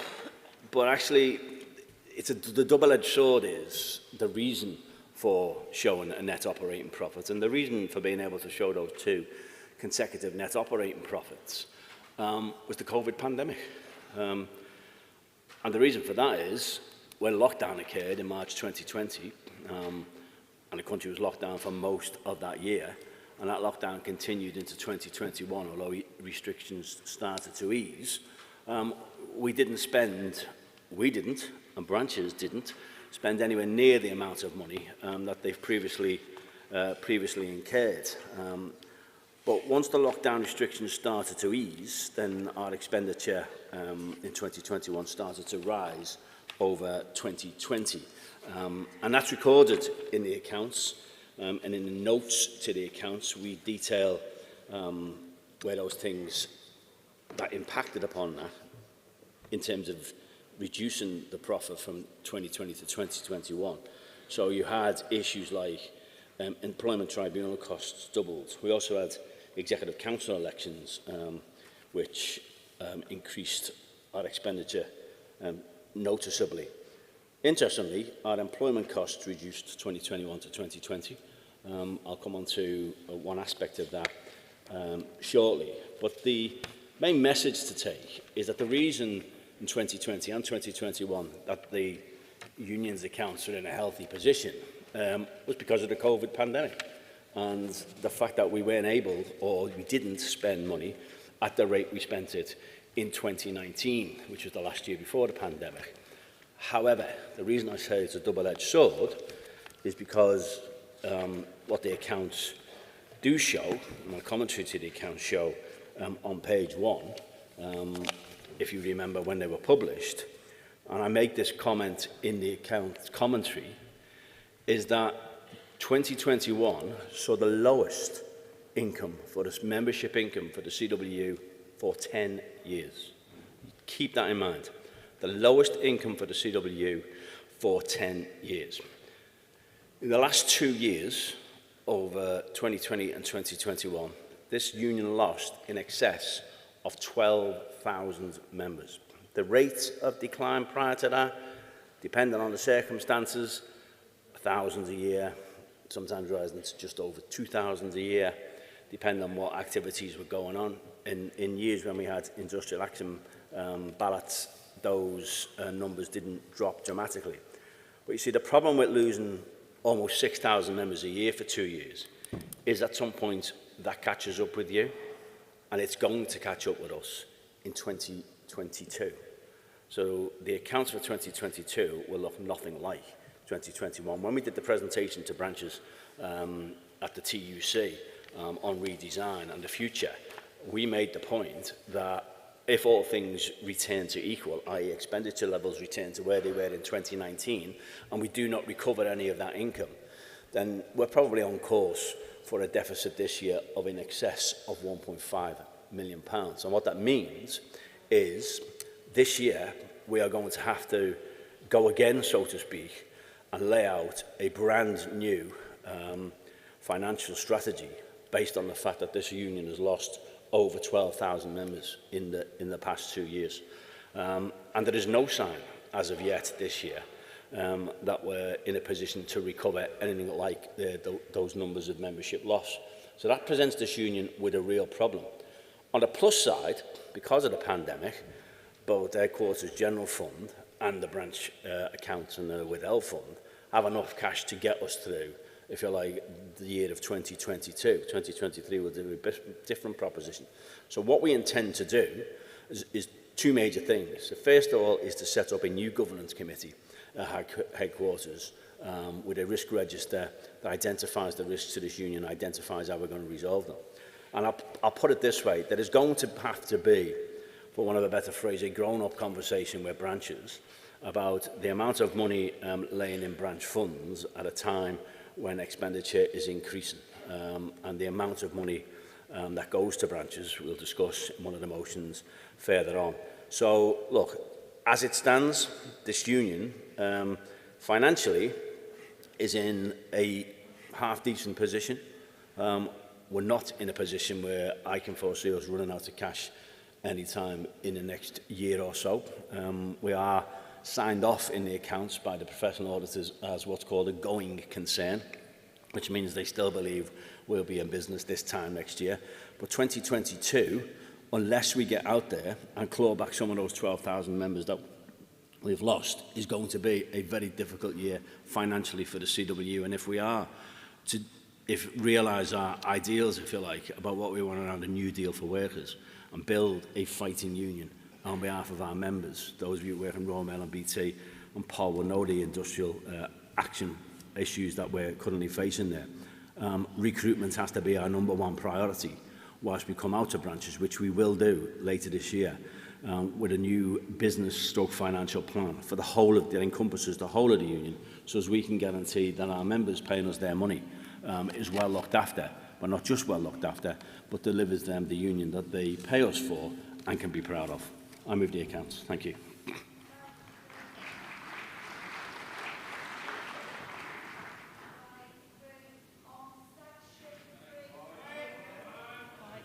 I haven't got the button. Right, we're on section 3. Right, page 29. We're starting with motion 18. Edinburgh, Dundee and the borders to come up. It is a second to be ready as well.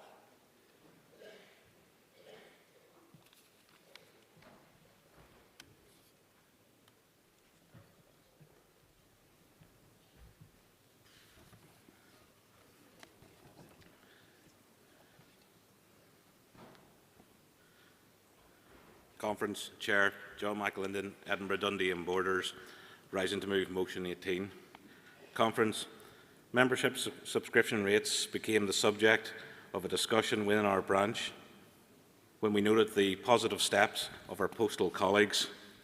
This was to introduce a reduced rate for new members who are under the age of 18, an innovative way to get young workers into membership as they begin their careers, especially at a time when terms and conditions are under pressure with a race to the bottom attitude. Unfortunately, under our one union approach, we remain puzzled why these rates remain ring-fenced. We believe this is unjust, and work should be undertaken to provide uniform assistance to all young members joining this union today. For example, a 17-year-old joining under these subscription rates would pay £1.93 per week, including the political levy. If this same 17-year-old were to appear in our branch membership, they would pay either £2.27 as a modern apprentice or £3.64 as a direct labour, including the political levy. As a percentage, the difference is either 18% or a massive 89%. Workers will be faced with a choice, affordability or getting involved, just like a choice that Tony Cairns has just outlined to us today. So, Conference, this is at a time when we will be campaigning for a new deal for workers, and those most in need will struggle to join as we see new members join in contact centres for less than £20,000 a year now. So if under 18, these workers will be disadvantaged. If over 18, these workers will pay the same rates as existing members doing the same job on different contracts with significantly improved pay. So, Conference, we're asking you to support a review of membership subscriptions to ensure a fair and consistent approach for making this union accessible for all workers. Conference, I move. Thanks, John. Seconder. It's formally seconded. Motion 18 open to debate. No debate. I'm going to call Dave T in on behalf of the National Executive. Dave.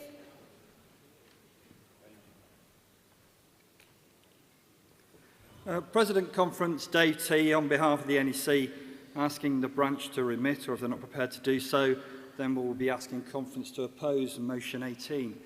Look, at the outset, we want to make it clear we don't have an issue with the sentiment in the motion, but there are a number of reasons why we're asking the branch to remit. First, the motion refers to equality and justice, and while we can all agree wholeheartedly with these values, in terms of a subscription model, what exactly does that mean? For us to conduct a review, we need to be clear on the issues involved and take a considered and long-term view on what changes we need to make. And you've just heard Tony with the accounts, and it's quite clear the income issues we have in terms of membership. The motion also refers to differentials and that these are unfair, but we've always had a broad range of subscription rates. But in truth, when any of the industrial departments have come to us asking for a special rate, we've always agreed, and an example has just been given. Conference, membership subscriptions haven't gone up for 3 years, and as a result may well have to. but be in no doubt by reducing members for one group of members, it may well mean that other rates will have to go up. Therefore, we need to take a balanced approach that takes into account the finances of the CWU and the members. When we make these decisions, we always look at the overall financial picture of the union, taking into account current factors such as the impact of income that may be generated by the Grow campaign, current economic uncertainties and future finances. When we make decisions that affect the finances of the CWU, we need, as I've said before, to take a considered view on how we go forwards. The motion asks us to conduct a review as a matter of urgency. And while we will look at subscriptions, to conduct a review with this level of urgency is something that we're going to struggle to do. In fact, with industrial action ballots looming, putting aside the costs of balloting and other associated costs, in reality for the CWU, these will take priority and will prevent us reviewing subscription rates with the speed that the branch is calling. So to be clear, we don't have any objections to looking at rates. It's something we're always aware of. But we need to take our time, assess the financial picture and how we balance and position this with members of the CWU. Therefore, Conference, we're asking the branch to remit to enable us to take a strategic long-term view, and I'm afraid if the branch is not prepared to remit, then we're asking Conference to oppose. Thank you. Thanks, Dave. Is the branch prepared to remit? Yes. Is Conference agree the remittance? Thank you. Motion 18 has been... Oh, okay, Hugh. Right, can I just say motion 18 was remitted, unless you point an order to me on that. It's okay, Hugh, don't rush.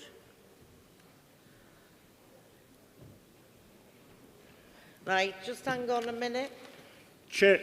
Go on. Chair President, first of all, I'd like to congratulate you on asking people out there to show this. But, and no disrespect to the last speaker, but I don't know what his name is. Maybe I should do.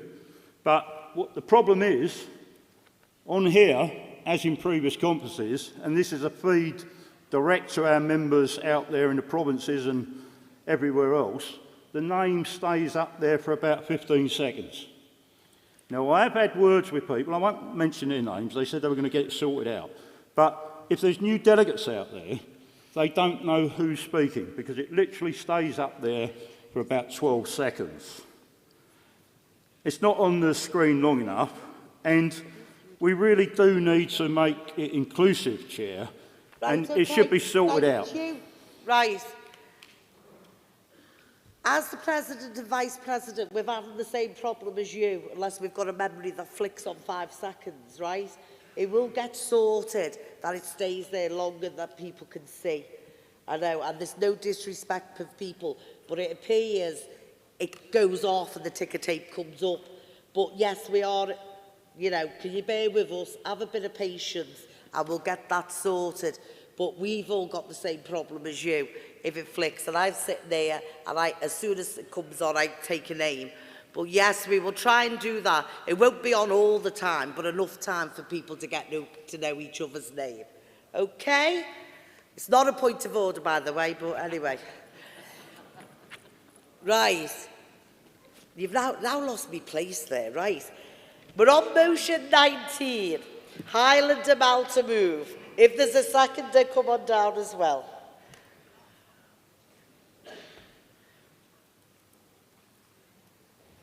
As I say, none of us are match fit, and that's including the whole of Conference.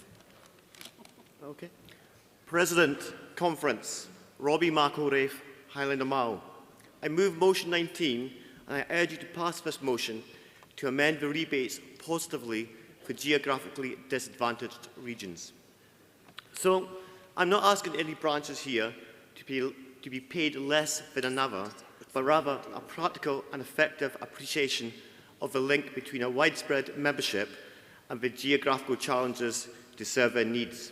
Indeed, how to respond to this can be seen in various mechanisms, such as the London waiting allowance and the government's Barnett formula, which addresses different costs in regions. After all, it is only fair that all members are treated equally, whether they are in remote locations such as Leicester, Snowdonia, or a large city. And unfortunately, this costs. And it costs more to service the needs of a member on the population periphery, but we have less members to pay for this. Prior to 2018, our branch was faced with tough choices and had to be more selective in training and delegations. But now we strive to fully represent our growing membership in an area the size of Belgium. Our branch has grown by 45% from December 2017 to the present day. But to pay for that is really only possible due to the economic windfall of inactivity of the last 2 years of COVID, as Tony said. Today, our delegates have travelled from Inverness, Invergordon and Dingwall, about 2 hours at STUC in Aberdeen. Our LGBT regional lead is in Birmingham, and delegates have travelled to Liverpool recently for the forum by plane, trains and automobiles. Even a regional committee meeting in Glasgow is a 340-mile round journey. But, as we were told at the Grover Union briefing and just now, this unexpected bank balances we enjoy will not last long, and we must prepare for the future. Motion 19 helps us meet that reality. Ironically, our membership increase makes it harder to recruit anew, and the costs of meeting new members actually impact on our choices to fulfil the costs and obligations as outlined in Finance Rules 11.6a-e. Redesign noted these challenges when an exception was made for branches that were significantly remote geographically. So, at the moment, the formula is reactive, as branches have to apply for further funding to meet strict guidelines. But we want to be proactive, to be funded beforehand, so we don't have to go cap in hand when we have unexpected funding decisions. After all, Redesign acknowledges the problem, but would not a subsidy solve the problem before the need for any panic emergency assistance? A cross-committee looking at various criteria for an increased rebate or pooling travelling costs, such as the Labour Party do, would solve this problem. After all, I'm nearly finished. Is extension agreed? Carry on, Roberts. Thank you. After all, let us note economic measures of redesign to alleviate hardships, such as centralised purchasing, have yet to materialise, while uncertainty over education facilities makes it hard to budget. In Scotland, we still haven't got a regional education centre, incurring extra unforeseen costs. All of which means radical change to the rebate is needed to recognise the double whammy of geographical isolation and a geographically scattered workforce. Please support motion 19. Thank you. Thanks, Robert. Seconder.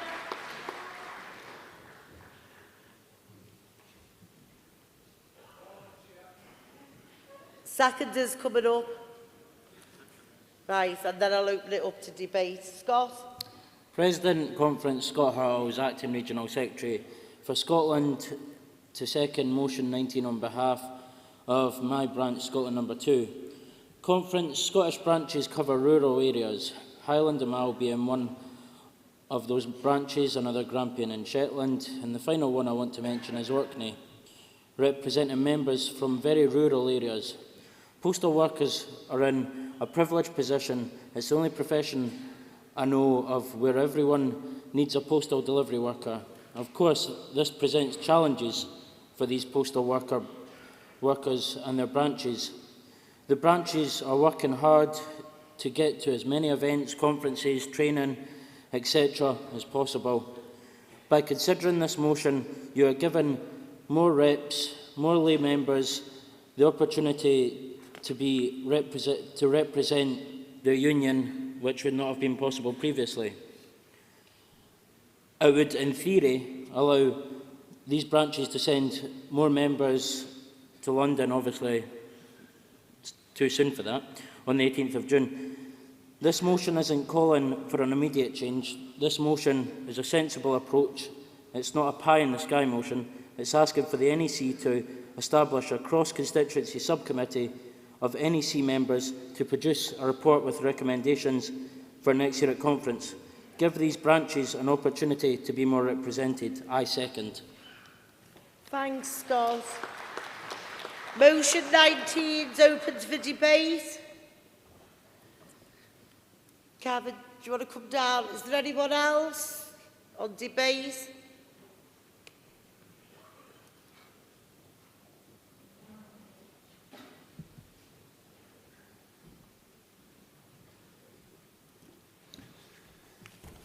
President Conference, Kevin Beezer, South West Regional Secretary, to support on behalf of the Jersey branch. For those that can recollect at conference, I think we stood here a number of years ago when a motion very similar to this was debated, and unfortunately was not passed with opposition from the top table. So the issue has not gone away. The problems still remain for a number of branches. And fraternal greetings for the colleagues in Scotland, from John O'Groats down to Land's End, because in the southwest we have a number of branches with the same issues. Geography does play a part. You know, in the southwest region there are a number of branches that are predominantly city-based with their core members, but outside of that as well. Before Tony Kearns gets excited, I'm not saying for 1 minute that those branches should end up supplementing in regards to what this actual motion says. But the finances of those particular branches are probably healthier in regards to what they've got to pay out. In fact, my own branch is supporting this motion. But in the southwest, geography plays a part in places like Cornwall, Jersey and Guernsey. For those particular branches on Jersey and Guernsey, attending conference, let alone everything else in regards to the region, has a massive impact on their finances.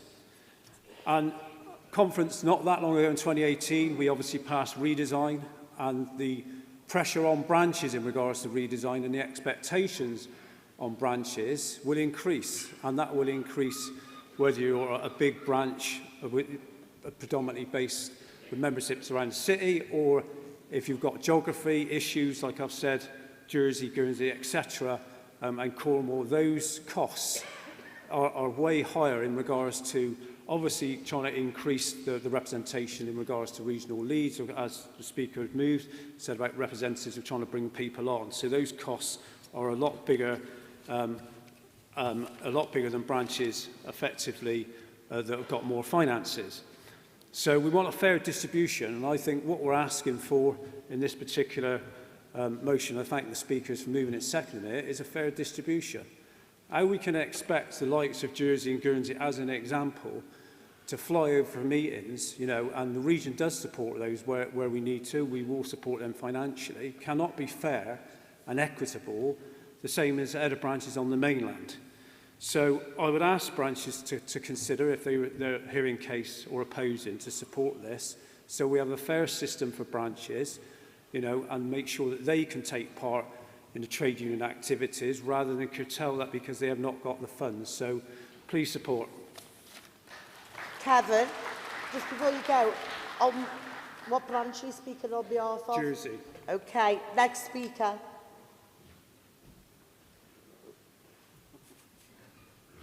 Chair Conference, Leader Vine, Jersey branch. I wasn't going to come up. Can you stop? Sorry. Rise. You can't have two people speaking on behalf of the same branch. I'll be generous. I know. Rise. I'll be generous now, but can we figure it out when we're doing it? So, I will let Jersey speak. And if anyone can hear anything, the seagulls, I don't know where the hell they are, but there's something going on. Right. Apologies. So I will let you speak, but I won't in future if that happens again. Right, no, it's okay, Kevin, I'm letting them speak, but you know the rules. We might have forgotten for a couple of years, but that could cause trouble in the future. So over to yourself. Apologies, I tried to catch Kevin before he come up, it was too late. I shouldn't be up here, but I'm going to talk because I am from Jersey branch, so I can tell you the problems we have. I'd like to thank Kevin for his support, and Highlands and Mel, Robert and the other guy who didn't catch up on the screen. Basically, I'm over here this week with the chairman. We've got another rep coming over this afternoon, and we've got our new treasurer coming over on Wednesday, and it's going to cost us 1/3 of our money in our bank account. In June, they want us to go over to the New Deal for Workers for March. That's going to cost us a load of money. That's before we consider South West regional meetings, before we consider training. You know, we did call the motion a few years ago, but we have to go cap in hand. It would be nice for our new Treasurer to come over and be proactive and have the funds there so we can move on and do the things that we're supposed to do for the CWU. Our membership, our members are just the same as you. They're facing the same problems. Sometimes we feel like we're tucked away and we're forgotten about, especially with the big two, Royal Mail and BT. But we suffer the same problems and we keep fighting away day in, day out. But it'd be nice for our reps to get away and experience some of these events, get the training they deserve, and then carry that on into the workplace. Please support this motion. Thank you. Thanks. No more speakers. Call in Tony Cairns. Oh, sorry.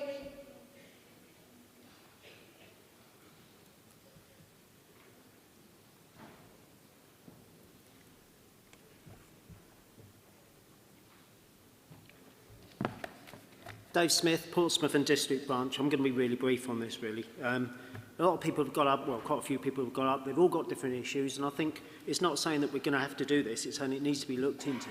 And our branch is on the south coast, and the only issue we have is the Isle of Wight. But unfortunately, it's the most expensive seaway in the UK. So we have that issue. It nearly costs us £100 a trip to go and see our members over there.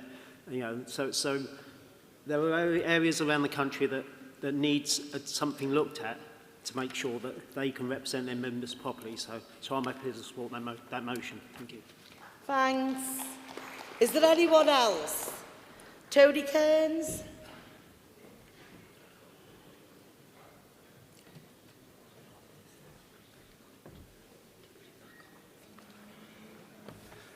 President Conference, Tony Cairns on behalf of the NEC to speak on motion 19 by Highland Amal. And genuinely going to ask the branch to remit this. You see, there's no difference between this NEC, this headquarters, and the problems that have been alluded to by both Highland Amal and Jersey. I will make this point though, that when any branch, I'm failing to remember the last time a branch wrote to us at headquarters and asked for financial assistance and we refused it. When branches need money, we're there for them. And I don't think that can be argued with or contradicted. So if branches are financially struggling and they come to us for assistance, they get it. I don't accept, actually, that Jersey is left out in the backwater. Steve Halliwell has taken it upon himself to be the guy who goes there on behalf of the postal executive. So I don't accept that. This NEC is more than happy to have a look at the rebate. But here's the problem. You see, the problem is that the way the motion is worded, it says, and it says it quite clearly, that there needs to be an additional paid percentage to the rebate. Now, when I moved the accounts, it was deliberate that I pointed out that the union has lost 12,000 members in the last 2 years. It was quite deliberate that I pointed out that this union's income in 2021 was the lowest it's been for 10 years, and that there is no sign of that trend being reversed, because what that means is the cash that we have is going to run out. But what you're asking for here, as well as the establishment of a cross-constituency subcommittee, which we're happy to undertake, what you're asking for here is additional money. I made the point when I moved the accounts that at this point in time, is the presentation we made when we made at the TUC about this union's financial position, is that we're likely to see a loss this year of in excess of £1.5 million. And yet here we are, against that background, setting out a course before you've even had the subcommittee set up, before you've even investigated the problem, to say that the answer to the problem is additional money per se. What we need to do, and what is the responsibility of the executive and the trustees and the new governance committee that we'll be setting up, is what we need to do is to view our finances in the round. What is affordable and what is not affordable. That does not mean that we cannot change the rebate system. But what it means is we can't just acquiesce at this point in time to go away and do that investigation to understand what the problem is, but prior to that, agree that we need additional funding. Additional funding at a time when a union's income is lower than it's been in a decade, whilst our expenses go back up to the levels they were 3 or 4 years ago. You cannot square that circle. So we're happy to undertake the review. We're happy to talk to those branches that have large geographical areas. We know who they are. We know they've been to us before asking for funds. We're happy to meet those requests as they continue to come in, like we've done in the past. We're happy to have the investigation into the rebate system and what is the best way for this union to be organised and to have the branches funded at local level going forward. But you can't make a decision now that there will be additional funding, because there's no guarantee that that additional funding is going to be available or going to be in place. You genuinely say to the branch, we want to work with the branch, we want to work with Jersey, we want to work with the other branches who've come and spoke at this rostrum to understand in more detail their problems, review the rebate system, come back with recommendations, but we can't promise at this point in time, against the financial background that we've laid out that this union faces, that we will have additional funding for that in the future, because there is no guarantee we will, and there's no point in making promises to spend that money now if we don't know it's going to be there in the future. So we genuinely ask the branch to remit. We will work with you, we will set up that subcommittee. Don't say now that there needs to be additional funding. We need to understand what the whole funding is. This comes at a time when the money in branch accounts and the branch withheld rebate is touching £9 million. We need to find a way of distributing that so everybody is able to partake fully within this union. I genuinely ask the branch if they will remit this. If you can't, because you're demanding additional money at a time when we're facing a pretty stark future in the next year or two, I would ask conference to oppose. Thank you. Thanks, Tony. Is the branch willing to remit? No. Right to reply. There's been opposition.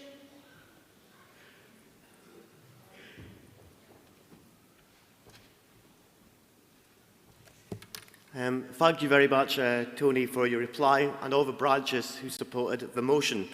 While I absolutely welcome the review on the rebate, I think we're in agreement that you said that you recognise that branches which are geographically disadvantaged are due extra money. You talked about coming to asking for money, but that's just a reactive process which, we want to be able to get the money up front so we can spend it. The point about nobody coming to you recently, well, that's because we've got 2 years of money because we've been inactive due to COVID. And what that means is there's training courses and all manner of expenses which will now be coming into play now, which mean this will be a very expensive year, and it costs more per member for branches in Jersey or Highland and Mile or other kind of remote locations. So I would ask the conference to still support the motion. Thank you. Thanks, Robert. Going to put motion 19 to you. All those in favour, please show. Down. Those against? Going to take the vote again. Sorry, Terry. Right. All those in favour of motion 19, please show. Down. Those against? Rise into card vote. Standing orders. Shh. No one run anywhere because we need to do the card vote. I'm going to call standing orders in. But in the meantime, if people listen to me before standing orders come over, right, we can have people's name on the screen all the time, rather than just flashing. Just want to check with yourselves. Is it okay that we go for the names up on the screen? Is everyone all right with that? Yeah? So if we can have the names on the screen, that would be great. The other one, why Joyce is coming up. Shh. You've all got these bags? Paul Chadwick, stand up a bit. Right. If anyone is not taking the bags home or don't want them, can they leave them on the front here tonight?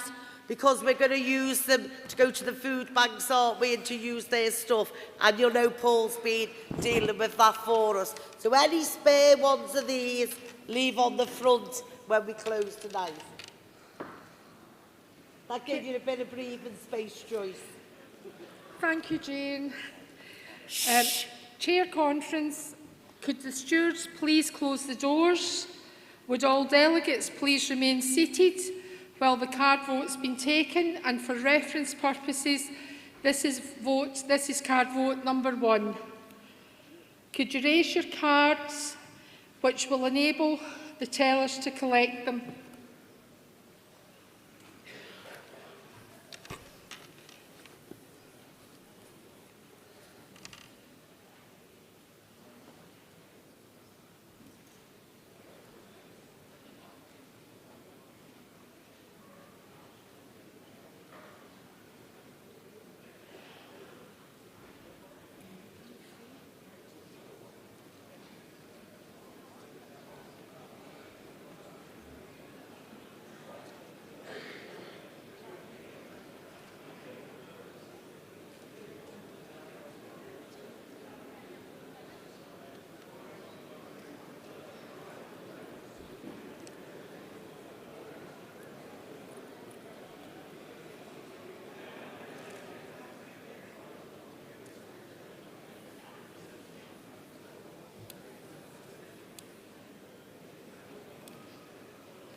Conference, are there any more cards to be collected?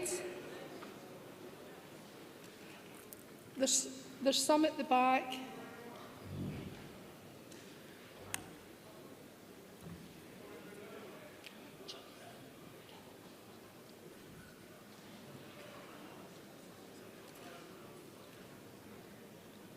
Are there any further cards to be collected?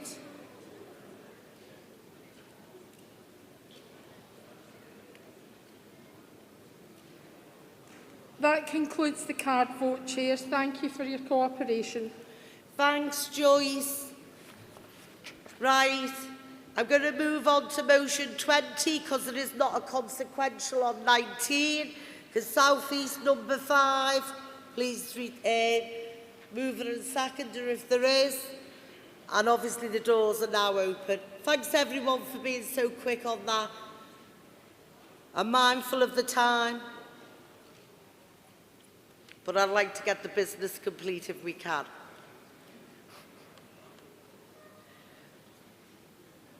South East number 5 to move. Shh.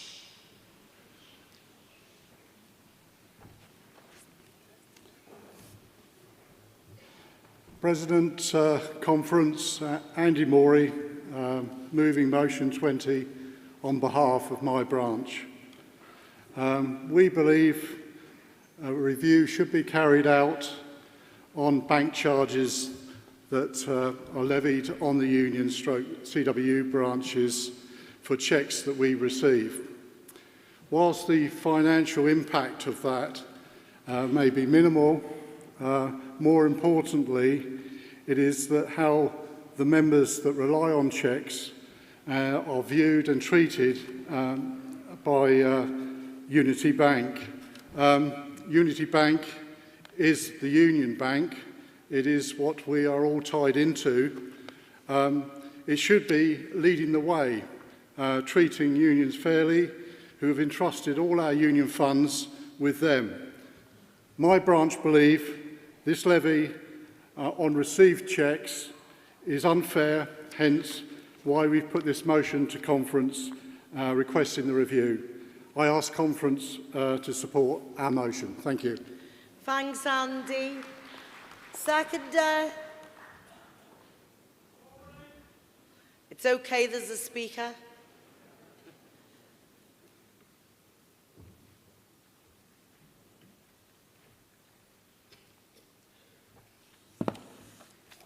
Chair Conference, Darren Butcher, South East number 5 to second, Prop 20 very briefly. So as all branches will know, online banking with Unity Trust Bank commenced in June 2018, and that has transformed the way that business is done.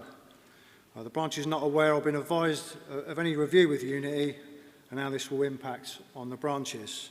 So our branch believe it now is the time to carry out a review with Unity Trust and amend the current charges levied at union branches for banking cheques received. I second. Thanks, Darren. Motion 20 open to debate. No debate, Tony Bush.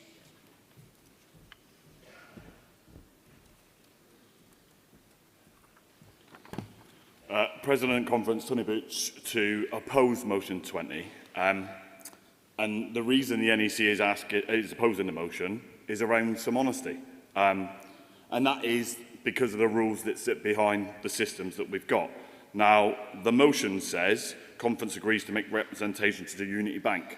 Now, where I touch on honesty is because the CWU can go and do that, but it will make no difference in terms of the charges because it's not Unity Bank that puts them in place, because it's the government. The Financial Services Act and Markets Act 2000, the Banking Act in 2009, both puts in place the legislation and the policy which is called the UK Payment and Clearing and Settlement Systems. Now, the policy is 468 pages in length. I'll be honest with you, I haven't read every single page of it, but the key section of that within the policy is 1.2.2, and it's pricing policies. And what that section says within it is that companies that provide the services to banks are able to fully recover the cost of banking service it provides. Now, in terms of the cheque clearing process, it isn't carried out by the banks themselves, it's carried out by a company called Intelligent Processing Solutions Limited. And what they do is that they then apply the cost back to Unity Bank because they are operating in line with the UK processing guidance, which I've just touched on. So for the union to be able to make representations to Unity Bank, it wouldn't go anywhere. The union will have to do, if we wanted to change the pricing structure that's in place, we would have to make representations to the government because they're the company, they're the people that put the policy in place. Now, the other part of it is obviously the costs are likely to go up because the number of people that process cheques and use cheques in transitional payment processes is significantly going down. In 2016, the number of cheques used in the UK was 1.2 billion. In 2010, it reduced to 0.7 billion. And last year, it only equated for 1% of the total transactions within the UK. And so clearly the cost of handling it is going to go up. So on that basis, we would ask Conference to oppose the motion. Thanks, Tony. Obviously, opposition. Andy, right to reply?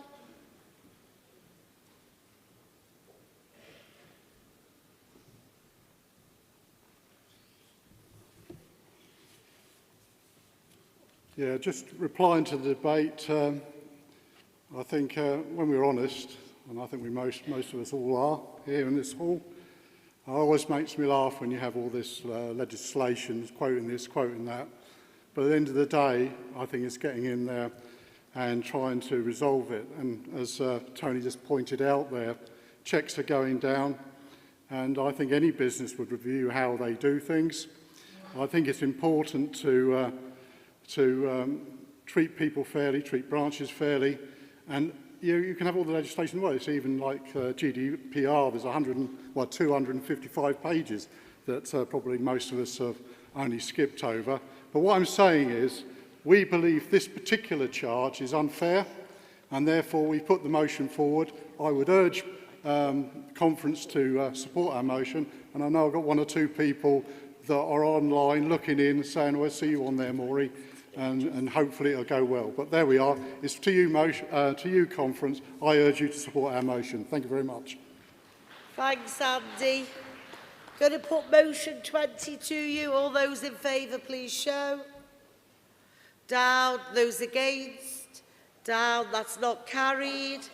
We now move on to section 4A, organising and strategy.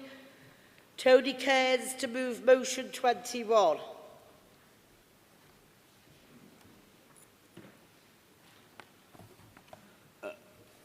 President Conference, Tony Cairns, Senior Deputy General Secretary on behalf of the NEC, to move motion 21, whereby we ask Conference to instruct the NEC to bestow national honorary membership upon the following: Beryl Shepherd, former President and TFSE Chair; Trish Lavelle, former Head of Training and Education; John East, former Assistant TNFSE Secretary and Head of Organising; Eddie Bees, former NEC and TNFSE member; Hugh Davis, former National Executive Member and PEC Member; John Donnelly, former Chair of Standing Orders Committee; Joe Malone, former NEC and Postal Executive Member; Lynn Simpson, former NEC and Postal Executive Member; John Hunt, former Postal Executive Member; Chris Tapper, former Divisional Rep and Policy Assistant to me; Martin Ackerman, former Postal Executive Member, Postal Standing Orders Committee, and also former Policy Assistant to myself; Cliff Tucker, a former member of the Standing Orders Committee;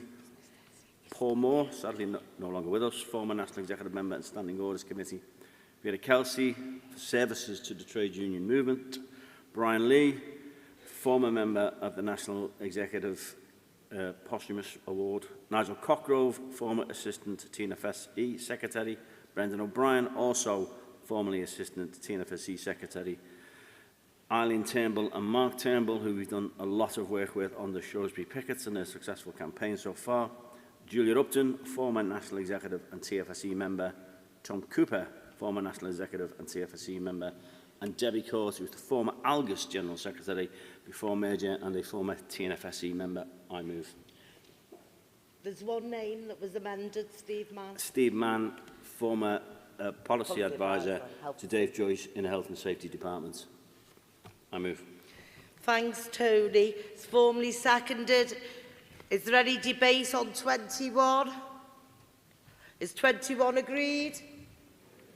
Well, in fact, I'll do the vote. All those in favour, please show. Down. Those against. That's carried unanimously. Forgot where I was then. Right, we now move on to motion 22.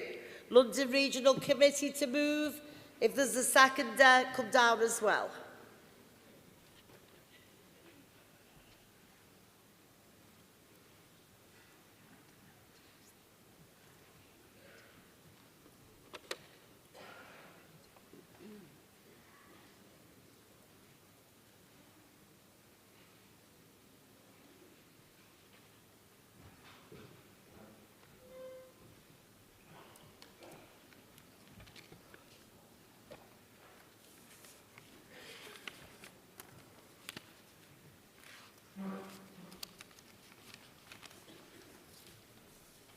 President Conference, C.M. Murphy, London Regional Secretary, to move motion 22 on behalf of the London Regional Committee.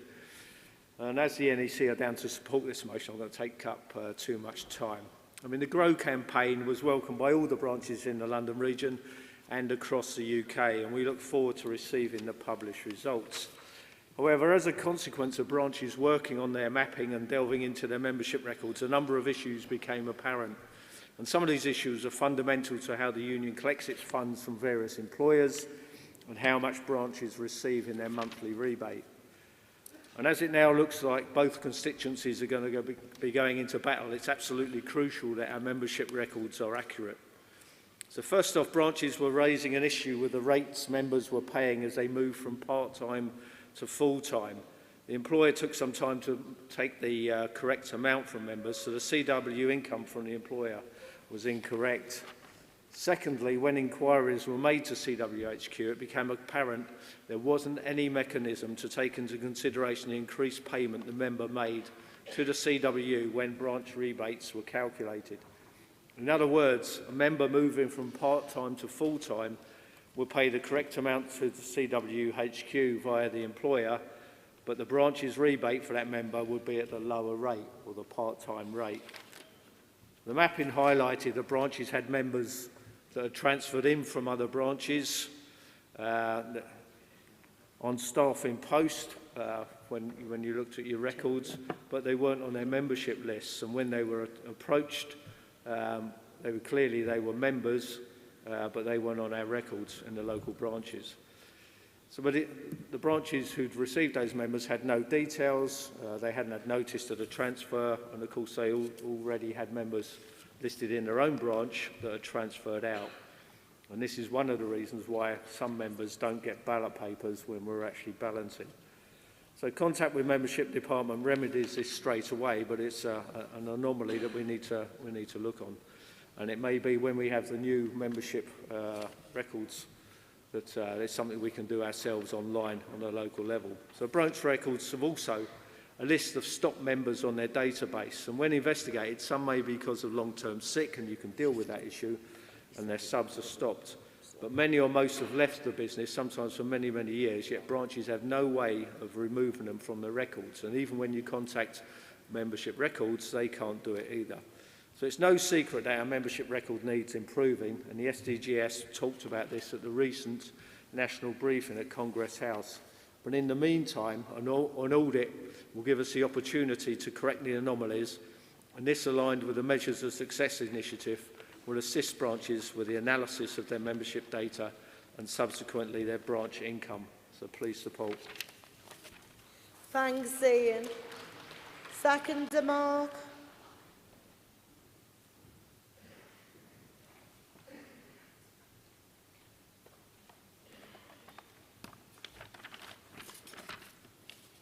Mark Palfrey, London Divisional Rep to second motion 22. I mean, look, Ian's covered a lot of the sort of fundamental issues that have come to light through the recent campaign. But I want to pick up on what Tony said, Tony Kearns, during the debate, because you know, he said stark. I think it was a stark future. When he talked about the finances. And he's right, because if you still look now, even in the height of the campaign that we're in, the last figures for Royal Mail, this is, we still had just under 17,000 non-members. 17,000. So I think 16,809, whatever it was. So I mean, that's hardly a badge of honour that we can wear, and I'm not saying we want to wear it as a badge of honour.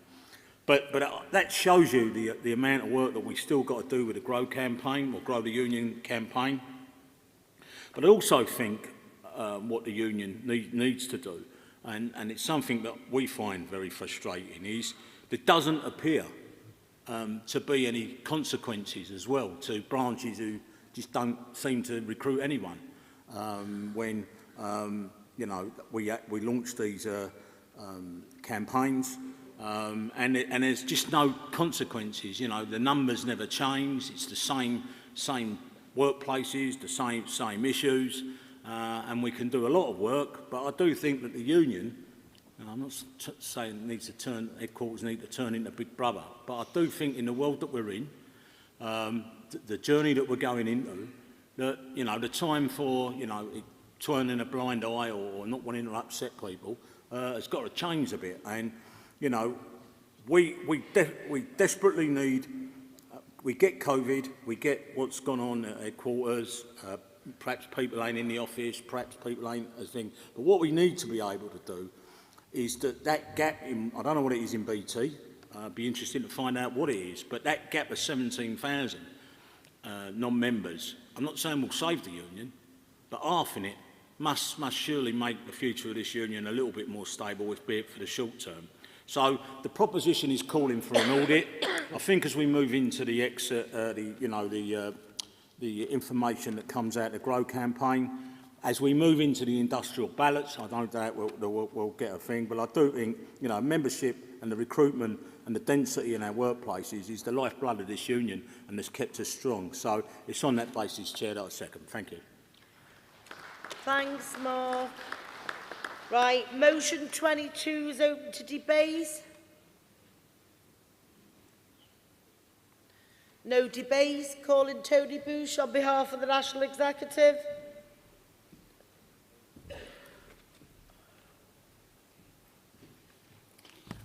President Conference, Tony Butch on behalf of the NEC to support motion 22. And first of all, to thank the London region and Ian and Mark in terms of the way they moved it and seconded it. But also to thank all of the regions, all of the branches and all of the reps in the room for the work that you've done through the Grow the CWU campaign, because it's important for the reasons that Tony did in his presentation straight after the lunch break. Because 1.5 million deficit potentially for this financial year is a significant issue. For those of you that were at the TUC briefing in February, Tony outlined, I think, 12,000 members that we've lost over a 2-year trend. Break that down to postal and telecoms, it was about 5,500 each, circa 1,000 retired members. So that's what we face. Now, the positives is around, and I'll use postal only because that's obviously my own background, but in the same 2-year period, whilst we've lost 5,000 plus members, in Royal Mail Group, there was only 600 less employees than there was 2 years ago. So there's an opportunity for us, and that's what the Grow campaign was about. Now, when it comes to the money we receive in terms of deductions at source, if you look at the split between postal and telecoms, particularly Royal Mail and BT, there's only about 800 people in Royal Mail that pay through direct debit. So the predominantly prescription we get from is deductions at source, which means the agreement we have in place and the arrangements we have in place should mirror up with the plans we've got in place with the hours that people do against what they have to pay. Now, we're 100% in terms of doing the audit. Now, you've heard a number of people mention, both in terms of this morning, but also in terms of previous updates about the membership system. Now, the SDGS department has now got to a position where they've identified 6 companies that will be able to supply a replacement system for us at headquarters, but also for you within the regions and the branches. And it will be the first step to resolving the issues. Now, the other bit where there's a big piece of work is obviously the national audit. There's an honesty. We've got circa 141 branches across postal and across telecoms. That's a huge amount of work to do.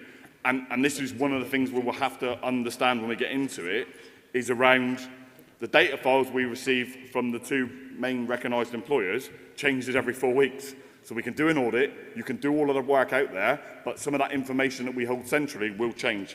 However, I'm sure we'll be able to overcome that. We'll put the process in place. We've already started to have conversations around how we could undertake the audit and do the piece of work, because ultimately, both of us, both the National Union but also the regions and the branches, want to make sure that we're getting the right money back from our members in it, but also then that we can make sure the branches are getting the correct rebate. So, Conference, please support. Okay, thanks, Tony. No opposition. So we're going to put motion 22 to you. All those in favour, please show. Down. Those against. That's carried unanimously. Right, I have now got card vote 1 result on motion 19.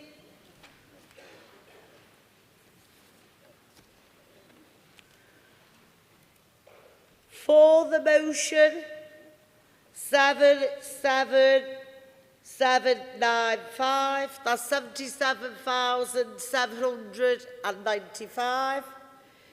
Against the motion, 68,234, with 541 abstains. Therefore, the motion is carried. And I would say I called a good card vote, so thanks to Karen as well. And I don't mean about the results, I just mean it proved it was close as we're looking at it.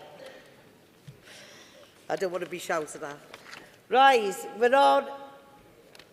We go back to motion 23 on page 31, standing in the name of South Wales. Mover, and if there's a seconder, if you want to be ready.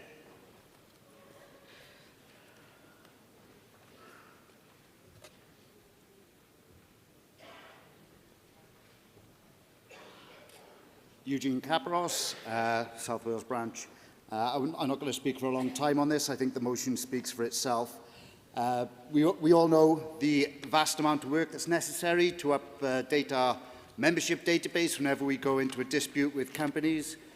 And we also know that we sometimes get delays and problems. We had it with the Count Me In campaign where we were delayed for several weeks. As they said, we were waiting for other branches to catch up.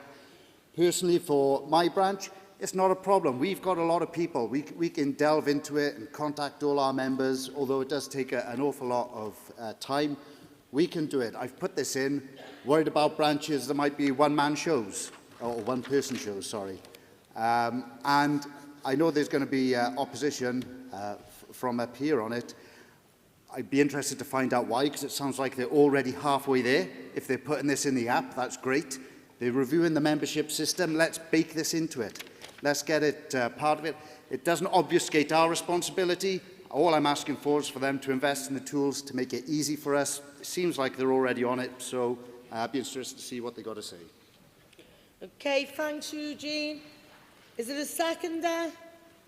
Formally seconded? Right, motion 23 is open to debate. Do you want to come down, Ralph? Yeah, Damien.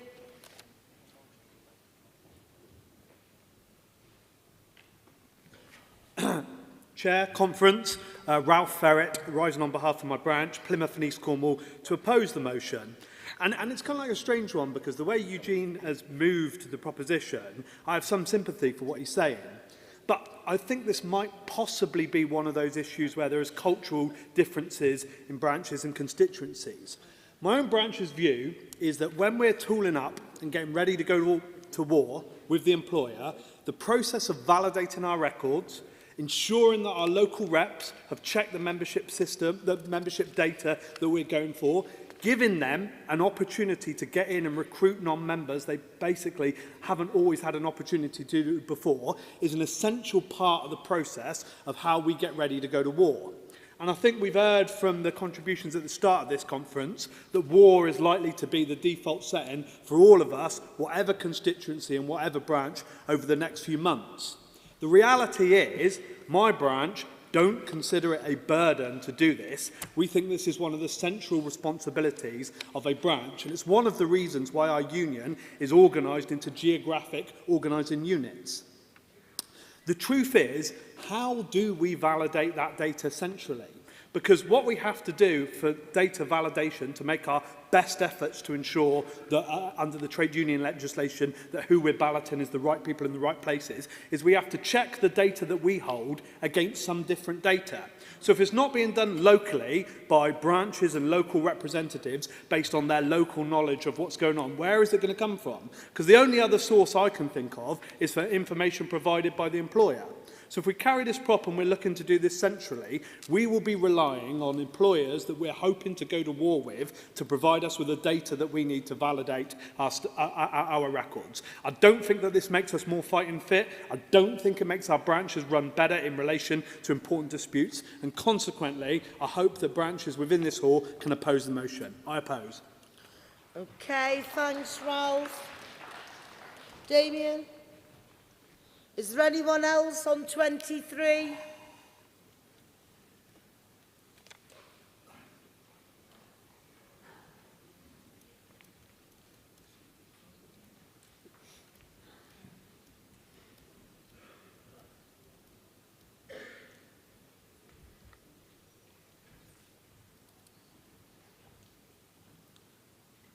Chair, Conference. I'm a little confused, to be honest.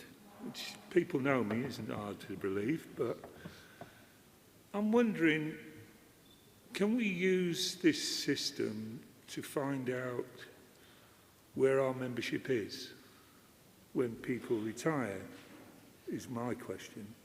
Because we lose people. We lose members, they retire, medical grounds, whatever. And some of the time in branches, we don't know this. Now, one of the questions that baffles me is that how come headquarters can't tell us this? But they can't, right? And then GDPR comes into it, and then we can't find this information. And then all of a sudden, we find out maybe a month or 2 months later that the member's gone. And the only reason we know it's gone because the wages have stopped, and they've stopped their contribution. Now, members disappear and fall through the cracks like that, and I'm not saying they're going out in bucket loads, but it's happening. If we capture these people, and somebody told me today that Wales, for an example, are right on top of it. They know immediately when people are going. They don't seem to know that in England. Not being geographical, but they don't seem to know that. And if we can use a system that's going to be able to tell us when these people are going, then maybe we can save our membership from dwindling away. But it's not more support of the motion or against the motion in that, but it's more of a question, is this the sort of thing that we're going to be able to do? Because if this isn't something we can use and something that's going to be benefit for us, then, to be honest, I don't see why we're doing it. Thank you. Okay, thanks, Damien. I didn't want to come in on things, but at the moment it's a system that hasn't even been explored. So in terms of being able to explain the ins and outs of what can be done on it, we'd have to actually be looking at it. So just to say, Tony will take that on board. And I didn't want to stop anyone, but until you have the system, you don't know what can be done. So if you can bear with us on that. Over to yourself. Hello. Ryan Rochester, standing up for commentary, standing to support the motion.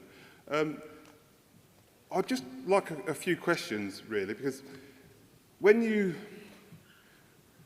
the previous speakers have spoken and said that it's best to go out and speak to our members, and I'd agree with that. But however, sometimes, as you know, with ballots and industrial action and court cases, we need belt and braces approach.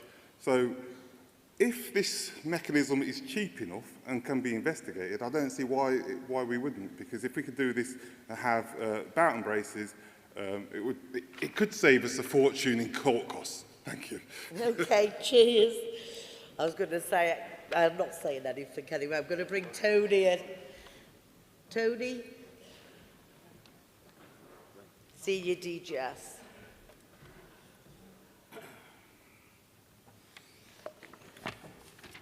President Conference, Tony Cairns, Senior Deputy General Secretary to ask Conference on behalf of the NEC to oppose motion 23. I'm not going to deal with Damien's point because, with all due respect, had nothing to do with this motion, interesting as it was. And on Ryan's point, let's be absolutely clear. This isn't just belt and braces. This is serious stuff. Ralph Ferret was absolutely right. So let me tell you where we start. We start from this position, from the letter of intent that we send to employers when we tell them that we're going to take an industrial action ballot. And that tells the employer where we got that information from. Yeah? And we've cleared this with our lawyers. It's not the point that Ryan makes about it would save us a fortune in court costs. It is a long, long time since we've lost a case in court on a provision of that information. A long, long time. You know why? Because we adopt the process that this motion is trying to get us to stop doing. Yeah? We've lost court cases. The last set of court cases we've lost have been nothing to do with the information we've supplied. You know why? Because we do it right. And doing it right is the current system. Arduous as it is, time-consuming as it is, pain in the backside as it is, both for yourselves and us at headquarters.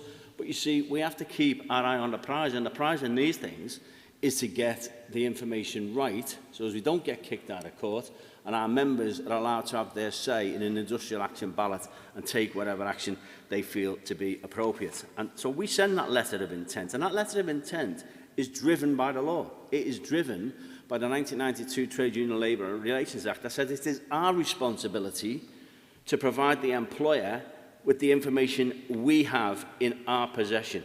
Now, we could rely, as Ralph says, we could rely and just say, well, Royal Mail sent it to us, BT sent it to us, therefore it must be right. Except every single month when they send us a file with the information, we check it against our records and go back to Royal Mail BT and tell them where they're wrong. Yeah? We tell them what they're wrong. When we issued the notice on POL a few weeks ago, a month ago, to instigate the ballot, on the morning of issuing that notice, Lisa, who was standing at the back of the hall, you all know, who does this work, you send your returns into her. Lisa had notifications from branches telling us that workplace isn't there anymore. Nobody had told us. Didn't show up on POL's records that they sent to us. We had to manually alter our records on the day we were serving that notice.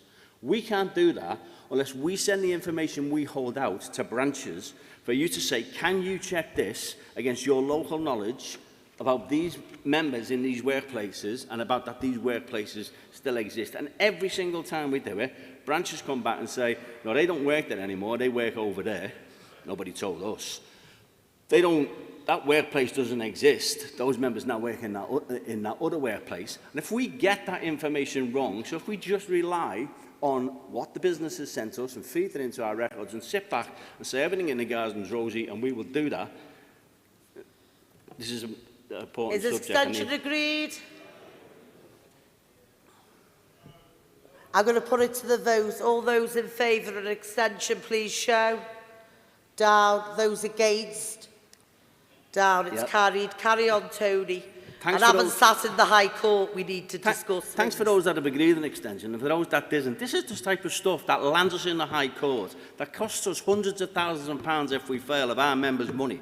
That means we've then got to go back to the beginning and start it all over again. This is an important subject. I'm thankful for those who are prepared to listen to the points that we're making on that subject. I can't emphasise enough how serious this is. The byproduct, Ralph, is absolutely correct. In 2019, when we had the Royal Mail ballot, we put on 1,300 members because we went into the workplace to check the lists against those who were in those workplaces and identified the people who were not in the union and put on over 1,300 members. When we had the previous ballot to that, which I think was 2017, was it 16, we put on over 2,000 members. So actually it's an exercise that helps us build the membership as well, because it periodically allows us to check that. Look, the industrial conferences this week are going to go away and there are going to be emergency motions. I don't want to discuss them. It's not the place. You're not allowed to at this conference. But here's the problem for what Eugene says. So Eugene says, well, you can build this into the system in the future and you can take it away and plan for it. No, you can't.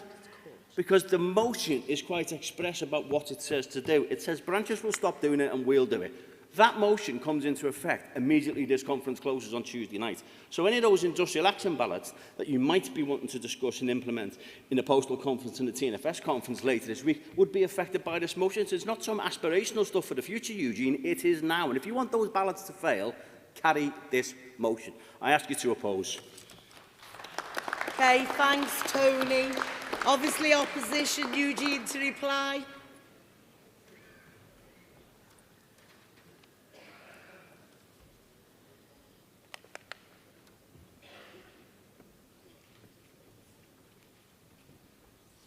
Chair Conference. Right, I don't know where in my motion it said we go cap in hand to BT and say, can you give us the information we need to strike and affect your business? That's a straw man argument. I did not say that at all. What I have asked for is that we have a system where we can validate, and there's no reason when they have that app that once every 3 months a little notification pops up and says, this is the information we got on you, is that correct?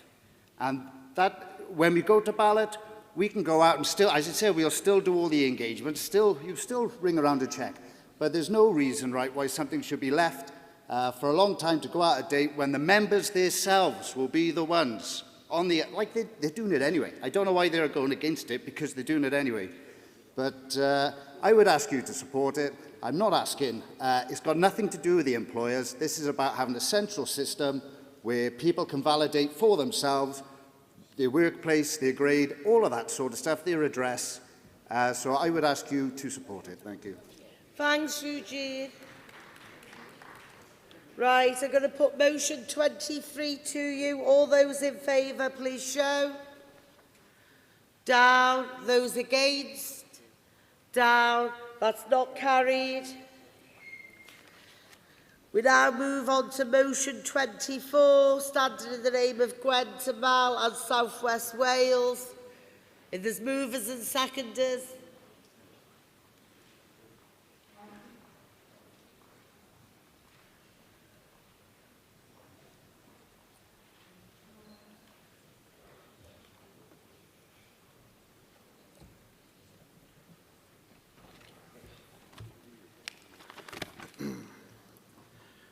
President Conference, James Clark, Gwen Tamal, moving motion 24. As stated in the first paragraph of this motion, we need more members and activists involved in the Labour Party and politics. Trade union needs a voice in the Labour Party now more than ever. I know in Wales we've got 10 plus candidates in the local elections coming up in a week's time. I was lucky enough to get elected as a city councillor in Newport, South Wales in 2017. And I can tell you, when I went to my first full council meeting, not only the opposition, but also my fellow Labour councillors knew I came with strength. They knew the CWU was behind me. So why is looking at future dates so important?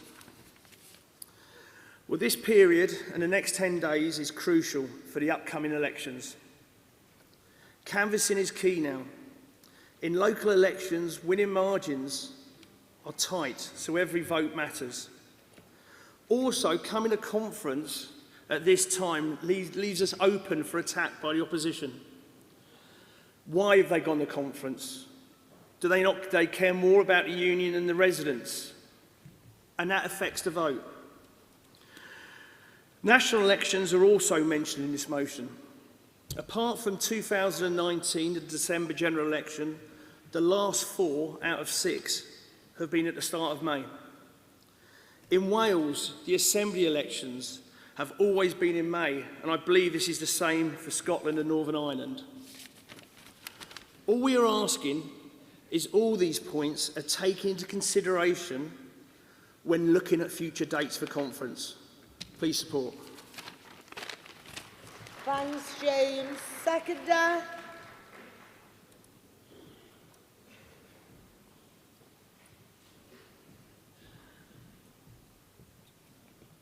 President Conference, Mark Williams, South West Wales, Amal, to second motion 24.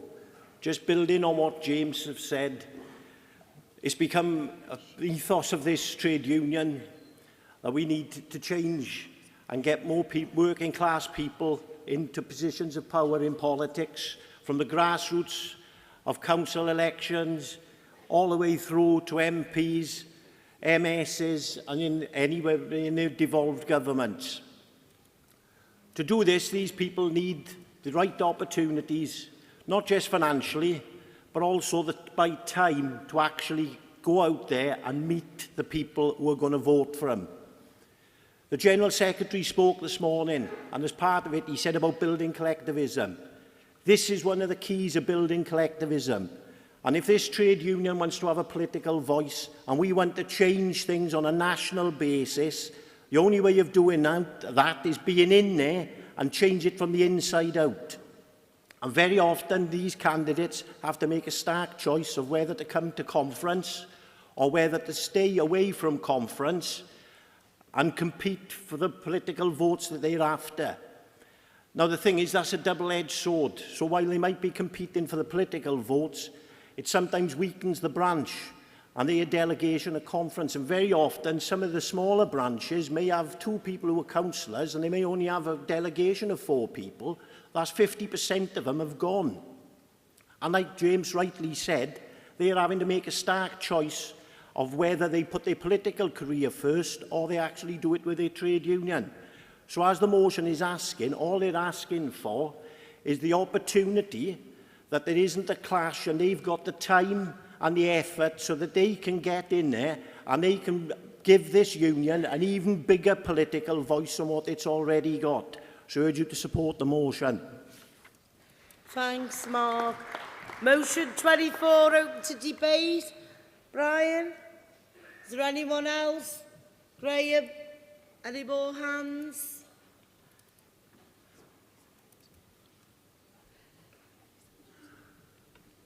Afternoon, Brian. Yep. Afternoon, Jane.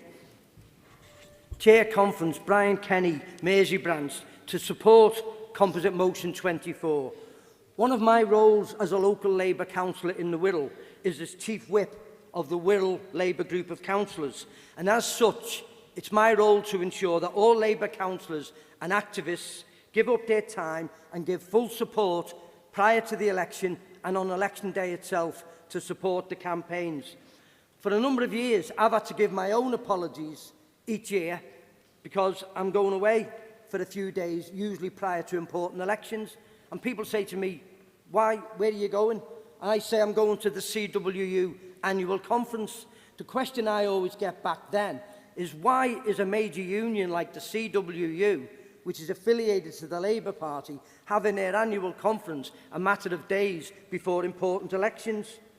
Conference, it's not as if we never know when the elections are likely to be held. As you've already heard from the mover and seconder, the first Thursday in May is normally the day when elections are held. And we're not just talking about local elections conference, vital as they are. Very often we have general elections, we have police and crime commissioner elections, we have Metro Mayor elections, etc., held at that time of year. And I recall that many times in the past, speakers from this rostrum, including myself, have made comments about the fact that we were being obliged to meet as an annual conference days before important elections. Now, I note, conference, that the NEC are down to ask for remission of this motion, and if it's not remitted, and that's up to the two branches, then they're going to ask for opposition. Now, to be honest, I can't understand why the NEC cannot support this motion. It does not instruct the NEC that they will never have a conference within so many days or weeks or whatever of an election. And I understand the practicalities of organising a national conference. But what the motion does say, it instructs the NEC to look at dates for future conferences. So what's wrong with that? Why can't the NEC agree to support the motion, take it away and look at dates for future conference? Conference, you look at our agenda this week and you'll see that most of the issues that we debate at the end of the day depend upon a political solution for a successful resolution. And that is why, as a major trade union, we should take every opportunity to actively support the Labour Party and get rid of this cruel, arrogant, out-of-touch Tory governments across the country at every single opportunity. You can't get rid of people like the Tories just at a whim. You've got to work hard, and it depends on people, not just local councillors, not just CWU branch political officers, etc. It depends on everybody in this hall and people like us to work hard to make sure that we get rid of the Tories and we get the results that we need at every single opportunity. So it's on that basis, conference, I urge you to support this motion 24. Thank you. Thanks, Brian. Graham?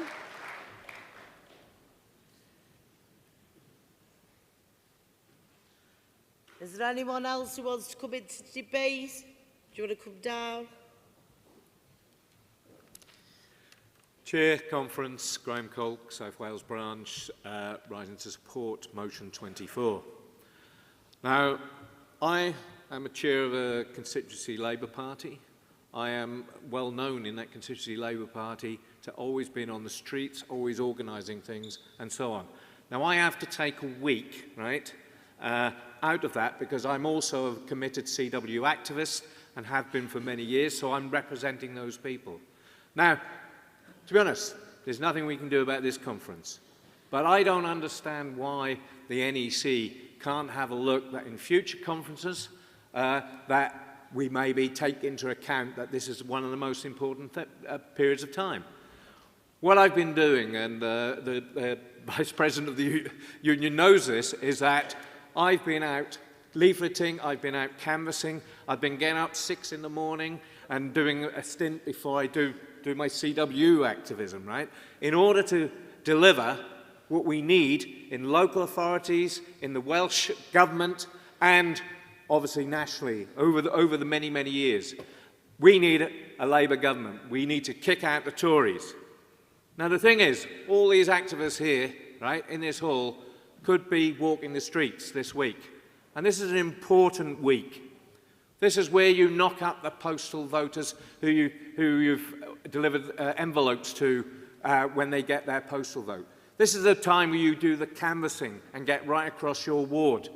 Now, I can imagine if me and Brian were together, people would we'd most probably spend too much time on the doorstep. But there is a great opportunity missed because in Wales, we've taken on motion 4. We took it to heart. We believed this is what we need to do. We need to get our activists and our members engaged fully in the political process. And by that, we can influence policy locally, nationally, and so on. But part of that work is treading the streets. Part of that work is organising. Part of that is talking to printers and making sure that the leaflets have been delivered, right? All those things happen during this week. Now, I'm getting calls and texts and so on from the constituency and from the candidates, because I'm the agent for most of the candidates, and I'm getting their texts saying, what have we done about this and what have I done about that? And I'm not really there to put my hand on the tiller, because we've got this week, right? Now, we could just simply have a look, right? And that's all the motion says. It doesn't commit them to anything. There is no need for a remission, even, because the motion is phrased that it remits to the NEC anyway, the task of just having a look for future dates to see if we can miss this week. I think the speakers have already demonstrated how important this week is, right? And if it was 2 weeks earlier, it'd most probably be even better. We could do it, but this week is the most important week. So with that, I urge you to support the motion. Thanks, Graham. Carl? Is there anyone else on this debate? Okay, I'll bring James Samuel in on behalf of the NEC after this speaker, after Carl. Thanks. How could you miss me? Right, we'll do green as well. We'll put a green light on for Carl. Carl Webb, North West Regional Secretary, in support on behalf of my own branch, North Lancs and Cumbria. And I think Graham hit the nail on the head. It is quite a reasonable motion. It's actually, in a way, it is remitting to the executive. Now, I was really pleased with the carry of motion 4 at the virtual conference, because a lot of the policy that was contained within that was stuff that we were already doing in the North West. In the North West, we have a councillors network, North West Councillors Network, which is chaired by Julie Gibson, who was speaking before. And with that part of that remit for that councillors network is to encourage more CWU activists to become councillors. Now, we've took the decision to be a major affiliate for the Labour Party. So it really doesn't make sense if we're trying to be an affiliate, we're trying to encourage more people to get in to become councillors so we can get more trade unionists and to go on to become MPs, that then we hold our conference right smack bang in the middle of major elections. And we've even done it when we've had general elections. Now, I mean, under the leadership of Dave Ward, we have become much more politically active, and I applaud that work. And I just hope that we can carry this motion. And just to finish with, it'll also give flexibility for looking at other venues, because I'd just like to point out that Blackpool now has a new conference centre. And, you know, Speak to the motion, Carl. So we could have a bit more flexibility with the dates, because we always have set dates, and you try to book these venues and you can't get it, and we end up back here. So I support. Thanks, Carl. No further speakers. I'll call James in on behalf of the National Executive. Afternoon, Conference President James Samuels on behalf of the NEC, asking the branch to remit, and if they can't remit, then we're opposing Composite Motion 24. And whilst we're in opposition to the terms of the motion, I'm not underestimating the work that is being done by our reps and our branch officials in terms of that campaign work, both for this union and politically. However, Conference, in terms of this motion, could have adverse consequences for the CWU. Firstly, in terms of how the organisation works, insofar as it has a calendar and an annual rhythm. Secondly, there are serious cost implications. And lastly, it's simply difficult to meet the terms of this motion because of the timings of events that are outside of our control. In effect, we don't necessarily know when we plan for conference or what other campaign commitments may be happening. We are also forced to avoid bank holidays, as well as being cognizant that we require release from the employer. A further complication are our requirements of the venue and the length of time that we require the venue for.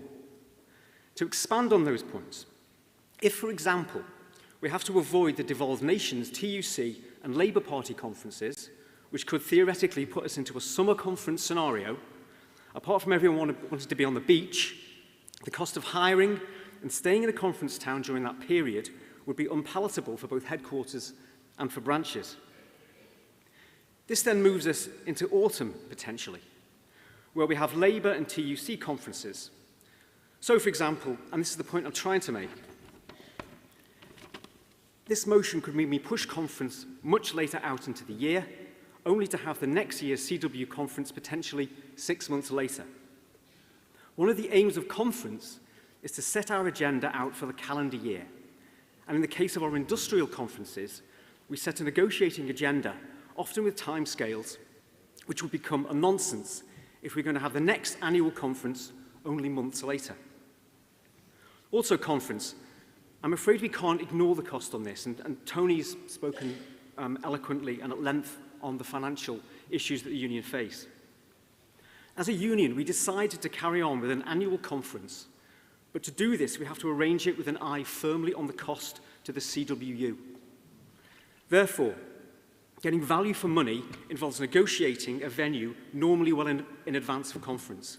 Getting value for money is a limiting factor in where and when we can do this type of event. Last but not least, in fact, most importantly, conference, and in fact, this is the kicker.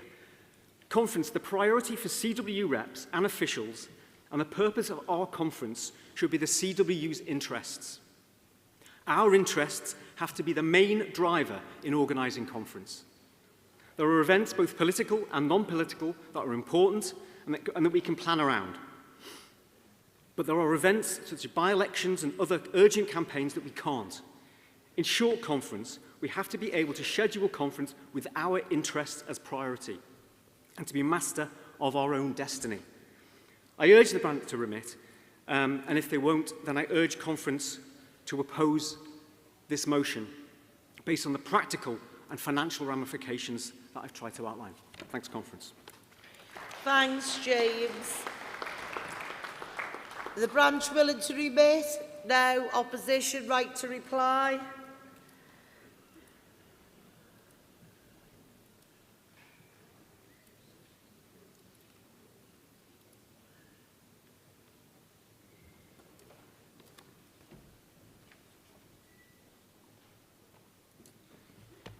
Thank you, Chair. First of all, thanks to Mark, Graham, and especially Carl and Brian to come up and support this. And Brian, that chief whip role, tough role, very tough role, hats off to you. I'm a little bit lost on this one because, you know, and I take on board what James has just said.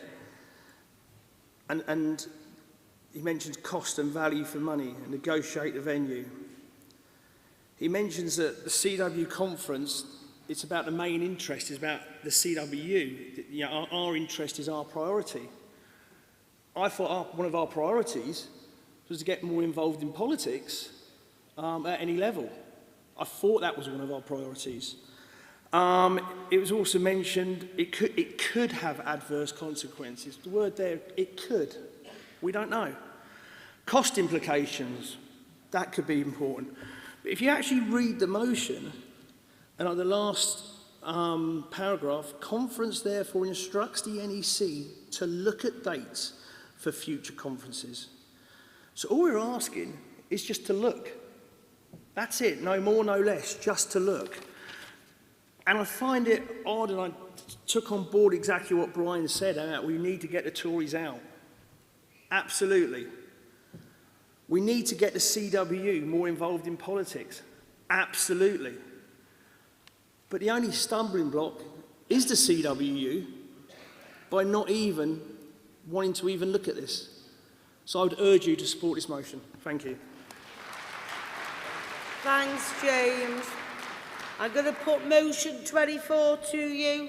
All those in favour, please show. Down. Those against? That's carried.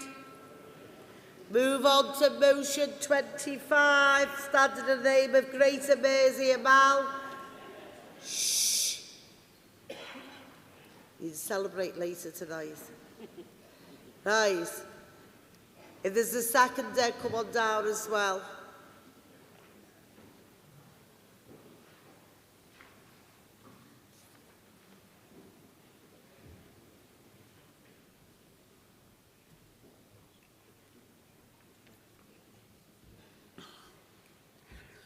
President Conference, Mark Walsh, Greater Mersey-Amal, to move motion 25.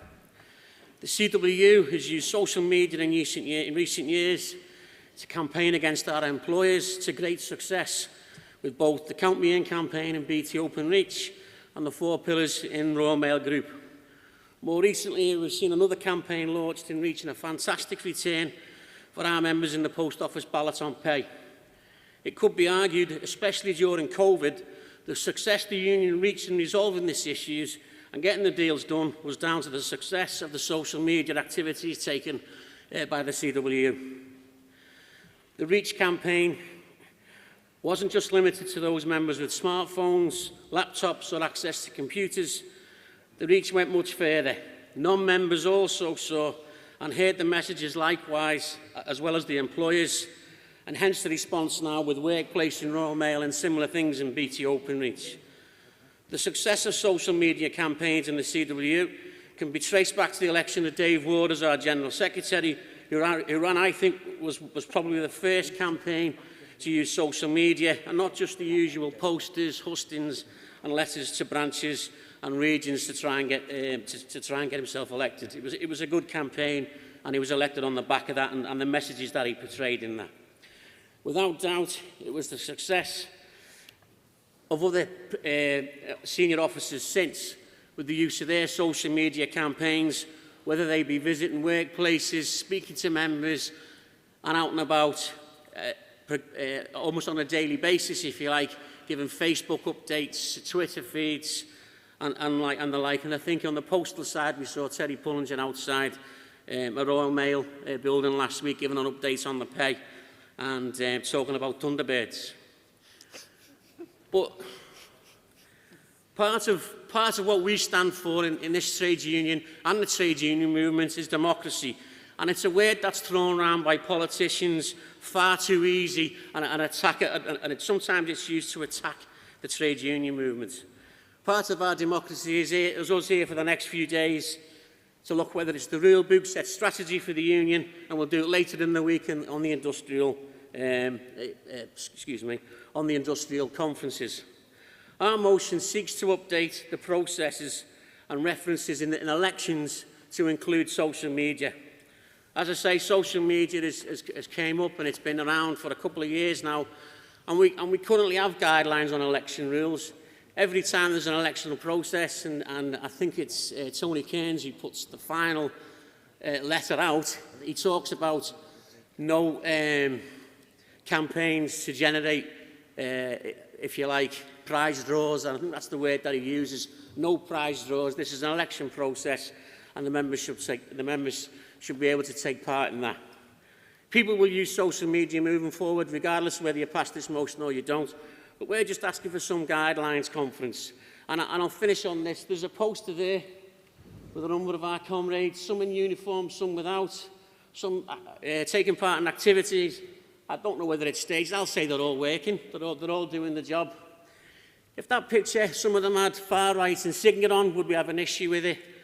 Or if in that picture they were all naked, would we have an issue with it? I believe we would do, and that's why I believe we need to have some sort of guidelines around when we're using social media in the election process. Please support. Thanks, Mark. Seconder. Motion's formally seconded. Motion 25, open to debate. Got Ben at the front. Is there anyone else? Yeah, do you want to come down, Andy?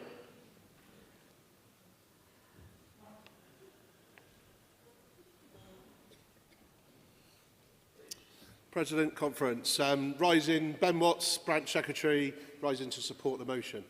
As a newly elected Branch Secretary, sort of October 2021, came straight into a set of branch elections, and that's a daunting task for anyone. But as a new branch secretary of a branch that is continuously turning out new candidates for new roles, it was a bit of a minefield, I'm not going to lie. Constantly ringing up headquarters, picking on Rob, but obviously the previous branch secretary, definitely would have found a set of guidelines helpful. Social media, everyone knows me from my branch very well. I'm not massive on social media, but rightly so, people were using it. So from a branch point of view, I wanted to make sure that the democracy, everyone's got a fair chance at the elections, and I think going forward is something that we need to look at, and I think it put everyone on a level playing field and make sure we've got a set of guidelines there. And from a branch point of view, national, it's definitely could be needed, and I think it'd be easy to implement, and it's be well worth doing. We support. Thanks, Ben. Andy, is there anyone else? Any indications? Okay. Thanks, Chair, President. My name is Andy Rook. I'm Branch Secretary, Bournemouth and Dorset and Mal. The reason I think that this motion is so important is that, you know, there are a lot of new branch secretaries, a lot of new chairs, and even, to be honest with you, I'm a long-standing branch secretary, and there are no rules as such. I know because I've gone through this process where some people in my branch have decided to campaign for people they like, some other reps, and some reps they don't like, so they don't campaign for them. All this got put to headquarters, and I think it does need, it's such a grey area that we do need to define it, so that the regional secretaries know what they're supposed to do and what the rules and regulations are. It's all right. I'm not even saying that they're swearing, using bad language, whatever. It's just purely, how can you have people in a branch that would automatically go with their friends, and they may hold senior positions in your branch, and that can't be right. But there's nothing written down saying they shouldn't do it. So, I really do think it is important that we do get some regulations put down. Thank you. Okay, thanks, Andy. No one else going to call in Tony Cairns, Senior Deputy General Secretary, on behalf of the National Executive? Tony?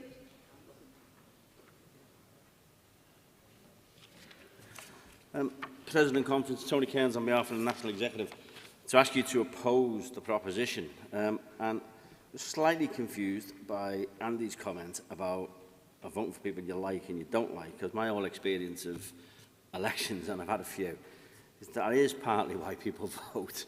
You vote for people on this platform and then turn up here and tell us you don't like them. But that is elections. You see, when Ben says, we want a level playing field, but the fact of the matter is, it isn't a level playing field.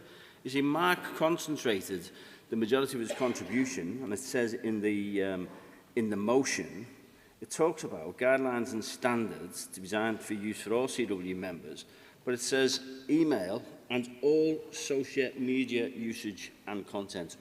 All social media usage and content. The problem with regulating social media is we're not going to be able to do it. Yeah? The problem is, not everybody is on social media, so there is no level playing field. And two, social media usage by an individual is voluntary. So if you don't like what you see on Twitter or Facebook or Instagram or TikTok, and I'm probably showing my age here, there are probably some other things that some younger people use. If you don't like them, you don't have to be on it. You don't have to monitor it. Yeah? But the problem we've got with this motion is the only people who this motion, if carried, will police this would have to be the National Executive. And the reason it would have to be them to do it is contained in the last sentence. It says, see, on the one hand, Mark says it's all about guidelines and standards, and it's quite low-key, and it's not a problem.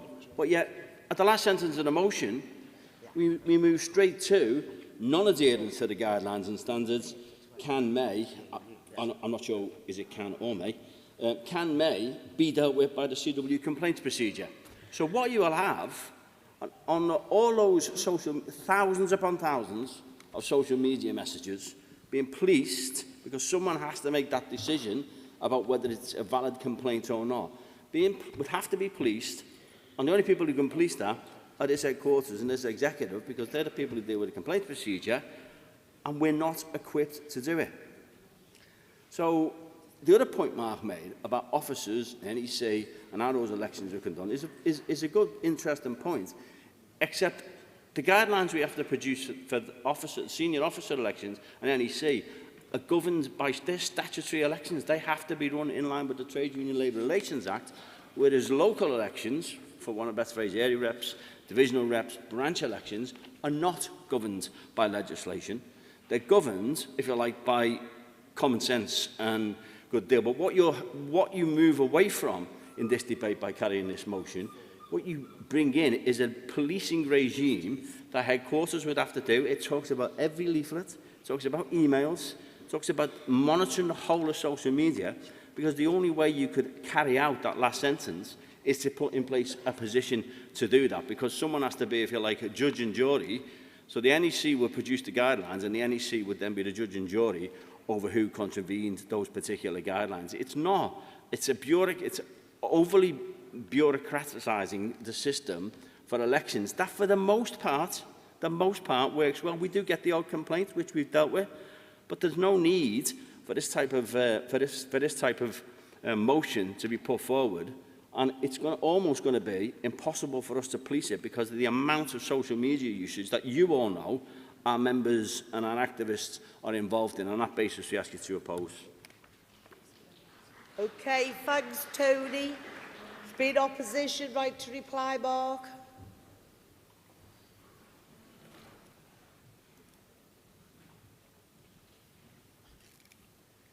President Conference, Mark Walsh exercising my right to reply, and thank the two speakers for coming in support of this. And I'm glad Tony mentioned about the National Executive, because our concerns were raised by an election for the NEC. It was for the young workers, and at the time it was a good campaign ran by what we believe were two excellent candidates. Obviously we preferred ours to the one that won, but you know, his was a decent campaign as well. I'm not sure if he's on the table too.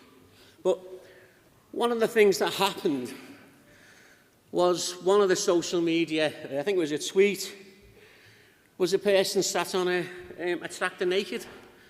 Now, it was the other candidate, it wasn't our candidate. Now, at the time, she didn't want to raise anything about it, but the branch felt that we should do. But she was the candidate, and she didn't want to take it any further. But really, how did she feel? How was she made to feel by seeing that? And if a woman had actually decided to pose naked in a picture on social media, I'm certain someone would have said something about it. And I think that's what you've got to be careful about. And that's why we said about safeguarding. I know social media is very hard to control. I understand that. I've been guilty of putting some things around the football myself and getting involved with rants with supporters from other clubs. So I understand how social media can go. But it's about the principles of this trade union, what we stand for. We wouldn't go into a workplace as a rep and accept pictures of women naked in offices. We wouldn't. We would ask for them to be taken down. If we saw offensive material against some of our colleagues from other creeds, religions, their sexuality, we would be straight in there to have that taken down. And it's about safeguarding our members. It's about safeguarding people who are standing for elections.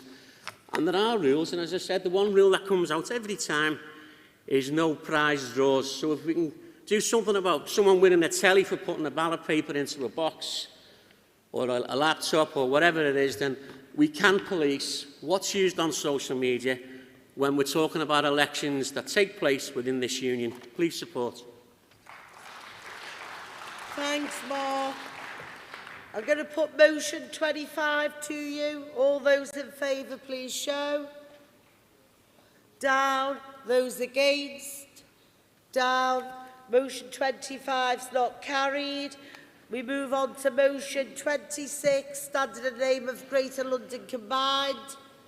If the mover and the seconder can come down, that would be great.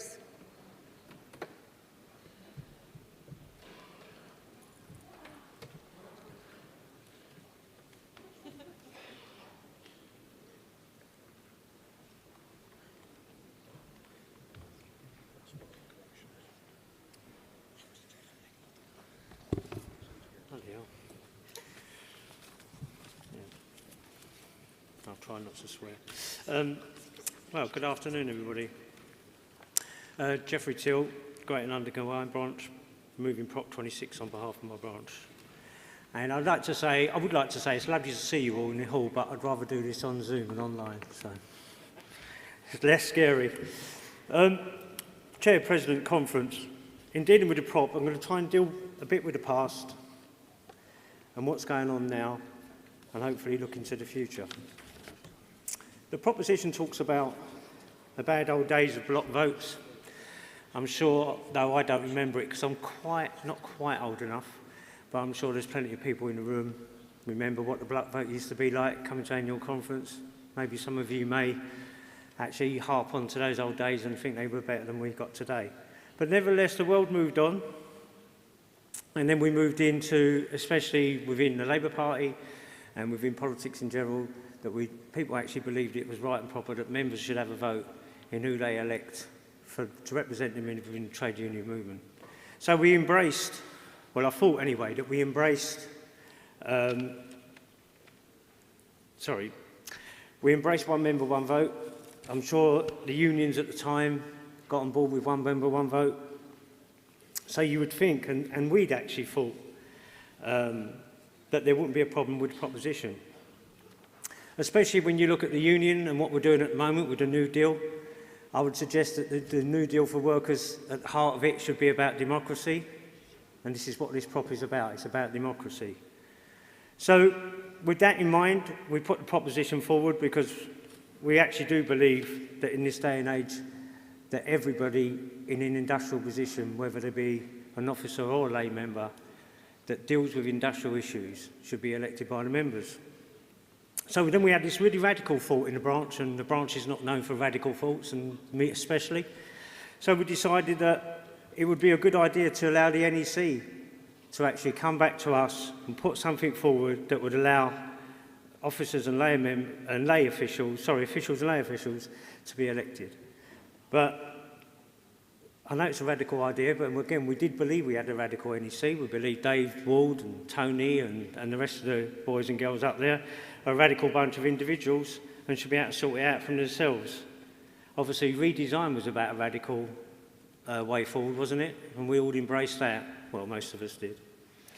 So, moving forward, the problem we have is within the telecom side, there's an open reach team that serve at national level. They're made up of TNFS members and lay members. Those lay members actually go away and negotiate with the company, and they do it on behalf of the national open reach team. Those people are elected by conference, They are not elected. Can I have an extension, please?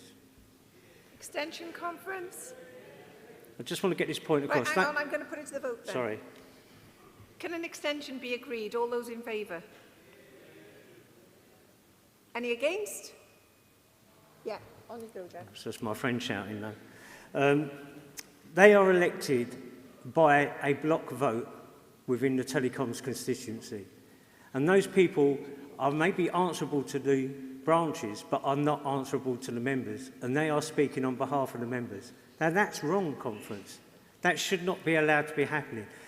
If it looks like a duck and sounds like a duck, it is a duck. those people who are there as lay members on the national team act as if they are executive members.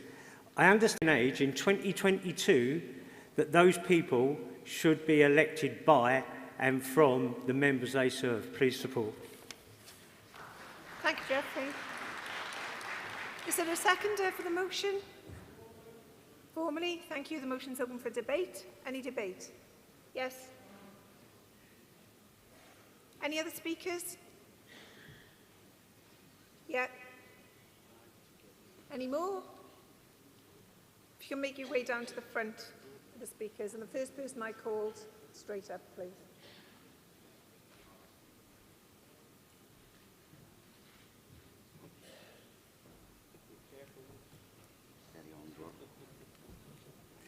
Chair, Conference, Mark Hugel, Branch Secretary Newcastle Mall to oppose.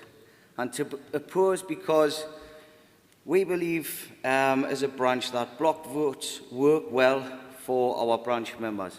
You see, Conference, when we hold our branch elections, we get our officers set in place by the membership themselves. Those officers become their voice at our branch committee meetings, where I, as the Secretary, bring forward your branch candidates that want to stand for the national positions. We then have a debate at the meeting and look towards the relevant officers during that debate to add value and good reason why a particular candidate from your branch should get our branch vote. Those officers don't only add their value based on 300 words or any letters sent to the Secretary by other branches. They add them from knowing and listening your candidates who attend national, regional meetings and also CWU conferences that are coming in to do the work on behalf of your branch. Our branch believes that this process is the best way to ensure the membership is best represented democratically against the one member, one vote system, because those turnouts, as you've seen in the national elections, are in decline. It's for those reasons, Conference, we oppose. Thanks. Thank you. Next speaker, please.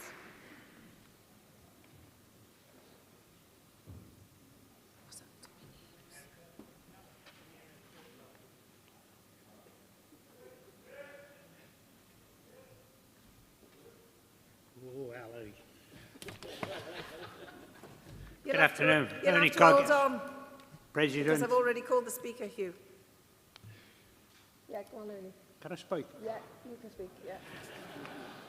Thank you very much, President. Ernie Coggins, Midland number 1 branch. Totally against this one man, one vote. The honest side, if you start it off, what happens is whoever's conducting the election or the discussion, whatever it is, you only get their side of the argument. People who talk about, oh, well, a lot of people don't attend branch meetings and so they've got to be biased one way or the other. At least at a branch meeting or an open meeting, you get both sides of the story. People can stand up and oppose, and exactly the same as this conference. Just think if this conference was run on a one-man, one-vote basis. How many representatives would you have?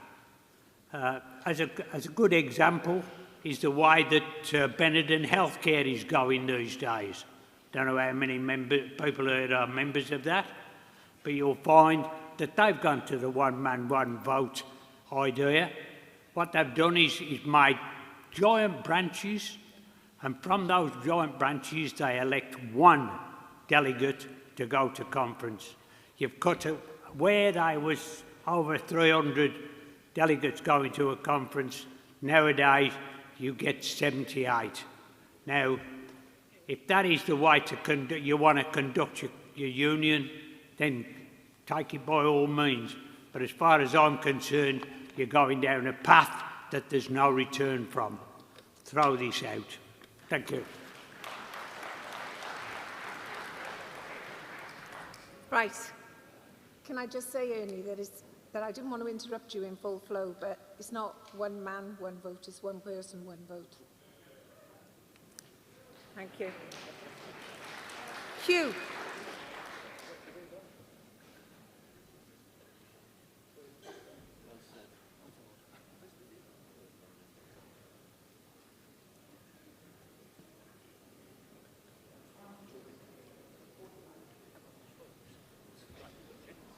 What?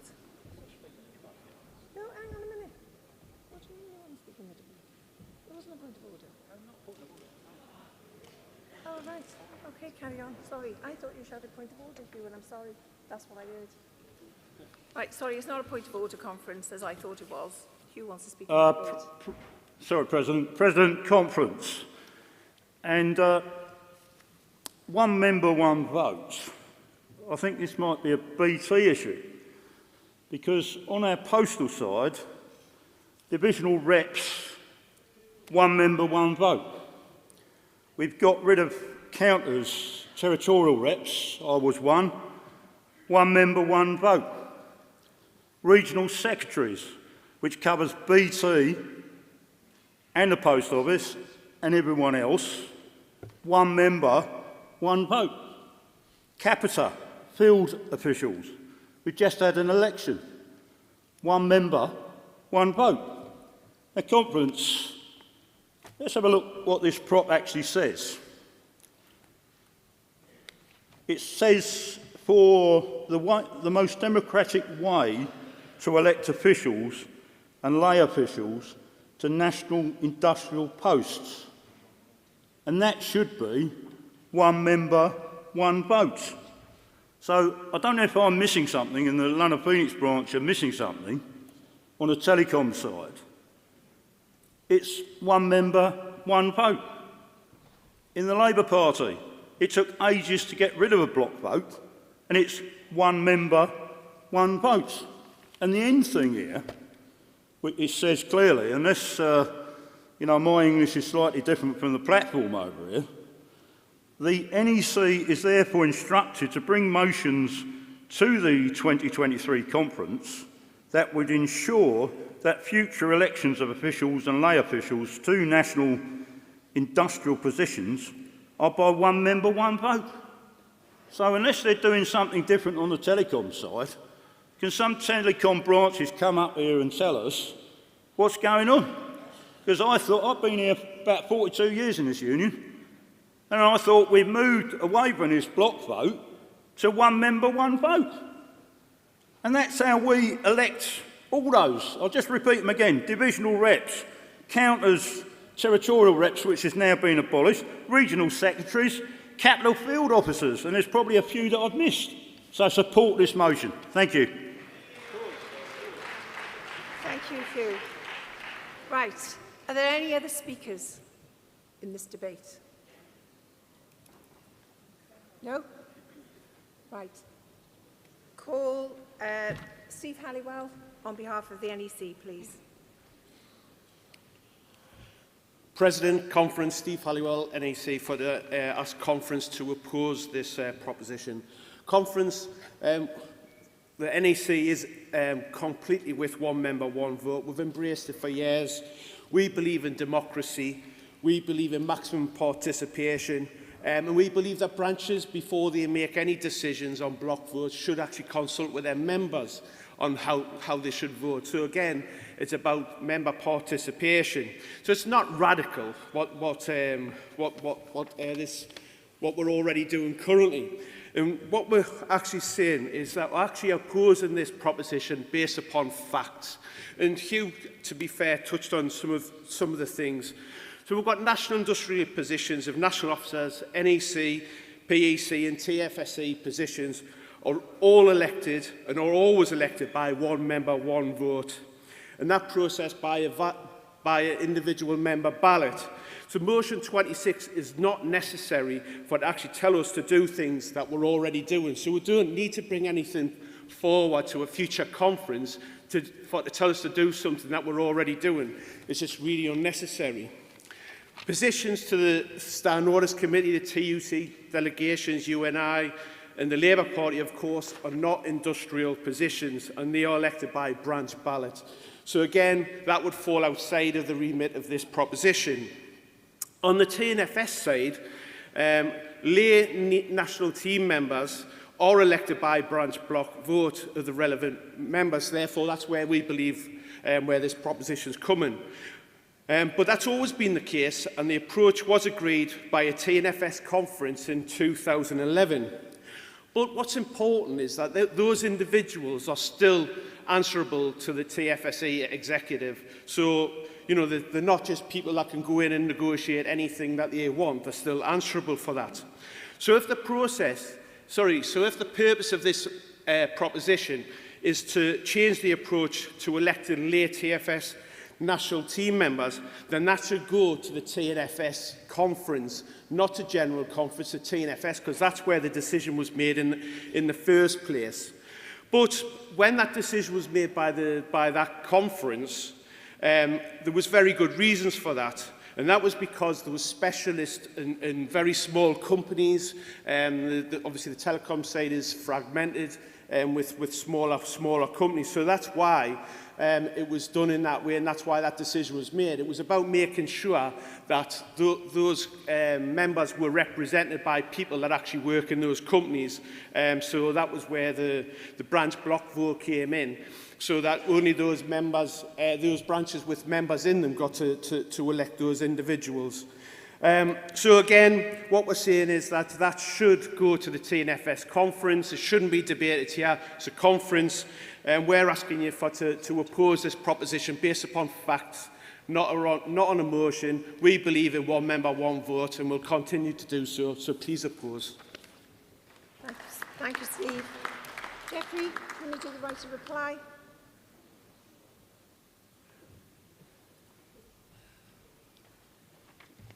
Welcome. Jeffrey Till, right to reply, Prop 26 GLC branch. Well, there we go, conference.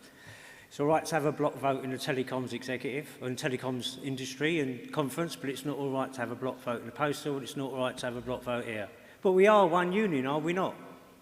Are we, or are we not? We have separate rules elsewhere for each. It's absolutely unbelievable. Wrong conference.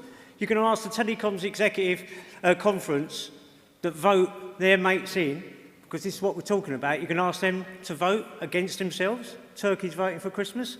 It's never going to happen, conference. The reason we're bringing it here is because it is wrong. Full stop, it is wrong. Block votes are wrong.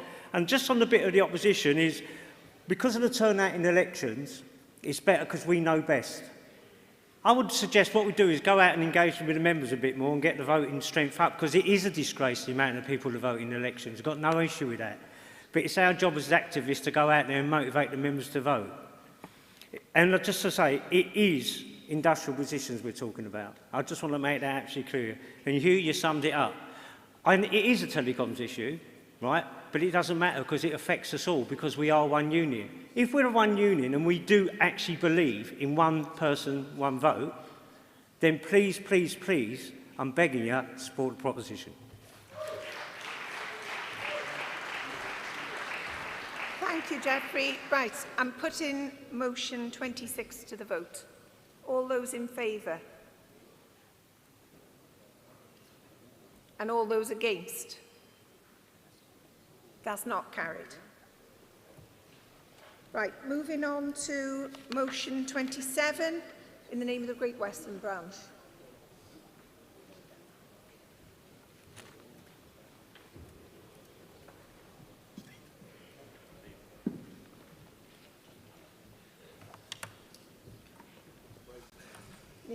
Thank you. Good afternoon, conference, and how lovely it is to be back at Bournemouth.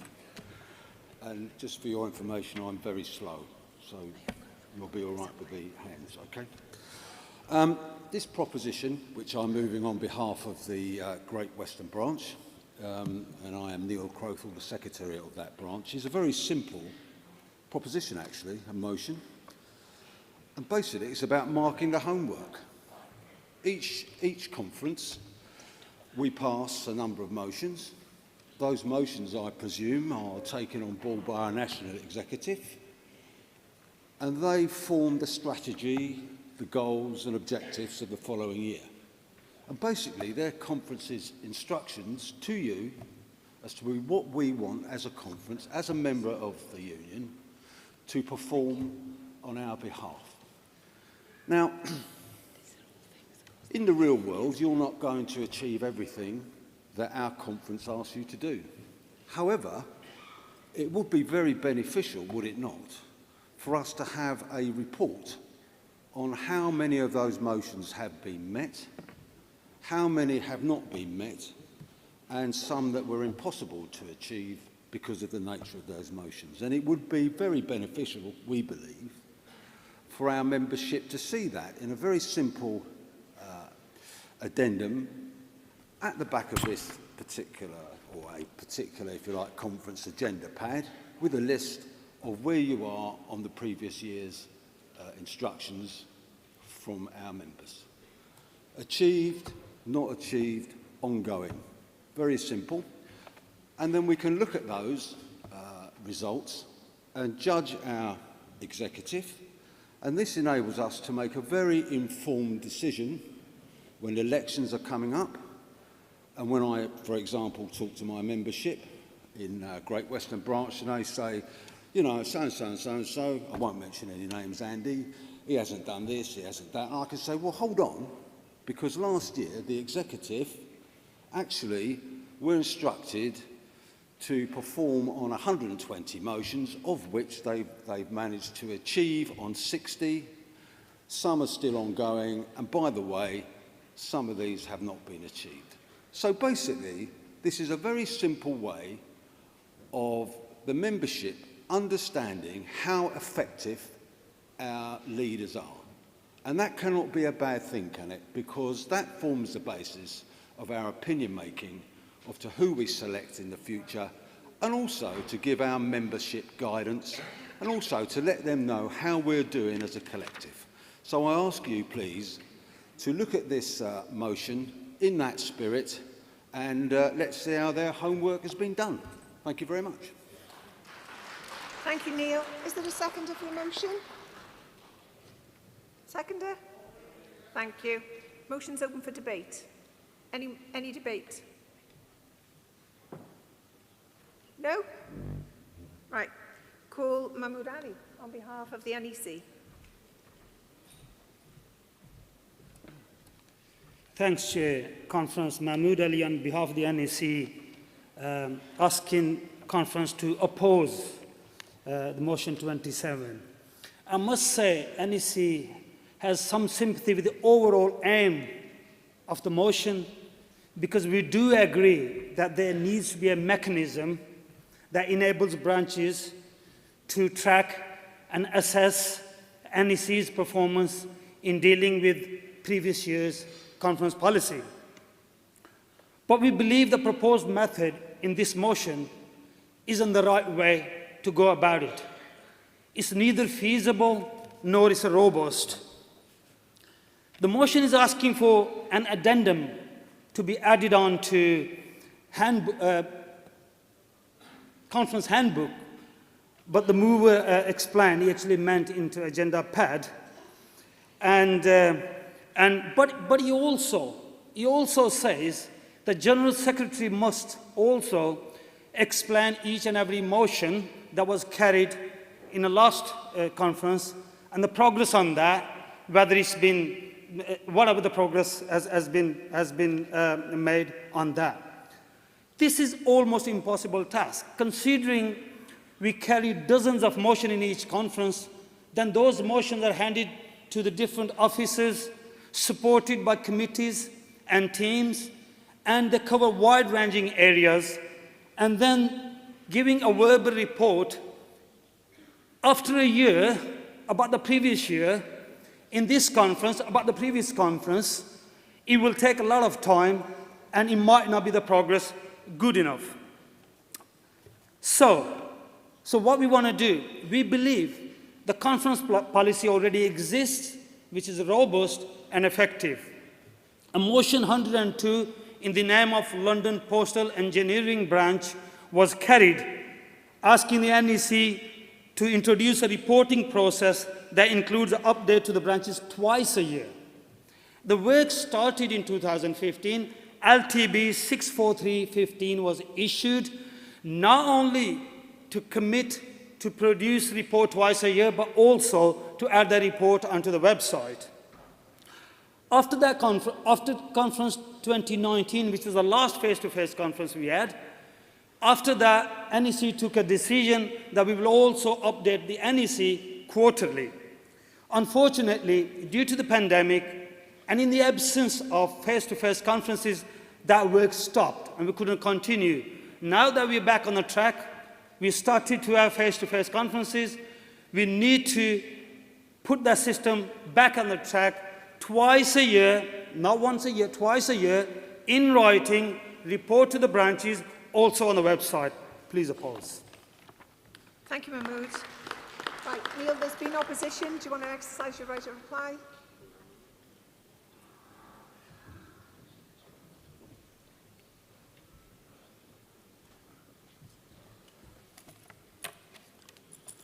Well, thank you very much for that. And in the words of Dave Ward, you're wrong.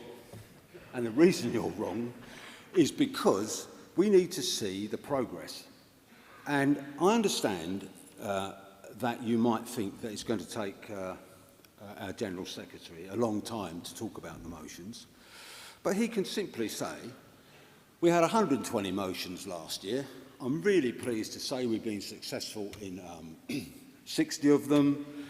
One or two of those have been exceptionally well done and are exceptional results, blah, blah, blah. We failed on these, and listen, we all fail. We all fail. I fail a lot, actually, at my time of life. And it's... Thank you. It's... what action was that you did then? So it really is a simple case of the General Secretary making a verbal statement. We've had a great year because we've managed to achieve 120 of your motions. Fantastic. You can mark us as 100%. We simply want to know what the progress is and how effective you have been as an executive. So I ask you, please, to support the Great Western Branch's proposition. Thank you. Thank you, Neil. So motion 27 is before you, conference. All those in favour? Thank you. All those against? That's lost. Not carried. Thank you. Motion 28. Neil, is that you again? Great Western Branch.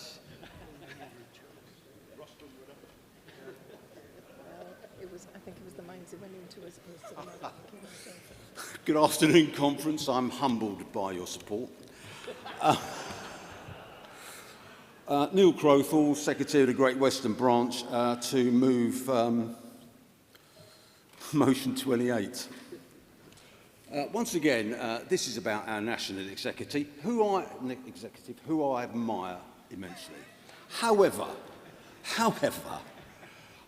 the Great Western Branch believe it's time that you mingled a bit more, that you sat amongst the membership and built a rapport with them, because actually it would be nice to understand your thoughts, where you want to go with the union, and actually it would be good for you as members to sit down with us and see from our perspective what is going on. Now, if we change the layout of our meetings, for example, to a U shape, and it may be difficult, I understand, but difficult things can be overcome. If we changed it where we simply had this rostrum and the President introducing the speakers and the motions, and Andy and Tony and Tracy and everybody else who we admire greatly sitting amongst us, I think it would send a great message that we're all in this together. There are no elites. It isn't a proletariat. We are all members of this great union. And do you know what? I'd love to sit next to Terry and have a good old chinwag with him in between the proposals. I'd also, yeah, and Tony. I'd love to have a chat with him. And I admire them all greatly. But this is an example here of where, you know, they're sitting up there, we're down here. Let's all get on the same level. Let's all have a, you know, a chat when we're down there, and let's make it really democratic. So I ask you to look very seriously at this proposal. Thank you. Thank you, Neil.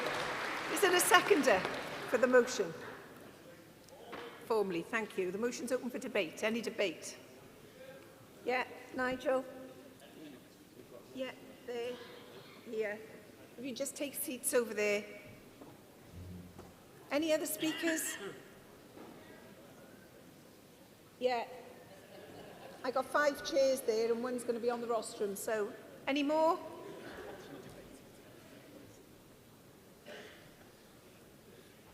No? Right. Chair Conference, Lee Star Elliott from Bristol District Branch, standing to oppose this motion.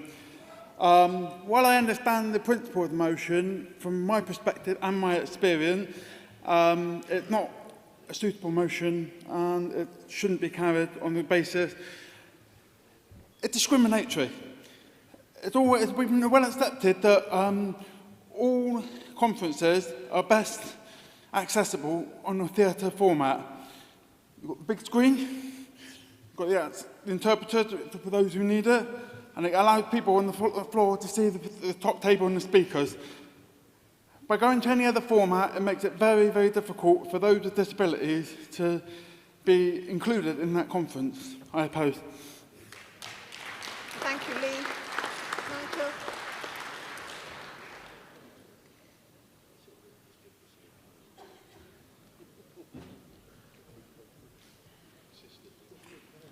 Chair Conference, Nigel Bailey, South East Anglia Branch, to oppose the proposition. I was really surprised, actually, a respected branch like Great Western actually put something like this forward. We've got a war going on in Ukraine. We've got people sleeping on the streets. We've got people having to go to food banks, our own members having to go to food banks. And we are discussing where we sit at conference. I'm surprised that it was actually put onto the pad.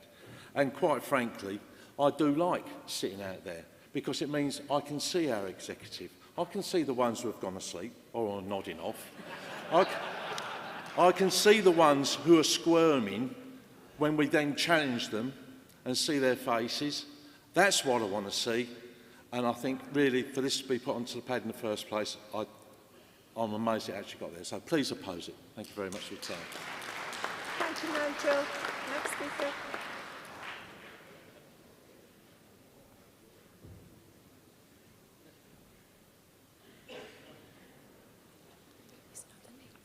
Chair, Conference, Hugh Bell, Glasgow District Amal. I'm still here, I've survived COVID.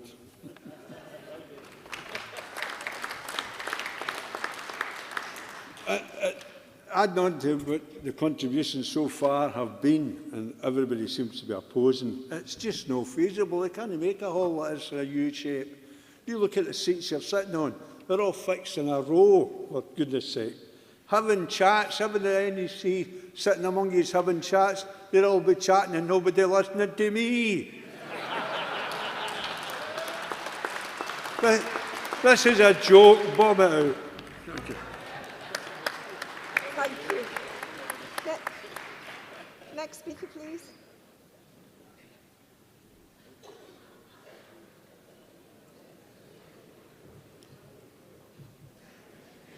The machine doesn't seem to be working, by the way, in displaying names at the moment. I don't really know.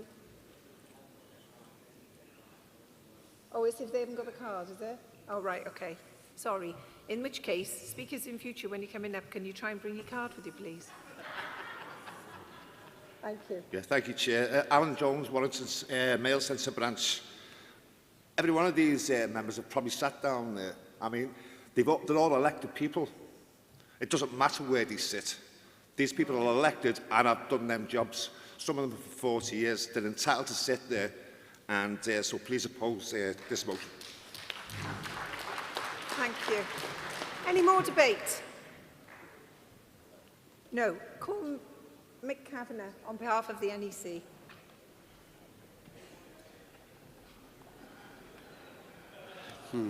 Conference, Mick Kavanagh on behalf of the NEC to ask you to oppose. Quite interesting debate that we've had here when we look at the debates we've had before, and we're talking about people moving around chairs and God knows what. We've got further business on here to deal with, and one of the colleagues who actually said about Ukraine. But can I just say this to you? Look, when we talk about the executive being elite, I've done over 40-odd years as a union official, and I met my members last Friday, actually, not being elite, and I know for a fact on that top table, a lot of our representatives do meet the members and actually do mix with membership right across the board. So we're not elite. And I think one of the speakers made it clear, you know, we're elected. And if you don't like us, then you deselect us. It's as simple as that. But on where we are with this, on a horseshoe or whatever, we've had 100 years at the conference. We've changed it a little bit. But for God's sake, you've got a leadership, and I think that was quoted in the last motion. You've got a leadership that you elect. And quite clearly, we're not elite. And I don't think anywhere where we go with this year, I could go on for quite a lot, but when I look at Nigel, you, Al and Lee, I think they made the point for me. So, for God's sake, oppose the motion and let's move on. Thanks very much. Thank you, Mick. Neil? I'm assuming you do want to exercise your right of reply again. Thank you.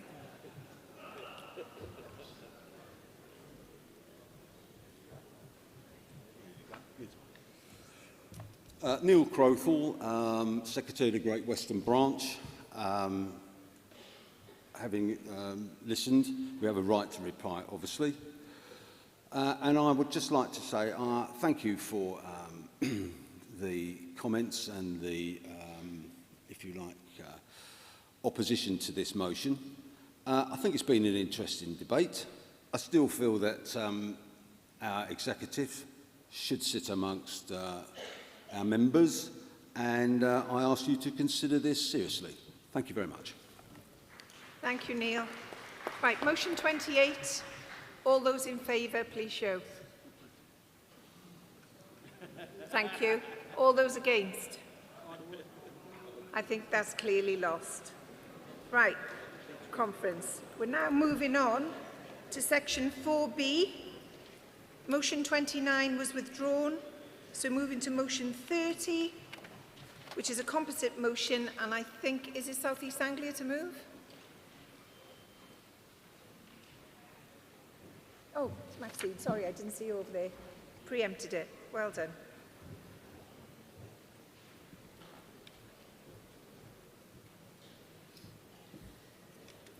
Chair, Conference, Maxine Cartwright, South East Anglia Branch, rising to move motion 30 on behalf of my branch.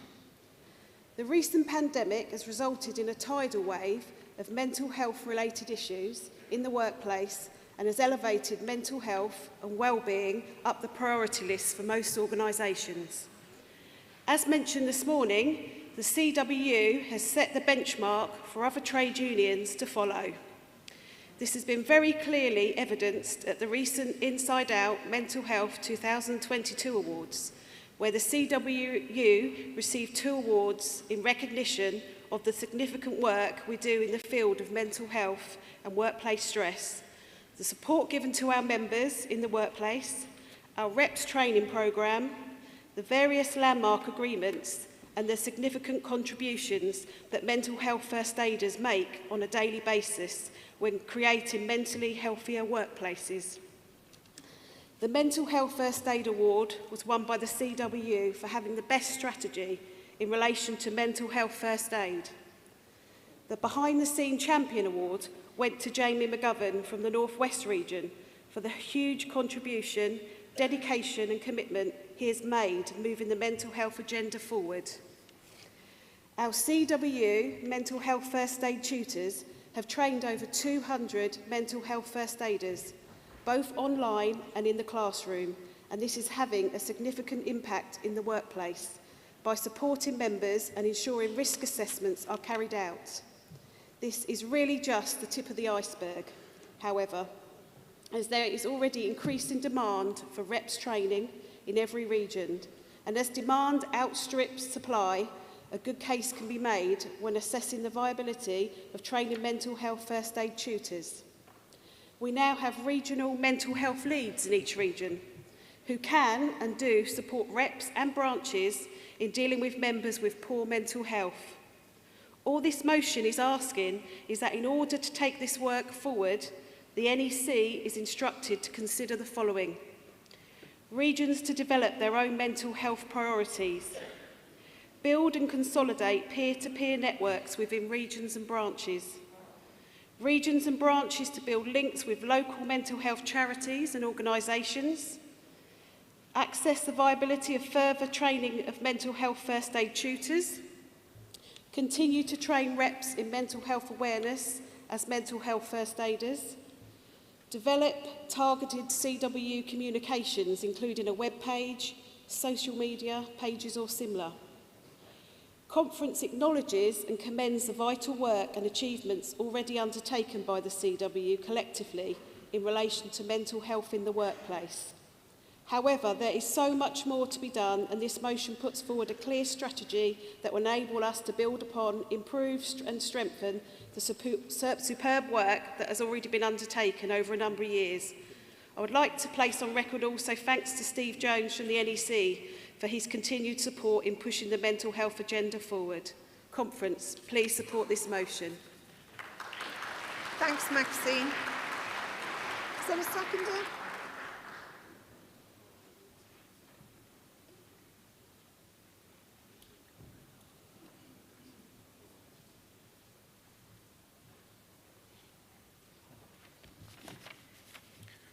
President, Conference, Lady Prince, Lee Jewellar, North Wales and the Marches to second motion 30. The strategy involving the mental health regional leads has been significant in developing and moving a successful project forward. It has seen the investment in Mental Health First Aid England tutors, who have already trained over 200 members, as Maxine has stated. This is a gold standard course that is worldwide accredited. Our union recognised this in its early stages and has developed links with Mental Health First Aid England, and I hope that it will continue with its partnerships, such as other organisations and charities that we need to expand to drive forward our mental health training and the further development of members and reps on a voluntary basis. As part of the motion instructs, we need to assess the viability of further Mental Health First Aid England tutors being trained up. Some of the tutors and area safety reps have developed WhatsApp networks locally which continue to support and encourage those trained in mental health. This is an aim we wish to see further developed by the NEC. We have had great success with this. It is something that we would like to see going on further, that the mental health regional leads would like to see further. The conference asked that we continue to develop the two-day Mental Health First Aid England course and the in-house complementary CWU Mental Health Awareness course. We have achieved a lot in a short time with training our members and reps, and now, post-lockdown, we see an increasing need to support our comrades. Conference, please support. Thank you, AD. Right, motion 30 is open for debate. Can I have an indication of speakers, please? Yeah, there. Can you come and sit down at the front, please? Any more?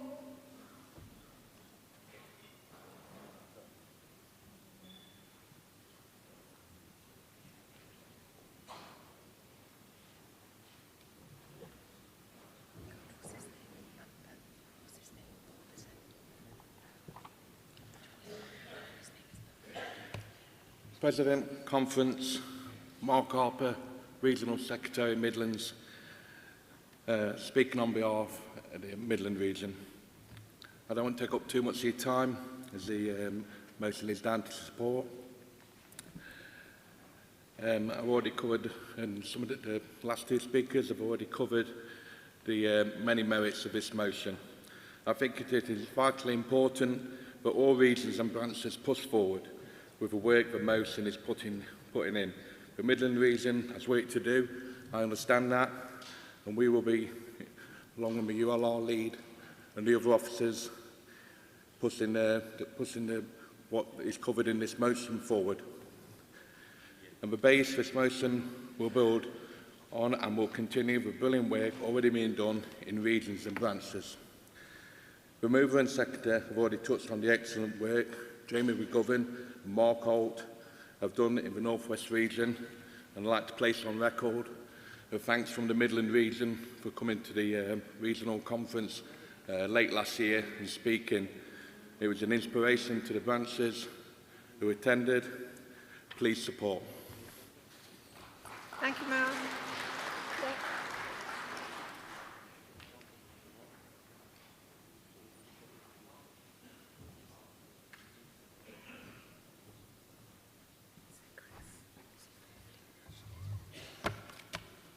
Afternoon, Chair, Conference. Chris Evans, Greater Merseyside Amalgamation. I'm on the national team representing members in the Revis workshops. Conference, I stand here in front of you as a mental health statistic. 12 years ago, I tried to end the life I am now living. We, as a CWU, have to support our comrades in the workshops. I have been round workshops in my role, and I have seen how the comrades that we represent are left with no help and no support from business, managers or HR. They pay lip service to anything to do with mental health, and they don't and won't do anything about it. Our mental health is the most important thing. It is invisible to some people, but not to some. What an issue that some people can just shrug off with the word of manner can have major and detrimental problems to people with mental health issues. We need to have this project for mental health is the most important issue to support our comrades. I thank you for your time.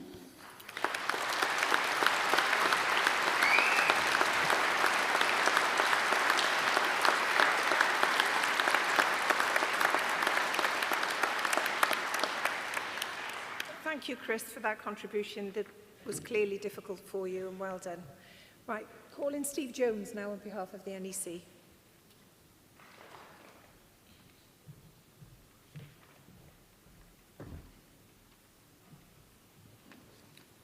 Chair Conference, Steve Jones rising to support, and a huge thanks to the branches and regions for submitting this motion.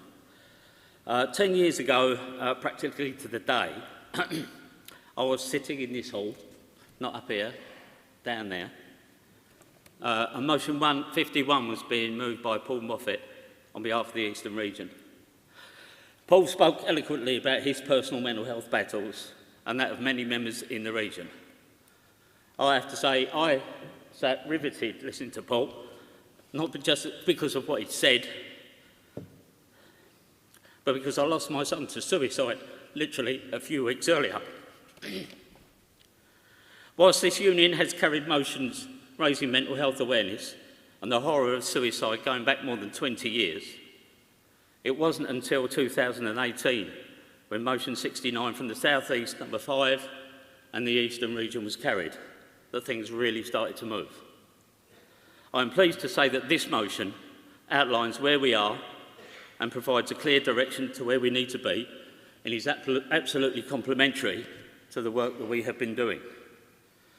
I would like to take this opportunity to thank regions, branches and the army of reps who have undertaken and delivered mental health training and have driven our strategy forward. I want to give a particular thanks to those that have undertaken the role of mental health leads, who will play a key role in developing regional priorities and building peer-to-peer networks, which is crucial to keeping our members and our reps safe.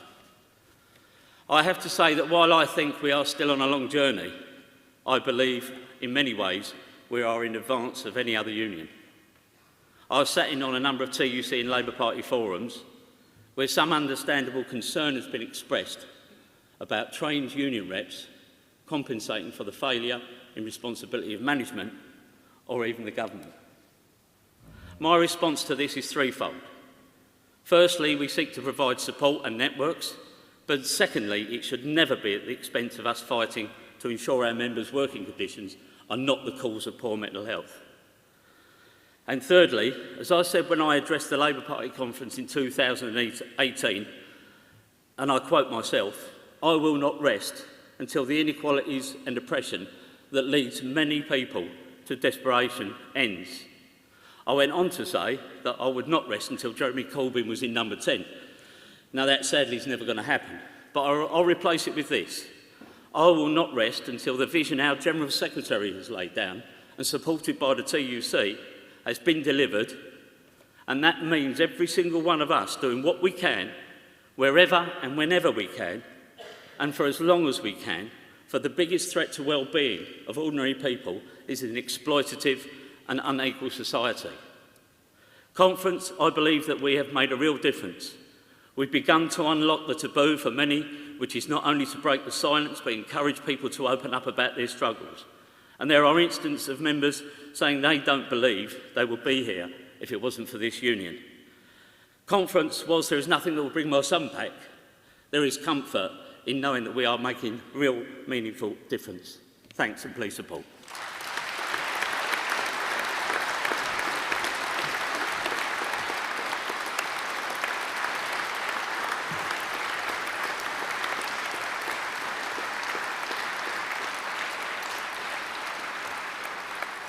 Thank you, Steve. And I know that this subject is very close personally to you, as you said in your contribution. And thank you for making that contribution today. So, I'm putting motion 30 to you in the vote. Can I see all those in favour, please? Thank you. Any against? Thank you, Conference. That's carried unanimously. Calling motion 31 in the name of London Postal Engineering.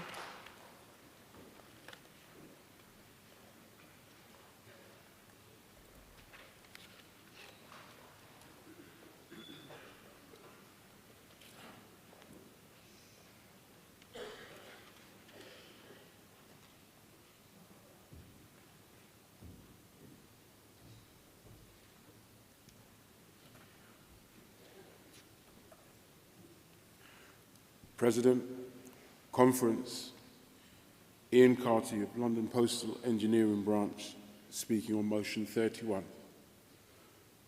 This motion calls for a report back on redesign, specifically health and safety and well-being, 2 months post-conference 2022. Follows a lapsed span of 2 years. Conference, I move. Thank you. Is there a seconder for the motion? Thank you. Motion's open for debate.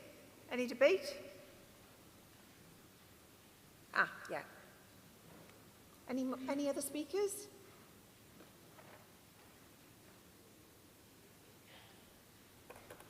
No.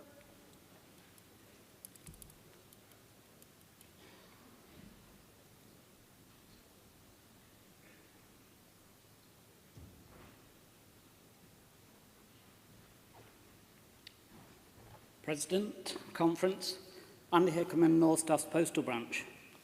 Rising in support to motion 31, I was part of a group of health and safety reps. Once Redesign came out, we mentioned at the previous conference our concerns, how health and safety may be forgotten, may be merged. We went away and we worked on a document, an intensive document that covered a great deal. That was put up to headquarters. They had that document. We briefed headquarters on that document. We were told that things would come as a result of that document. We are still waiting. So, conference, I support the motion. Ask you to support it too, please. Thank you. Any other speakers? No. Right, call to the SDGS on behalf of the NEC.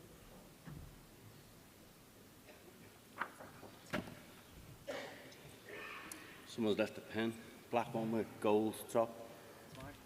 It's mine if it's real gold. Well, yeah. President Conference, Tony Cairn, Senior Deputy General Secretary, on behalf of the NEC, genuinely want the branch to remit this proposition. To be absolutely honest with you, most of what's in that motion, there is nothing we defer from. You're right about what's taken place before. You're right about what we put out in an LTB. You're right about the stuff that we said at subsequent briefings. But Andy's point, yes, you did produce a document that has been received at headquarters. We've met and discussed it. This issue is not forgotten. We are going to produce the report.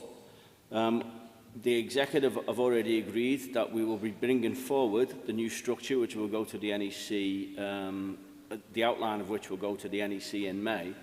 But here's the problem. The problem says that the conference therefore instructs the NEC to bring forward a comprehensive report and recommendation to branches within 2 months of the close of conference, and that's the problem. Everything that's in the motion we're going to do, particularly the bit at the end where it says the appropriate internal procedures shall be used to implement such changes as deemed necessary, such as a branch ballot, which we don't think would be appropriate, or further conference. The fact is this. The way the Health and Safety Department is currently structured is structured around an Assistant Secretary, Dave Joyce, who's Head of Health and Safety Officer. And for changes to be made, you need to make changes to the rule book. We're planning on having a rules revision conference later this year. We're just sourcing a venue, at which point any appropriate rule changes that impact upon the decisions that the executive are going to be made will be placed before that conference. Prior to that, we intend to have a policy forum meeting the branches to lay out where we see the rest of the redesign process going, not just on this, but others. But one of the issues we have to deal with, and this is a sensitive issue, is the changes that we will be looking to make. We're talking about employees of the union here. We're talking about their livelihoods and their jobs and their futures. And there's sensitive issues that we have to sit down and discuss with those individuals. Now, we have a strong idea of where we think this would go. But what we also felt was, given the massive health and safety implications around the COVID pandemic and the situation that faced our members in the workplace for the past couple of years, we thought it would be wrong to make any changes at that point in time, given how important health and safety was in the workplace, even more so than it normally is during that pandemic, which is why we've not made the proposed changes or proposed those changes that we intend to bring forward. So what we're saying is, we will be going to the executive, we will be having a rules revision conference, and any changes will be discussed and debated and voted upon there as laid out in the motion. It's just that the report and those discussions that we need to have with the individuals that will be impacted by any change you make won't happen within 2 months of conference, primarily because, I mean, I go back to points made earlier, primarily because, you know, both in BT it looks like and Royal Mail it looks like, it literally will be all hands to the pumps for the next couple of months in terms of those ballots that we believe will be coming our way on pay issues. Once we've got those out the way, we will be arranging a policy forum for branches. We will be presenting rule changes to a subsequent rules revision conference, having had the individual discussions with those staff who are necessarily affected. So what we're saying to the branches, everything that you've laid out in there, we agree with, we're going to bring forward. It's just it's not going to happen within that specified 2-month period. So we'd ask you to remit and allow us to bring that forward in a timely manner as soon as we can. Thank you. Thank you, Tony. Is the branch willing to remit the motion? Yes? Right. Is conference willing to agree the remission? Yeah. Thank you. So moving on to motion 32 in the name of York and District Amal.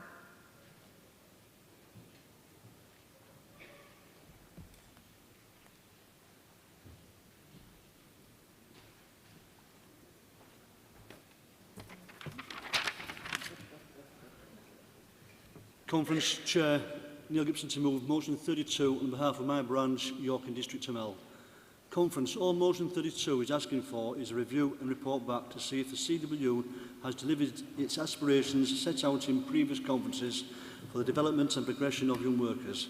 So we have been told in many conferences in the past the future of the CWU is paramount, so we can continue as a standalone union. In the increase of young workers, not only to become members, but to become future activists, and who knows, future leaders of this great union. If we don't succeed in developing new activists, then the union will have failed not only the CWU, but also failed them. As you can see in our motion, we believe the following to be included in the review and report back: release of the meetings, additional training, the frequency of the meetings, branch involvement at meetings, support and mentoring. This list is not exhaustive because we feel this report should have no agenda, no set aims. It should be about the branch young workers coming forward with their own ideas, their own goals. So by following this plan of actions, we can show any young worker that the CWU is forward-thinking on any progression with the right encouragement, participation of any elements of the CWU. So with that, to me, that just tells me that the union is equal, fairness and looking to the future. I move. Thank you. Is there a seconder for the motion? Formally, motion's open for debate. Any debate? Yes. Any other speakers? Was that an arm that I saw going up over there? No? Any other speakers? No. Right, okay. President Conference, Ben Watts, rising on behalf of the branch to support this motion. We've recently been undertaking gate meetings in our branch, and we've been talking about the recently agreed policy document agreed in Liverpool and about some real difficult subjects to talk about. You know, the age of the union in general, the age of the membership. In our own branch, we've got real issues. Our average age of our branch is 49 years old, so out of the 2,819 people in our branch, the average age is 49 years old. Now, we're actually trying to do something about that. We only have 238 people under the age of 30 in our branch. We need to do something, and it's a good motion, but it's also it's compromises that we also need to. It talks about it links to the policy forum we've agreed that as a union we know there's issues with age, and now, we talked about the policies about the over 55 and over 60 policies, but we also need to do the groundwork as well. And this motion sets out the groundwork and lays out clearly what we need to do and what branches need to do, because it's really difficult. Now, we've got different challenges, and I think talking about training, frequency of meetings, how the meetings are set up. You know, if you're a first-time delegate and you're coming to this, the conference, for example, it's quite a daunting experience. So we need to be really flexible in what we do with the young workers and make sure that we're replacing all these people potentially we could be losing. We need to make sure in our branch alone, we need to change that average age, get more young people involved, and the best way we can do is encouraging and everyone support this motion. Thank you. Thank you. Calling John Carson on behalf of the NEC.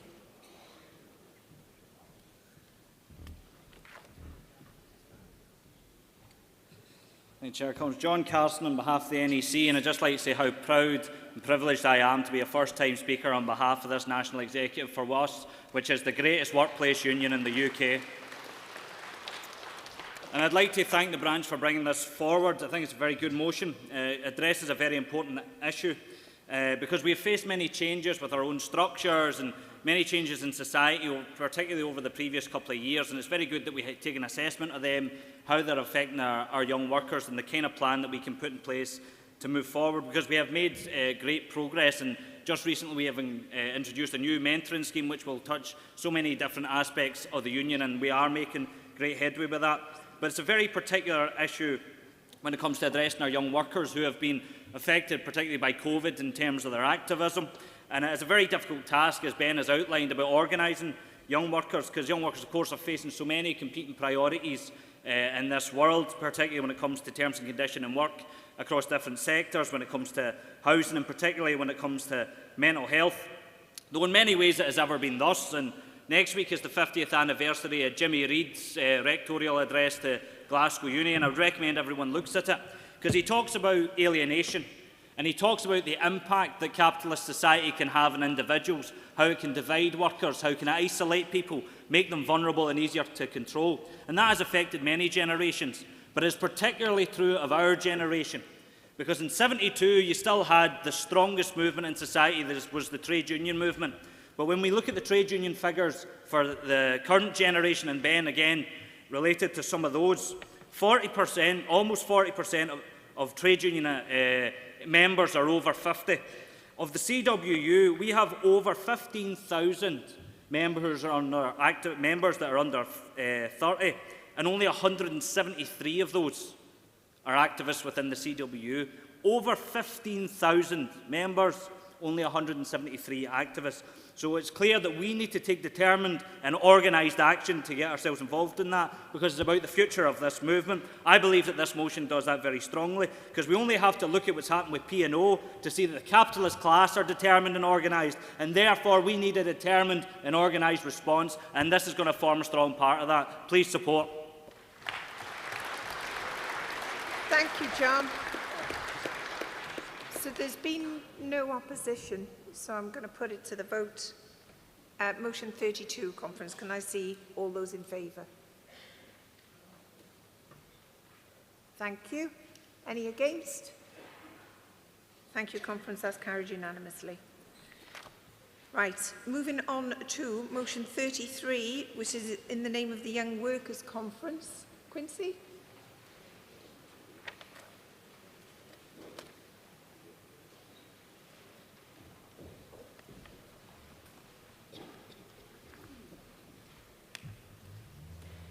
Bear with me, everybody. Move to Tuesday. President, Conference, Quincy Raymond, moving motion 33 on behalf of the Young Workers Conference. The motion is clear. We, as young workers, want a toolkit to uniform the role of young workers and how they fit in the CWU. We know, as a union, branch and regions have different approaches to the role of young workers. This can and does cause confusion on what the role and responsibilities of young workers is.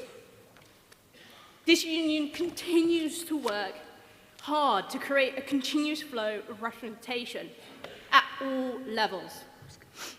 This is why the campaign Grow has been launched. We, as young workers, want to see this flourish. However, we need the resources to maintain this momentum and to keep the engagement of our members and reps.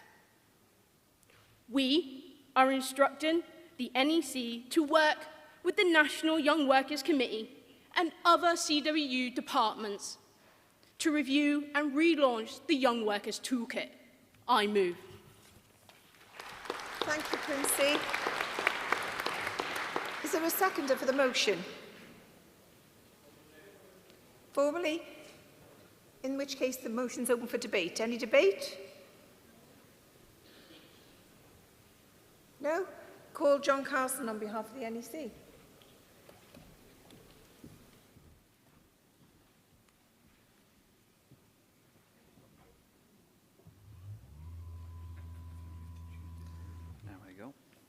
Thank you, President Conference. John Carson on behalf of the NEC to support the motion, very similar to the reasons that I've outlined for motion 32.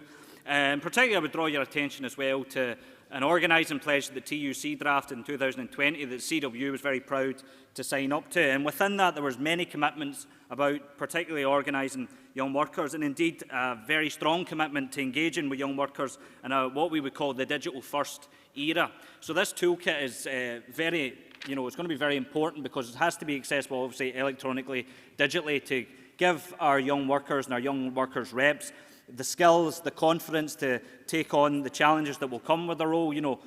Too often people feel that they take on roles where they're effectively they're holders of titles rather than taking on roles where they can be active, not because they don't have the skills or the ability, it's because very much that they lack the confidence. So it's absolutely that we have these resources there that we can share with our young workers, and again, as I said previously, build the future and secure the future of our movement and the hope of the working class. Thank you. Thank you, John. Right, conference motion 33. Can I see all those in favour? Thank you. Any against? Thank you, conference. That's carried unanimously. So moving on now to motion 34, standing in the name of Gloucestershire Amal.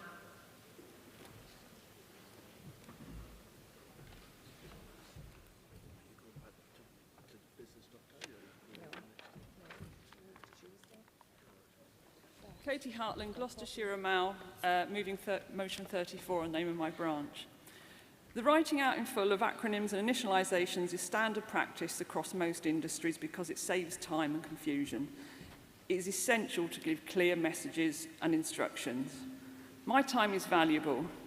I have my job to do at Royal Mail as well as several roles, and I've got to read multitudes of LTBs, that's letters to branches, containing agreements and policies. To have to spend additional time needlessly trying to find out what all the initialisms and acronyms mean is time I could have better spent. It's not difficult to do, unless, of course, headquarters themselves don't actually know what they mean. I move. Thank you. Is there a seconder for the motion? Formally, motion's open for debate. Any debate? No? Call Shelley Banbury on behalf of the NEC.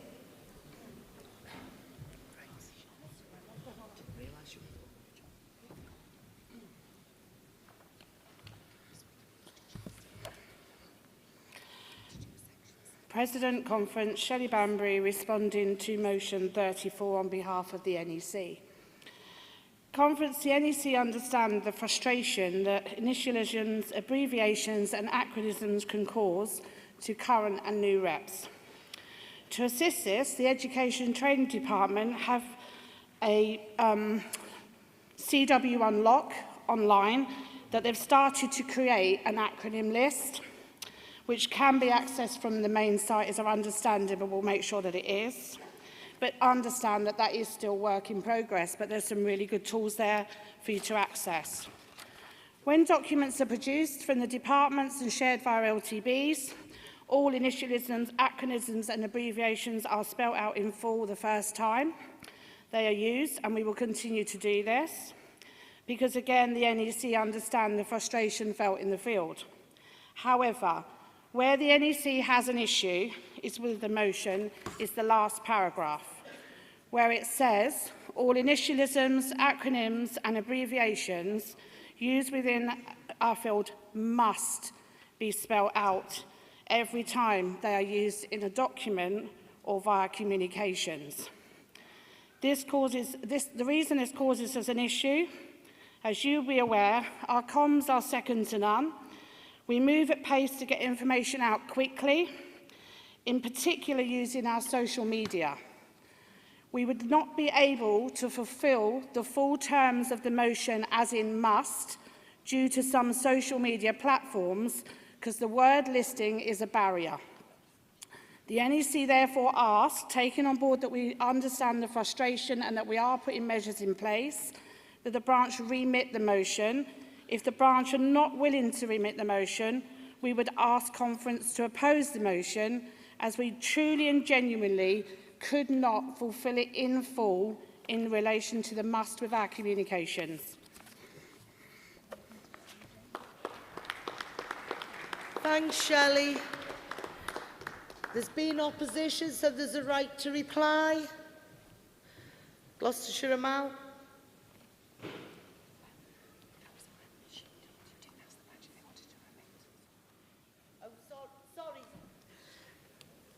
Gloucestershire Amal, were you willing to remit? No, it's okay, right to reply. Sorry, folks. Gloucestershire Amal, a right to reply. An acronym list is a great idea. but it doesn't really help you when you're reading a policy document there and then when you're reading a letter to branch. Or you're reading a Facebook post. You can write out what the acronym means in your first message underneath the Facebook post. You know, you say you haven't got the room to do this. It's so important to get this message to our members. It's a massive barrier to people. There are always posts on Facebook, people asking, what does this acronym mean? What does this initialisation mean? There's a whole section on online forums, you know, Royal Mail and CWU ones, saying, what does this acronym mean? What does this initialisation mean? Just write it out. It's not difficult to do, and I would say that I don't think you do it in all communications at all, because you're so used to using them, you know what they mean. It was a while before I knew what NEC meant when I first started representing for the CWU. It's obvious to you, it's not obvious to new reps, and certainly not obvious to our members, always asking me what things like NEC and PEC mean. Conference, my right of reply.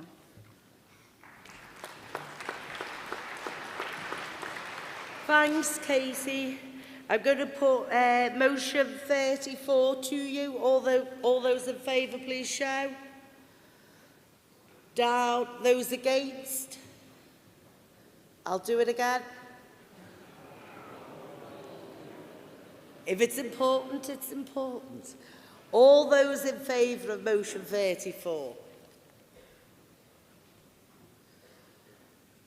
Down. Those against? That's carried.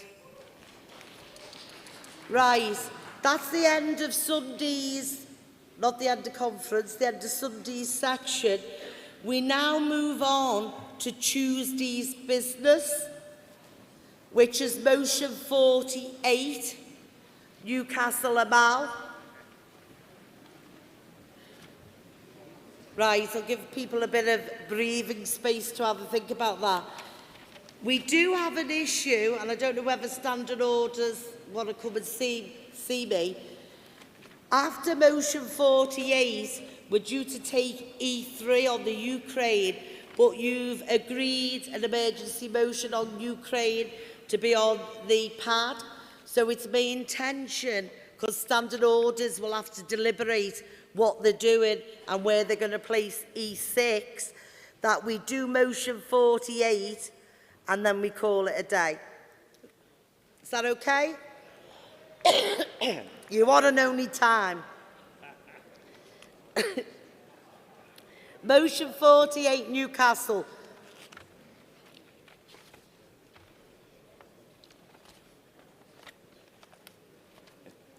Chair Conference, Simon Biley, Area Safety Rep, Newcastle Val, rising to move motion 48 in the name of my branch. In 2021, the Health and Safety Executive redesigned and updated its work-related stress and mental health web pages. Included now is guidance for employers on suicide prevention. Although this has been welcomed by some safety campaigners, we believe as a branch it doesn't go far enough. RIDO is the Reporting of Injuries, Diseases and Dangerous Occurrence regulations, and currently, even after updates by the HSE, it does not cover work-related suicides. In its changes, the HSE has finally acknowledged that suicide is a work-related issue and that work may play in part in someone becoming suicidal. What the HSE won't do is allow suicide to be recorded as a RIDO. Research has shown that the causes of work-related suicides are systemic and are linked to poor working conditions, such as unmanageable workloads, long hours, and bullying. But the HSE still insists that its only workplace deaths reporting rule is for accidents only, which means that suicide and its risk factors remain outside the HSE's investigation, inspection, and enforcement plans. With this motion, we are asking the Executive to change this regulation and make work-related suicides recordable as a RIDO. Once recorded, then companies and businesses can be investigated. This would allow the HSE to see if companies have the correct structures in place to deal with work-related issues that may cause suicide or suicidal thoughts, such as stress, poor mental health, bullying and being overworked. It will also show if the employer or business dealt with issues when they arose or put these procedures in place purely as a tick box exercise. Employers and companies, no matter how big or small, need to be accountable. If investigations show they have been culpable in the death of one of their employees by suicide, then they should be dealt with the same way as they would a workplace-related fatality. In finishing, we believe recording work-related suicide as RIDOs will enforce employees to take issues that affect their workforce seriously, especially when they could be fined or possibly prosecuted if found to be blameworthy. I move. Thanks. Seconder. Formally seconded. Motion 48, open to debate. No debate. I'll bring Dave Joyce in. When we've concluded this, can you all stay in your seats and don't dash out? Thank you. Chair Conference, Dave Joyce on behalf of the NEC to support the motion. And this is, of course, already CWU Conference policy, carried through Motion 1 in 2019. And since then, the Health and Safety Department has supported and pursued this policy through the TUC Union Health and Safety Specialist Committee and with a hazards campaign and through the House of Commons all-party parliamentary groups, and we will continue to do that. Our view is that work-related suicides should be reported, they should be monitored, regulated and prevented, as they are in other countries. Suicide should be on the list of work-related deaths that must be reported to the HSE for investigation, in our view, and there should be enforceable legal requirements that oblige employers to take responsibility for suicide prevention. There's a need to modernise health and safety regulations in order to prevent avoidable deaths and bring the UK in line with other industrialised countries where suicides are systematically monitored and treated as a serious public health concern. However, there is a barrier in front of us, and it's been mentioned several times earlier today, and that's the Tory government's deregulatory agenda.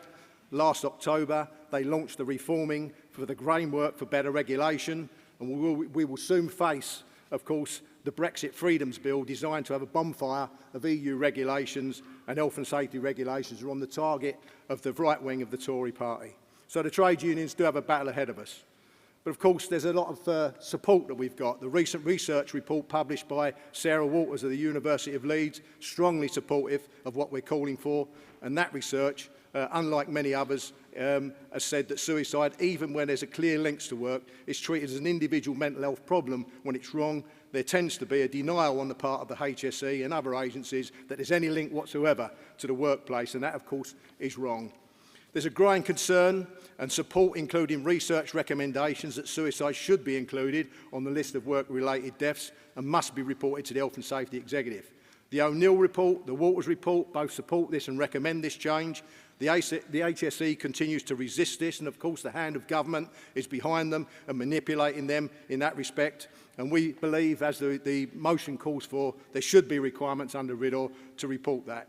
This is obviously conflict with the HSE promotion of prevention of work-related psychosocial risks and work stress and a campaign they've just launched. They're facing both ways, and we need to highlight that. Our direction of travel is correct in this union, and we will continue to support this important change. So, Conference, carry the motion. Thank you very much. Thanks, Dave. There's been no opposition, so I'll put motion 48 to you. All those in favour of 48, please show. Down. Those against. That's carried unanimously. Right. That's the motion business for today. But just want to go through a few things with you before we leave the hall. Right, as I said earlier at dinner time, there'll be a bucket collection on the way out. It'll be one bucket collection for 3 campaigns, and that is Families Against Corporate Killers, which obviously coincides with International Workers' Day, so we'll be supporting them. Care for Cali, the money will be going to, and Prostate Cancer UK. See, so you got an early dart. There's a couple of other things. We have got the stalls, so please remember you can go round the stalls and visit them, and they are all listed in your programme of business that was in your pack, your conference guide. So make sure you have a look at those, because there is interesting information and other things that may be of interest for when you go back to your branches. Right, we do have a fringe meeting tonight at 6 o'clock, and this is why I'm saying that you don't all run away. And it's Stop Fire and Rehire with Barry Gardner MP, and obviously Tony Kearns, Senior Deputy General Secretary, and Eddie Dempsey from the RMT, the Senior Assistant General Secretary. So obviously we would like to have some form of turnout, so if people can and they're available, come join us in the Branksome Suite, and we've got that fringe meeting that'll start at 6. Also, and I don't want people to take this the wrong way, but I do hear what people talk about over the week before and why we're here at conference. We've got Equality Day tomorrow. Equality isn't just for people who have equality roles within the CWU. It's for everyone. And the reason is we're having a whole day. One, you voted for it because you wanted to hear the equality debates in conference. So what I'm going to say to you is, and I'm sure you won't, but I expect to see all branches and all delegations in this hall tomorrow all day, the same way as everyone off the NEC, not just the equality leads, will be in conference as well. It's about all of us, not just individuals. So I know there were some rumours and some people had ideas that maybe we'll just send our BAME representatives or anything like that. No, it's a conference day, we make decisions, and we will be doing speakers and that, but it is useful information for every one of us to go back to work and be able to represent our members in all our roles on equality issues. So that's me warning. So if anyone thought their ideas was they were all having Tuesday off and not only sending a few people, I don't want to see it like that. That was not the intention of the Equality Day. So with those final grumbles at you, right, conference is adjourned till 9 o'clock tomorrow. Please give generously, and if any of you don't want your pink bags, leave them on the front so we can give them to the food bank so they can utilise them. Thanks everyone, it's been a good first day at conference. All have a great evening. Conference is now adjourned till tomorrow. You can clap.